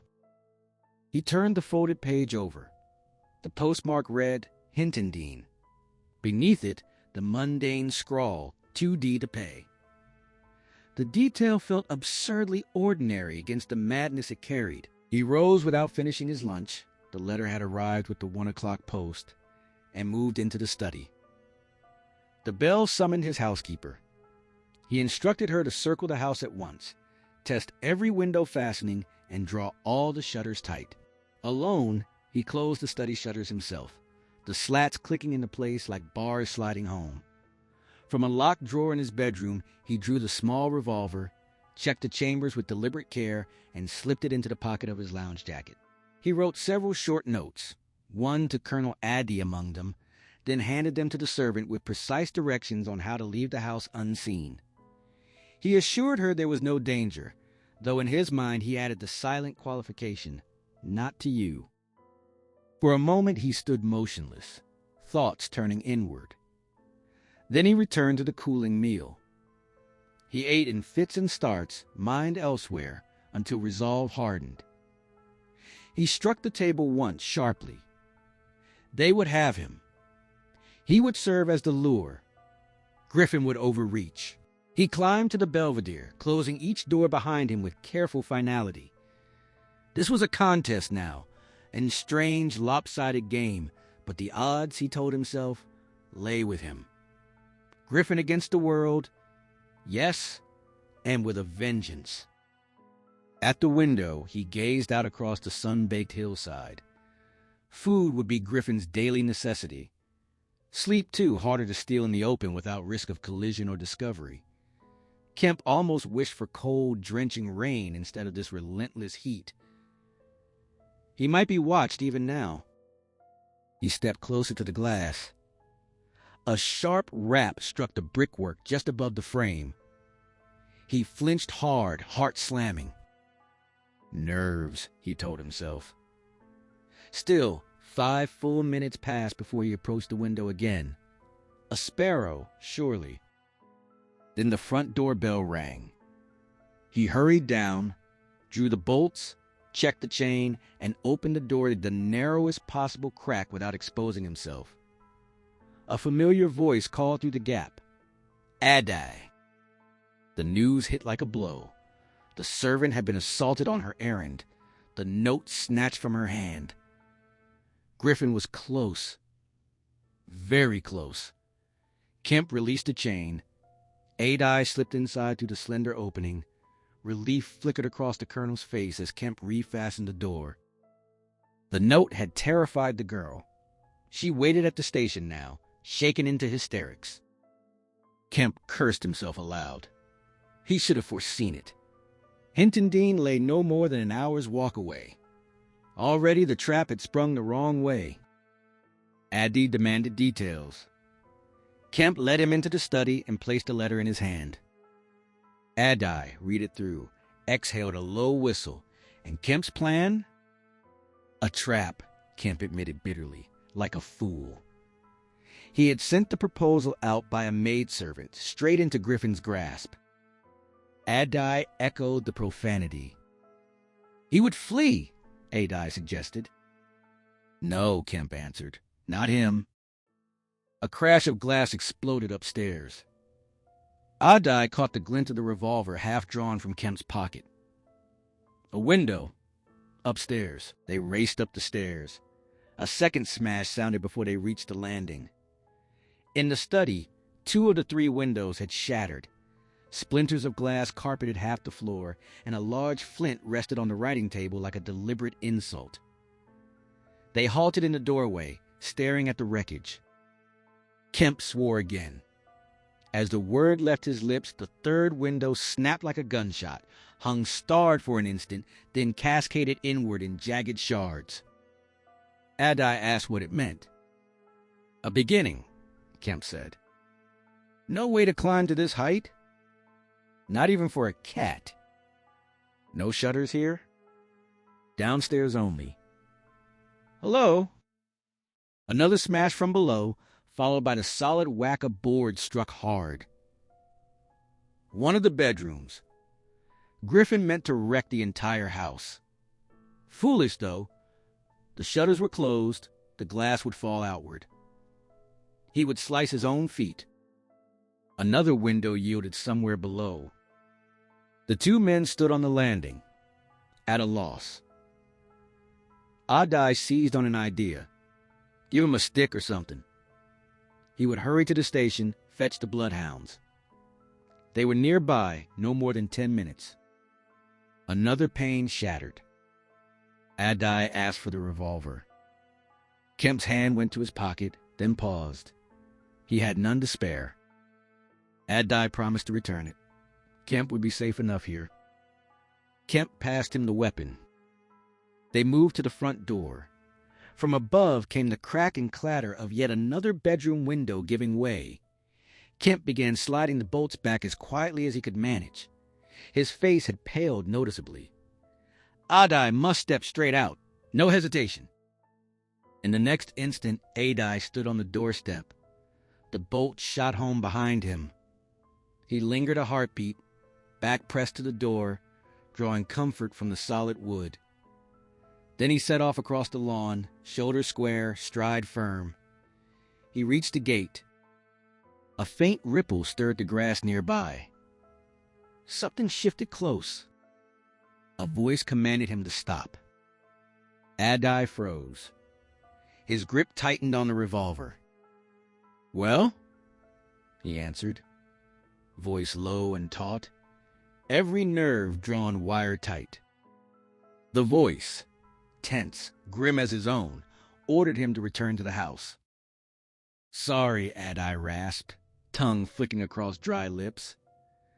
The sound came from his left front, he judged. One shot.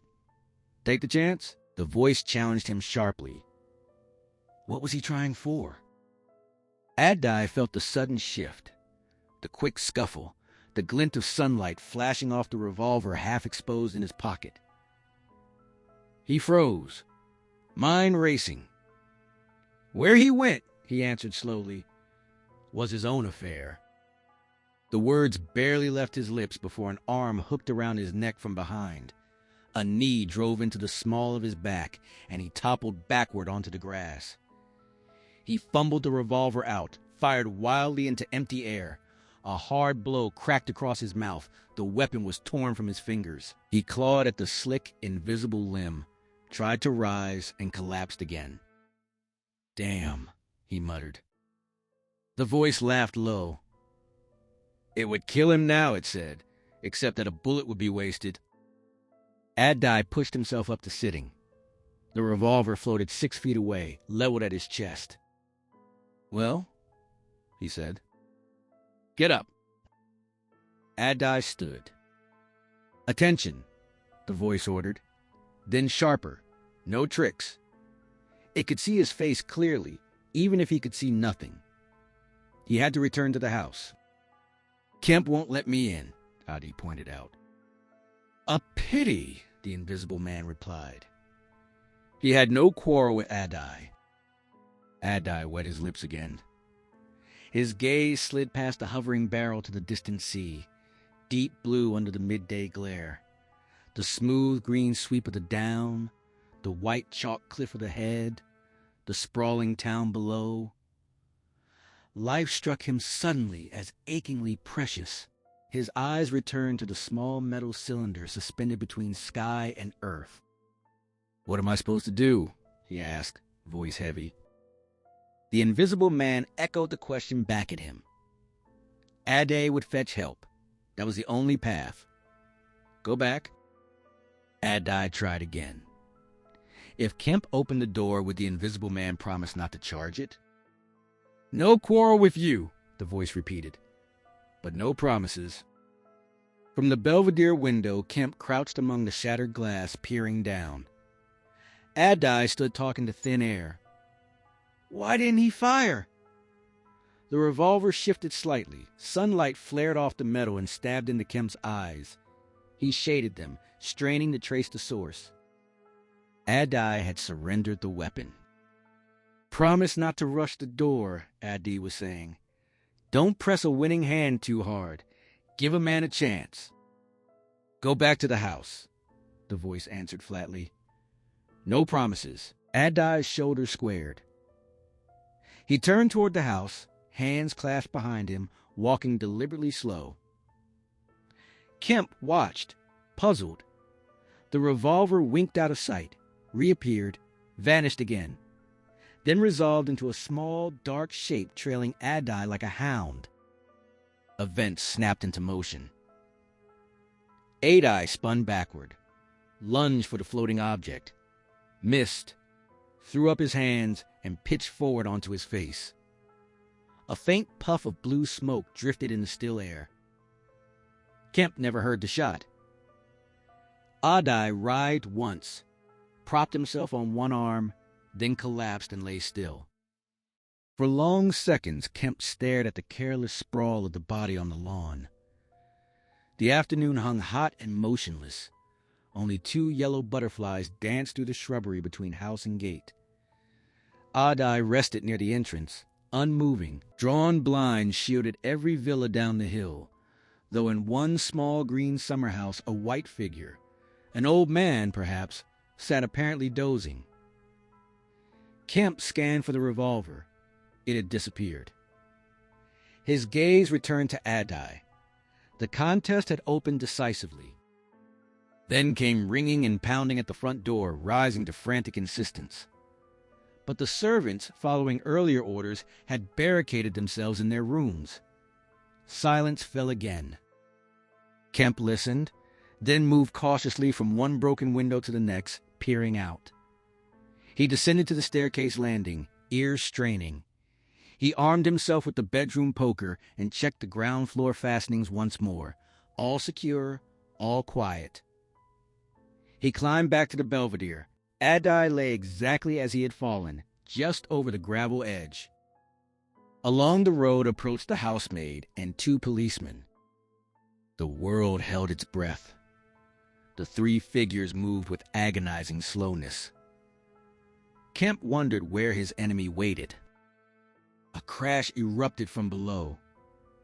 He hesitated, then hurried downstairs. Heavy blows shook the house, wood splintered, iron fastenings clanged. He turned the kitchen key and opened the door.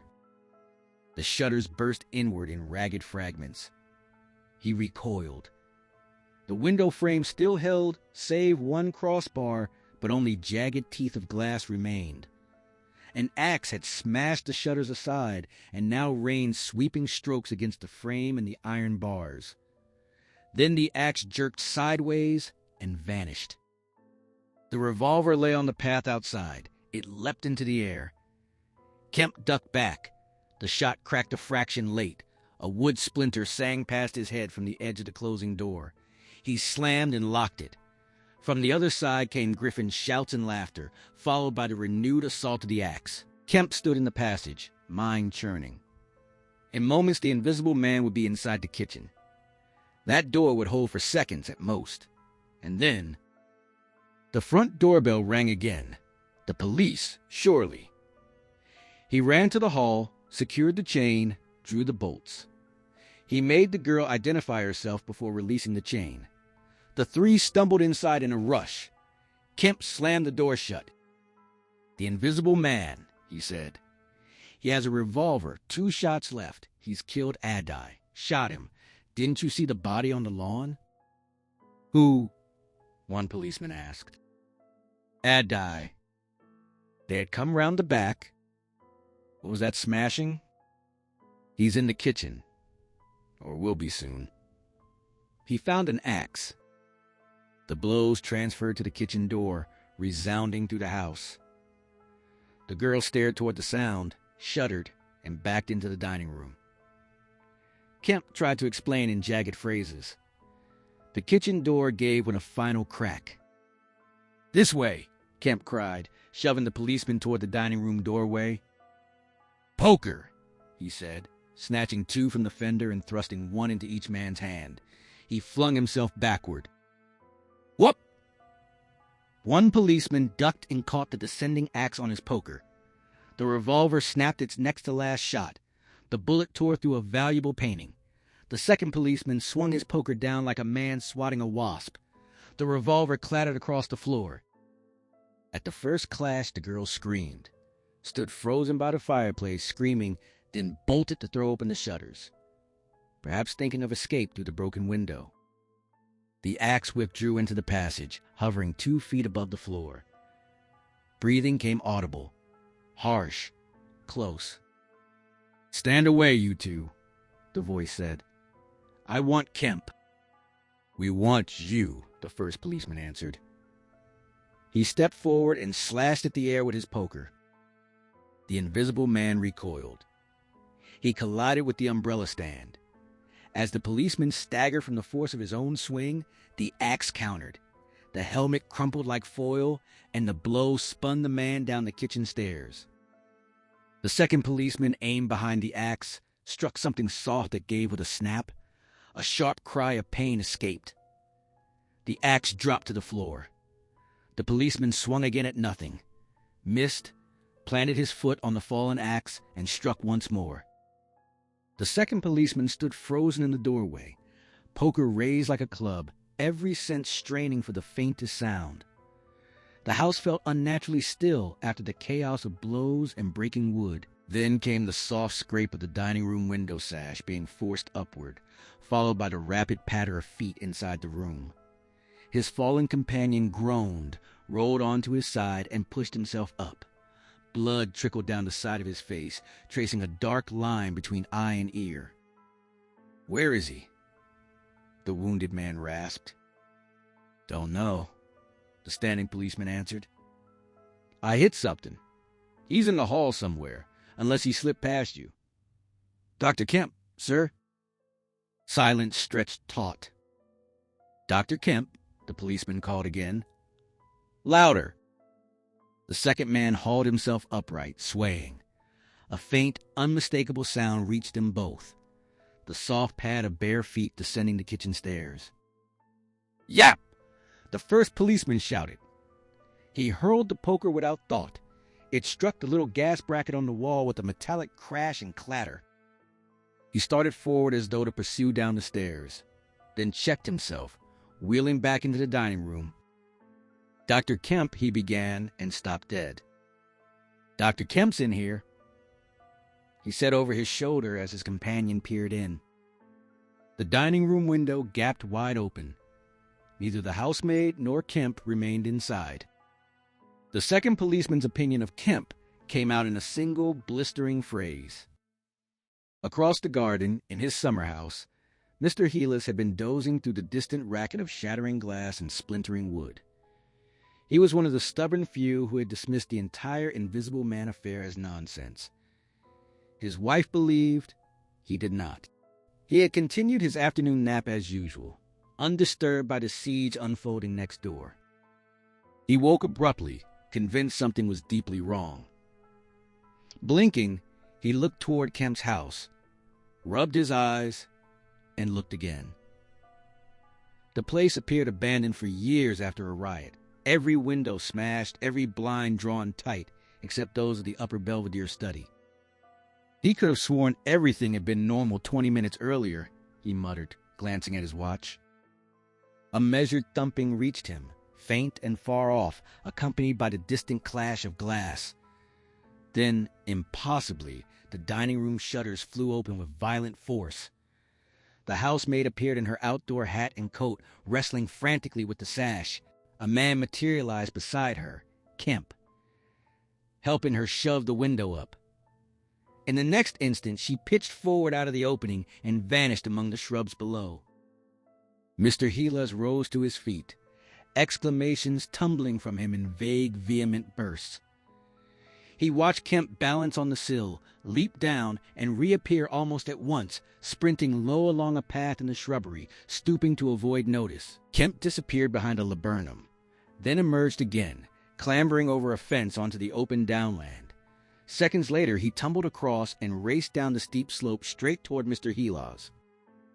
"Lord!" Mr. Heelis cried, the truth crashing over him. "It's that Invisible Man brute. It's real, after all." Thought translated instantly to action. From an upper window, his cook stared in astonishment as her master tore toward the house at a furious 9 miles an hour. "Thought he wasn't afraid," she muttered. "Mary, come here!" Doors slammed, bells rang, and Mr. Heelis's voice bellowed like a bull. "Shut the doors! Shut the windows! Shut everything! The Invisible Man is coming!" The house erupted in screams, shouted directions, and scurrying footsteps. Mr. Heelis himself rushed to secure the French windows opening onto the veranda. As he fastened the bolts, Kemp's head, shoulders, and knee appeared over the garden fence. In another heartbeat, Kemp plunged through the asparagus bed and sprinted across the tennis lawn toward the house. "You can't come in," Mr. Heelis called, sliding the last bolt home. "I'm very sorry if he's after you, but you can't come in." Kemp's face, white with terror, pressed close to the glass. He rapped frantically, then shook the frame. When the effort proved useless, he darted along the veranda, vaulted the end, and hammered at the side door. Failing there, he circled by the side gate to the front and vanished onto the hill road. Mr. Heelis stared from his window, horror fixed on his features. Hardly had Kemp disappeared when the asparagus bed began thrashing wildly, trampled by unseen feet. At that, Mr. Heelis bolted upstairs. As he passed the staircase window, he heard the side gate slam shut. Once on the hill road, Kemp instinctively turned downward, running the very course he had observed so coolly from the Belvedere only 4 days earlier. He ran well for a man out of condition. Though sweat streamed down his blanched face and his breath sawed painfully, his mind stayed sharp. He took long strides, veering deliberately across every rough patch, every scatter of raw flints, every glint of broken glass, anything to force the invisible feet behind him onto punishing ground. For the first time, the hill road struck him as vast and desolate, the town far below impossibly distant. Running had never felt so slow, so agonizing. The gaunt villas lining the way slept in the afternoon sun, locked and barred by his own earlier orders. Yet none kept watch. None opened a door. The town rose gradually toward him. The sea dropped from sight behind it. People below began to stir. A tram rattled to a stop at the hill foot. Beyond lay the police station.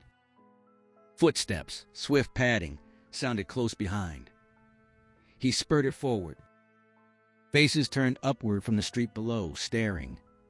One or two started running. His breath rasped in his throat. The tram stood near now. The Jolly Cricketers was noisily barring its doors. Beyond waited posts and gravel heaps, the drainage works. A fleeting impulse seized him. Leap into the tram, slam the doors shut. But he pressed on toward the police station. He flashed past the Jolly Cricketers' entrance into the blistering end of the street. Human figures suddenly closed around him. The tram driver and his mate stood frozen horses unhitched, staring at his desperate speed. Farther on, navvies lifted astonished faces above the gravel mounds. His pace faltered for an instant. Then the rapid pad of pursuit returned. He leapt forward again. "The Invisible Man!" he cried to the navvies, gesturing wildly. Inspiration struck. He vaulted the excavation and placed the burly group between himself and the chase.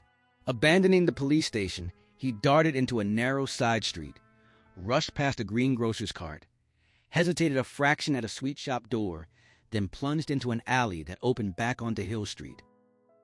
Children playing in the alley shrieked and scattered at his sudden appearance. Doors and windows flew open. Excited mothers called out in alarm. He burst back into Hill Street, 300 yards from the tram line, met at once by a rising tide of shouts and running feet. He glanced up the hill. A huge navvy pounded toward him, cursing in broken bursts, slashing viciously with a spade. Hard behind came the tram conductor, fists clenched.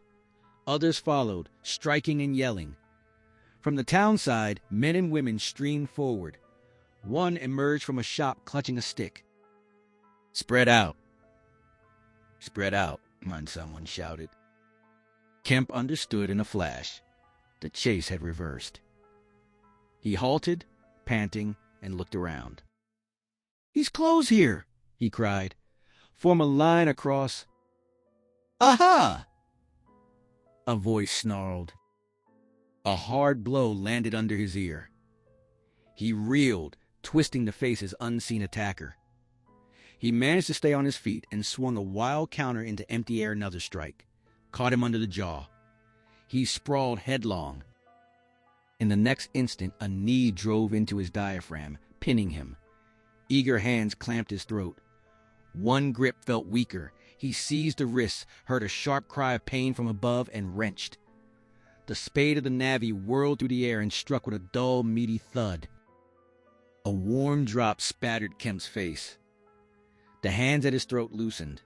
With a convulsive heave, he broke free, grasped a limp shoulder, and rolled on top. He pinned the unseen elbows to the ground near the earth. "I've got him!" he screamed. "Help! Help, hold! He's down! Hold his feet!"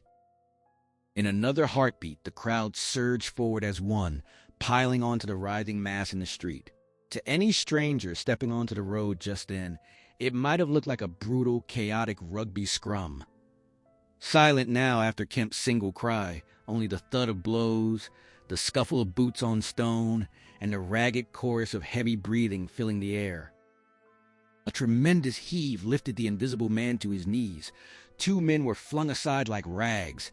Kemp clung desperately to the front of him, arms locked like a hound on a stag, while a dozen other hands tore and clutched at the unseen form. The tram conductor seized the neck and shoulders from behind and yanked backward with all his weight. The heap collapsed again, rolling in a tangle of limbs. Savage kicks landed in the confusion. Then a wild, muffled scream broke through. "Mercy! Mercy!" choking off almost at once into a wet, strangling gurgle. "Get back, you fools!" Kemp shouted, voice thick and muffled. "He's hurt, I tell you. Stand back." A brief, frantic struggle cleared a small circle. The ring of staring faces watched as Kemp knelt, apparently 15 inches above the ground, pinning invisible arms to the dirt. Behind him, a constable gripped unseen ankles with both hands. "Don't let go of him," the big navvy growled, blood still wet on his spade. "He's shamming." "He's not shamming," Kemp answered, easing his knee upward with care. "I'll hold him." His own face was bruised, already swelling red. Blood thickened his speech from a split lip. He freed one hand and reached toward what should have been a face. "The mouth's all wet," he said. Then, quieter. "Good God." He rose abruptly, then knelt again beside the unseen thing. The crowd pressed closer, shuffling feet, pushing shoulders, as more people spilled from houses and shops. The doors of the Jolly Cricketers stood suddenly wide. No one spoke much. The silence felt heavy. Kemp's hand moved through empty air, searching. "He's not breathing," he said. "I can't feel his heart, his side. Ah!" An old woman, craning beneath the navvy's arm, let out a sharp scream. "Looky there!" she cried, pointing a trembling, wrinkled finger. Every eye followed. Faint at first, translucent as glass, the outline of a hand appeared. Limp, prone, veins and arteries and bones and nerves faintly visible within it. Even as they watched, the shape clouded, grew opaque, solidified. "Hello!" the constable exclaimed. "Here's his feet a-showing." The change crept steadily inward. Hands and feet first, then along the limbs toward the center of the body, like a slow poison spreading through clear water. Pale nerves sketched themselves in hazy gray, then glassy bones and intricate vessels emerged, then flesh and skin. A faint fog at first, thickening rapidly into density and color. Soon the crushed chest came into view, the shoulders, the dim, battered features of a face. When the crowd at last parted enough for Kemp to stand, a naked young man of about 30 lay exposed on the ground, bruised, broken, pitiful. His hair and beard were stark white, not with age, but with the pallor of albinism. His eyes gleamed like garnets. His fists were clenched tight, his gaze wide and fixed in an expression of raw anger and dismay. "Cover his face," a man called out. "For God's sake, cover that face." 3 small children who had pushed to the front were swiftly turned and hustled away. Someone fetched a sheet from the Jolly Cricketers. They draped it over the body, then lifted him carefully and carried him inside. There, on a shabby bed in a dim, tawdry upstairs room, the strange and terrible experiment of the Invisible Man came to its end. Thank you for staying with this retelling until the very last word. Thank you for your patience, your curiosity, and for letting the story breathe in your imagination. It means a great deal that you chose to spend this time here, listening as one voice carried the weight of another man's descent into isolation and power. H.G. Wells published The Invisible Man in 1897, during a period when science was rapidly reshaping humanity's sense of itself. The late Victorian era buzzed with discoveries in optics, biology, and evolution. Darwin's ideas still rippled outward, challenging old certainties about human nature and society. Wells drew inspiration from playful sources like W.S. Gilbert's Bad Ballads and its couplet about vanishing while clothes remained, but deeper roots lay in Plato's Republic and the myth of the Ring of Gyges, the notion that absolute invisibility would unleash unchecked immorality, turning ordinary people into gods among men. Wells wrote the tale quickly, expanding a shorter draft he found unsatisfactory, blending scientific plausibility, refractive index manipulation with sharp social satire. He faced no dramatic rejections here. His earlier successes like The Time Machine and The Island of Dr. Moreau had already established him. Yet the writing demanded precision. He aimed to make the impossible feel rigorously real, grounding horror in logic rather than magic. The novel arrived amid growing unease about unchecked individualism and scientific ambition. Invisibility became a symbol for alienation. Griffin's power isolates him as much as it liberates him, stripping away consequences and revealing the fragility of social bonds. Themes of greed, the abuse of knowledge, and the dangers of hubris run deep, echoing Wells' socialist leanings. True freedom cannot exist in a vacuum. It requires community. The story critiques the Darwinian struggle when intellect severs itself from empathy, turning the superior man into a monster. Wells explored similar anxieties across his career. He had already given us time travel in The Time Machine and biological engineering in The Island of Dr. Moreau, and he would soon warn of alien invasion in The War of the Worlds. These scientific romances established him as a foundational voice in what we now call science fiction. The story found new life on screen in James Whale's 1933 Universal adaptation, a landmark of early horror and special effects. Whale, fresh from Frankenstein and The Old Dark House, brought a wry, theatrical eye to the material. The film stays faithful in spirit. A brilliant but arrogant scientist, here named Jack Griffin, turns invisible through a dangerous drug, descends into megalomania, and unleashes chaos. Yet it softens some edges. Griffin's madness stems partly from the formula's side effects rather than pure power corruption, adding sympathy absent in the novel's colder portrait. A fiancée, Flora, provides emotional grounding, and the tone leans into dark comedy alongside terror.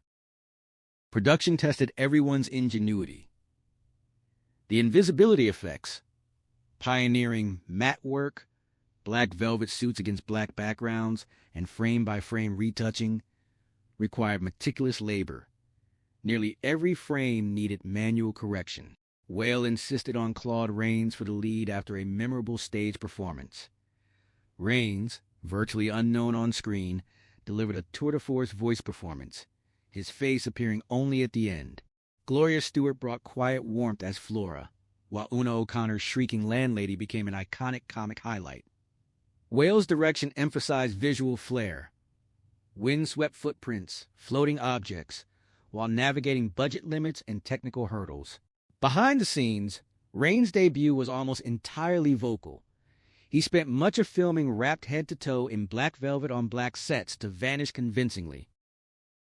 Whale reportedly laughed so hard during Una O'Connor's hysterical scenes that filming paused. The film's success helped launch Rains' long career, proving a voice alone could carry a star turn. If this retelling stirred something in you, I encourage you to seek out Wells' original novel.